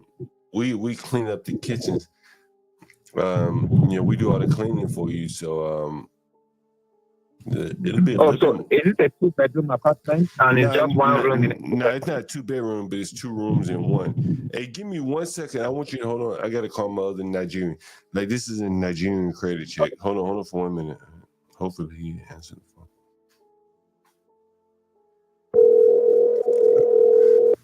Nigerian credit check. Hello, Nathan. What's up? Femi, I got a fellow Nigerian on the phone. I'm doing a Nigerian credit check. Femi. Credit check? What do you mean? A Nigerian credit check, Femi. Femi, I'm doing a Nigerian credit check. I got, what's your name, my man, on the phone? I'm IJB. You know what it is? Are you Was Femi? that Isaac? IB, yeah. Okay. Yeah, what's going on? Femi, no, Hello? No, Femi, you know, I got a Femi, you know, we used to work together, right? Yes. You know, I am that nigga, software developer extraordinaire, a real estate nigga. When them, Femi, you remember when them niggas in Baltimore kicking in your back door and shit? You remember that shit? And you called me, you said, John Galt, I need a nigga to help fortify my house from these niggas in Baltimore. Remember that? Remember that, Femi? Yeah. I am that nigga. John Galt. And Femi, like, honestly, I'm on my stream, so just for full disclosure. We worked together. In the Postal Regulatory Commission, right? Yes, we did. We did. I was a software nigga, and I developed software then, right? Right, Femi? I developed software then, right? And I went on to go to New York and shit like that, developing software, right? Right? Remember that, Femi? Sure, repeat what you said. Huh? I went on to develop software for companies in New York and shit like that, right? You remember that, Femi? Right? Yeah. And remember, you used to ask me, like, yo, I used to tell you, like, you need to learn this and learn that in the software field. Remember that, Femi? Yeah, several tips. Yeah, I gave you tips. Yes, that is correct. Yeah. I am that nigga. And I've been doing this landlord shit for a long time. You would admit to that, Femi. Is that correct? Yeah. I am that nigga. I ain't gonna lie to you. There's very few niggas like me that would do this shit. So anyway, I got another Nigerian guy online. And, you know, I like the Africans. I love the Nigerian people. They're the hustlers. And so I'm doing a little Nigerian credit check here, Femi. And I got a Nigerian on the phone with me. He's looking to rent a room from Jungle. And so, where you say you from in Nigeria, my man? I'm from Edo State. Femi, you know what it is? Did you say Edo State? Edo State. Okay. He said he got a mechanical engineer, Femi. Mechanical engineering degree, Femi. What do you think about that? Mechanical engineer from which school? I mean, I went to Baylor in Texas. I just finished my PhD to start a position at UDC, postdoc position at UDC next week. So I'm looking for an apartment. So I can't reach online. But I'm staying in a hotel right now. So I need some. Your voice is breaking. I can't really hear what you're saying. Oh, I said I just finished my PhD in Baylor University of Texas in mechanical engineering. So I'm just a position at UTC, University of the District of Columbia by next week. So that's why I'm looking for an urgent apartment quickly. Okay. Yeah. Mechanical engineering. Mechanical engineering. What is your area of specialization? Material science, composite. Which materials? Composite.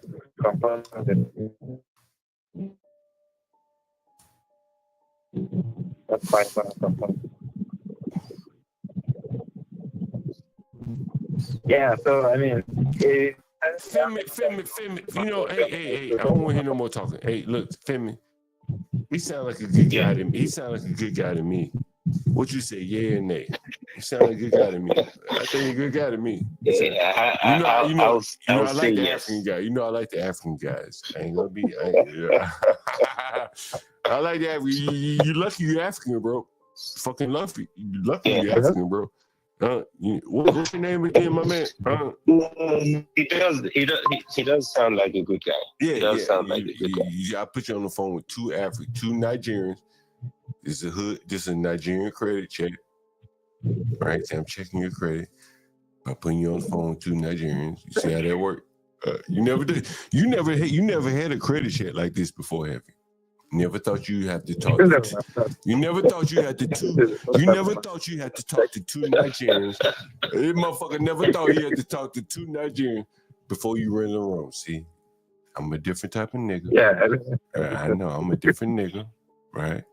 I'm a different nigga. Understand?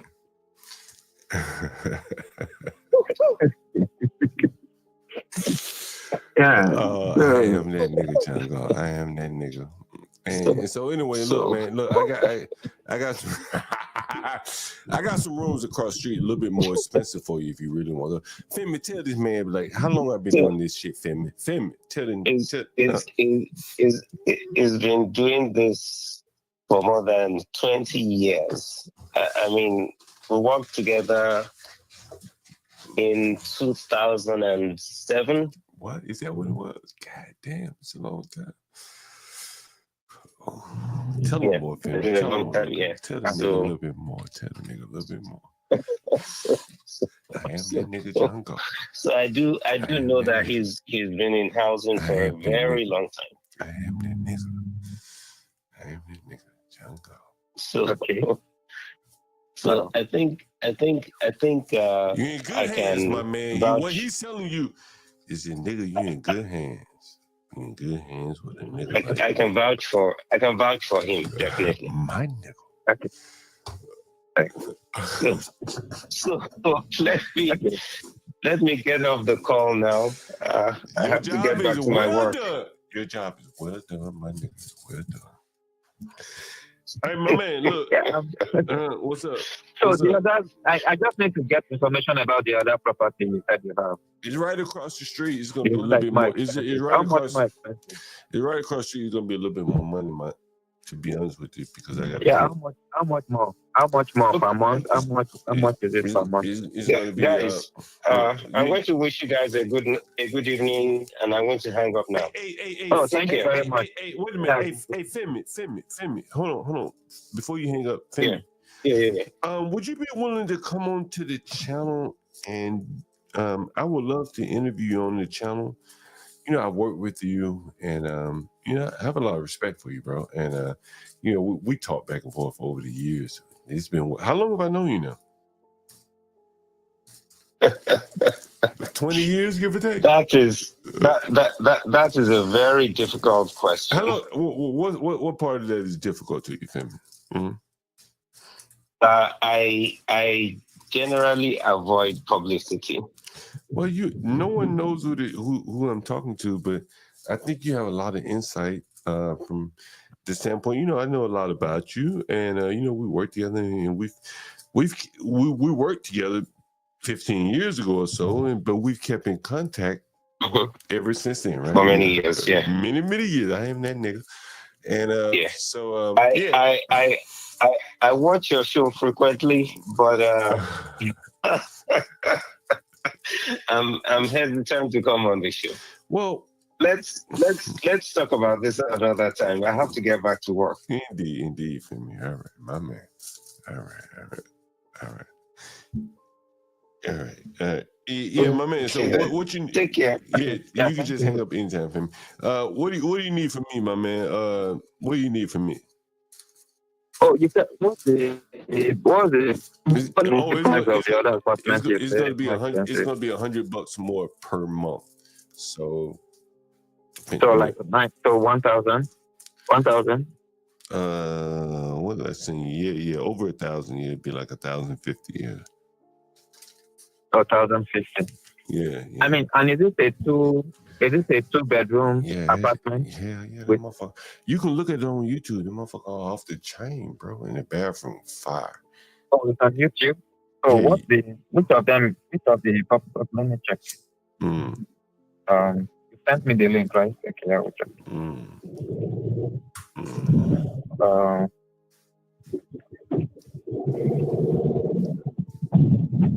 Okay. So I will check it. I'm driving right now. So let me so I will check it and I will I mean I'm interested. So I will call you tomorrow. Right? I've got All right. Just call me whatever you're ready. Okay, thank you so much. No problem. Thank you so much. That raw shit on YouTube right here. Fucking Nigerian credit check, nigga. Some different shit. That's some different shit right there. That's real different. Yeah. On the fly right here. On the fly. Anyway, if anyone wants to join the panel, here's a link. A fucking Nigerian credit check. I got the SCT. Anyway, otherwise I'm gonna get out of here shortly. Anyone want to join the panel, help me out here.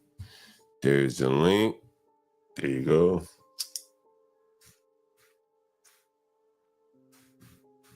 And someone should clip that shit. Nigerian credit check. John Galt calls up a couple of Nigerians and run them through the gamut there. See what they're about.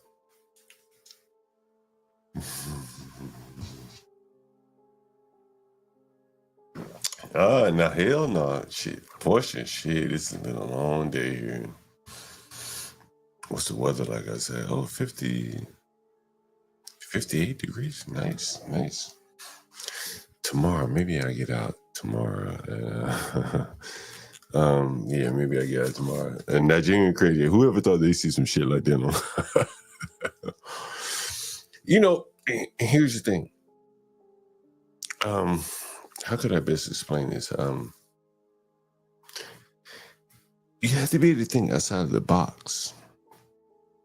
You know, I've told you all along, I've never done a credit check, never submitted a credit check to anyone.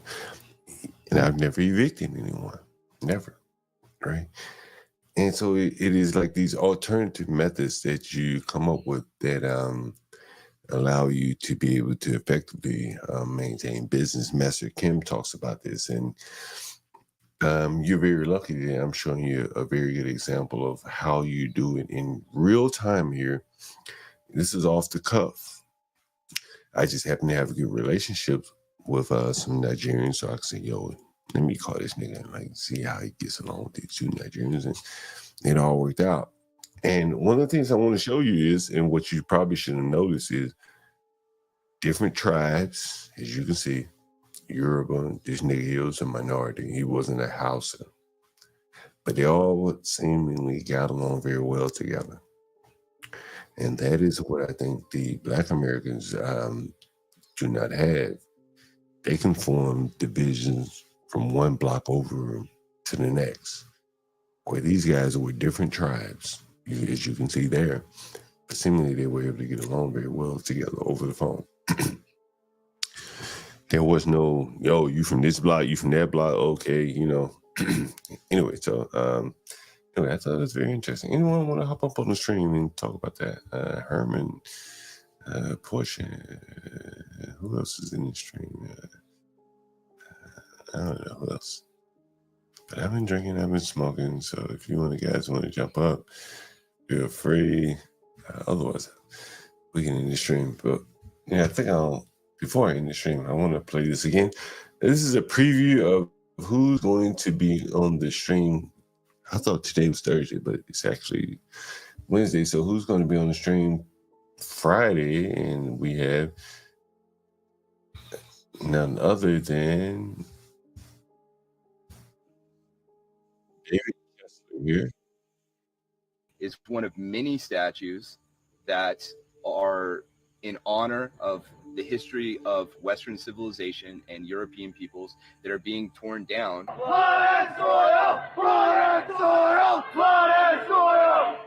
The policies that liberals have put in place, although they may have been put in place with good intentions, are effectively ethnically cleansing white people from the face of the earth.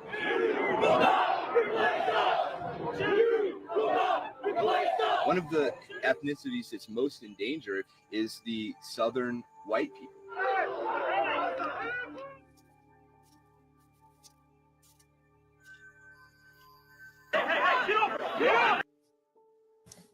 Anyways, I'm really curious. I really want some questions from you guys about what I should ask him when he's up on the panel. Any questions? Any comments? Anything? We'll try to make it very, very civil, as I prefer. Yeah. So let's just be a night. Me and Jason Kessler, 8 p.m. Friday evening. What's up, Portia? I see you in the back. If you want to jump up before I end the stream, you can feel free to jump up. Let me know what you think. Otherwise, I'll proceed. But anyway, Jason Kessler, Friday evening. Make sure you guys. What's up, Portia?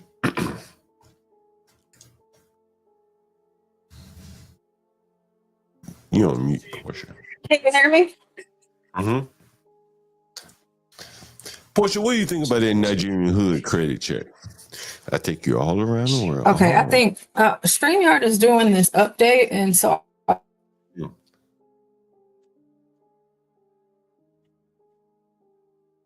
I'm gonna drop down and come back up because I think something's wrong with my connection. Loud and clear now. I hear you loud and clear.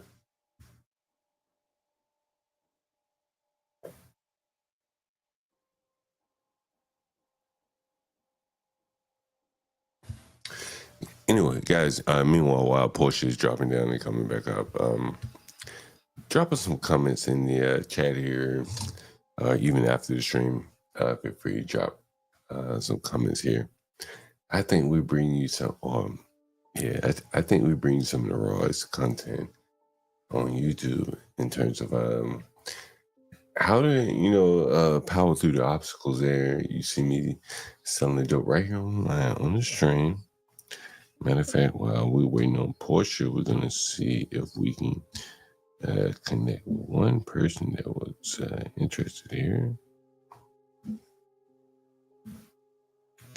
Let's see if we got one person that was interested.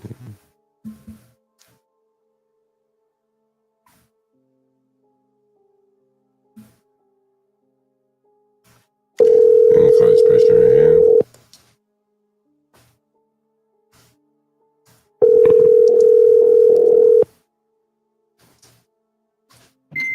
Hello? Hi, yes, you call about the room on Facebook? Yes. Yes. I wanted to know if you could send me or I want to know where the places are at location-wise to see if I'll be able to be close to where I need to go. But I'm very, very interested. I'm trying to move as soon as possible in a way. Do you want northwest or southeast? I would think southeast, or honestly, whatever is more affordable that you think. You might know the area more than me. That's going to be very, very good for me. Now, let me ask you this question. It was you, your husband, and a dog. Is that correct? Correct. Right now, we have an apartment in Northwest DC. Okay. Would you be able to send me the address just to see where it's at so I can familiarize myself? It's in Petworth. You know what Petworth is? No, that's the thing. I don't know anything about that at all. I'm from Florida, so I'll be brand new to everything. Are you in DC right now? I'm trying to be out there by next week, and I'll be looking. So Okay. I mean, Yeah, we have a lot of places. We're a Hustle Chic. This is the company, Hustle Chic. HOSTEL Chic. So if you want Northwest right now, when are you going to be in DC? I have to look at the area because I'm being relocated through work. That's what I'm saying. If you can pinpoint me where this is going to be at so I can see. Yeah, I'll send you the addresses. Like, what do you need to be close to? Because we have several locations. Hold on, give me 1 second. Let me plug in my phone because it's dying. Okay, yeah. We have several locations, so what do you need to be close to? Let me see. I'll tell you right now. 1 second. Are you in the military or something like that? Let me see if I can get the area where they're putting me at. Hold on.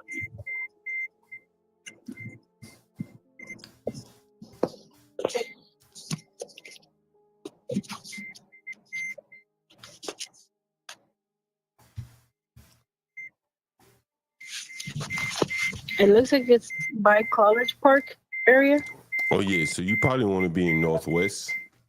Okay. Yeah, that's closer to College Park. Okay. Can you send me more information though? Like of the place, pictures, like what do you need? Yeah, I'll send you more information. What we do is 1 week, 2 week, 1 week, bi-weekly, bi-monthly. Okay. Are you going to school That's here fine. or are you going to be working here? No. I'm gonna be working. Where are you going to be working? I don't know. That's the thing. They have to still tell me because I'm starting remote, and then they're gonna give me the pinpoint location. But they told me to stay around that area. What are you going to be for the government or something like that? No. Okay, all right. No, it's a travel agency. I work for a travel agency. Oh, travel agent. Okay, cool. Why do they need you to be here? Because they're opening up a new agency out there, so I'm probably gonna help kind of assist opening it up or something. So, but I have to work remote over there, so I have to move out there. Okay, cool. Well, we have a lot of places.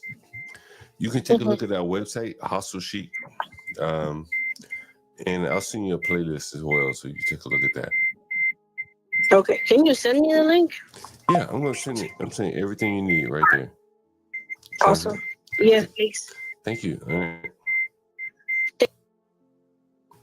What's up, Portia? Hey, What's up, Portia? What's going on? I don't know. I don't know if my connection sounds any better now. You sound fine.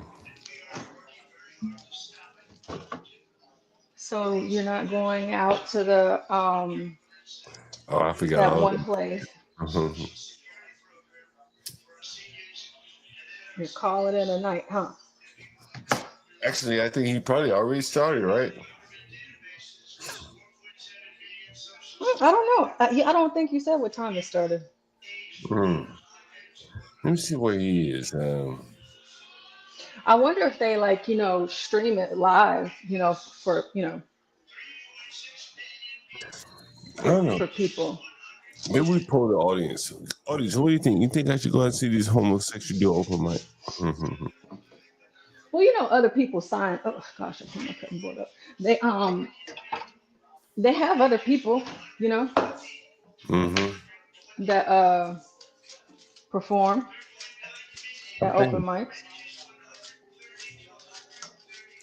I tell you what. Let me get out of here and think about it. You never know. Portia, you never know. All right, I might do a show tonight. I haven't decided yet. Just basically covering the aftermath of the address last night and all of the reactions and some other breaking news from today. I might haven't decided yet. So if you do go, I might be live. I give you a heads up. I give you a heads up. That's Okay. it. All right. I'm out of here, guys. All right. Let's see here. All right, guys. So we're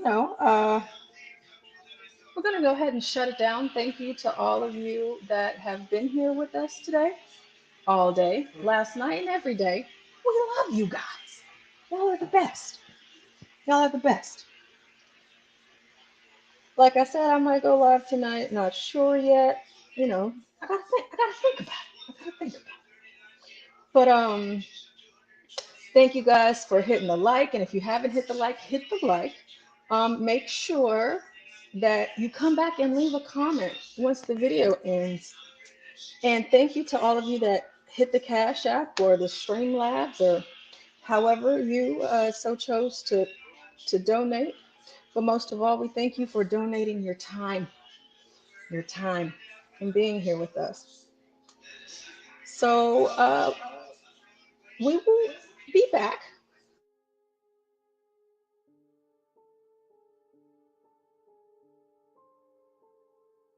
It says, Portia. Oh my gosh, this is killing me. My internet is, I just don't, I don't even think it's my internet. I just think it's this computer. Virgo says, Portia, me and Mr. Virgo can't figure this iPhone out. My daughter is at work. Help. I can't text or call anyone. What's going on, Virgo? You can't text. I wonder why you can't text or call anyone. That seems strange. That you I don't know. You probably, like, wherever you went to go get your phone, you probably have to go back because maybe they didn't activate it properly, or maybe there were some steps that were missed, or I wouldn't go that far, Virgo. I wouldn't go that far. You know, we don't want to get crazy. We're making good steps. These are positive steps, okay? So whenever we text each other, our text messages will be blue the way that they're supposed to be, Virgo. I promise you, once you get the hang of the iPhone, you're gonna love it. And it's far less complicated than an Android, I'll tell you that. It's far less complicated. Androids, they be doing too much. You see, iPhones, they're simple and straight to the point. Straight to the point. I am a strong advocate of the iPhone, and all of you out there, with the exception of Blacks Who Defy and his family, and Juan as well. I hope that you all have iPhones yourselves. It's healthy. It's good for you. That is so funny. Well, FaceTiming, Virgo, it's so much better. FaceTiming, and then like you can just do so much fun stuff, and it's so simple and so easy. I'm telling you, you're gonna love it. Don't return it. Don't return it. I wish I knew. I don't know what's wrong with it to help you fix it, but I hope you get it fixed. And whenever you do, text me, okay? And let me know. And again, I might go live. I might not. I don't know, but we'll see. And if I do, then maybe you can hit the link and tell us about your experience with this iPhone. So I'm gonna go ahead and shut it down, folks. Yeah. We'll see y'all on the next one. Bye. Feel like I should, feel like I should, feel like I should, feel like I should go. Go. Feel like I should go. Feel like I should, feel like I should, feel like I should, feel like I should go. Feel like I should go. Feel like I should, feel like I should, feel like I should, feel like I should.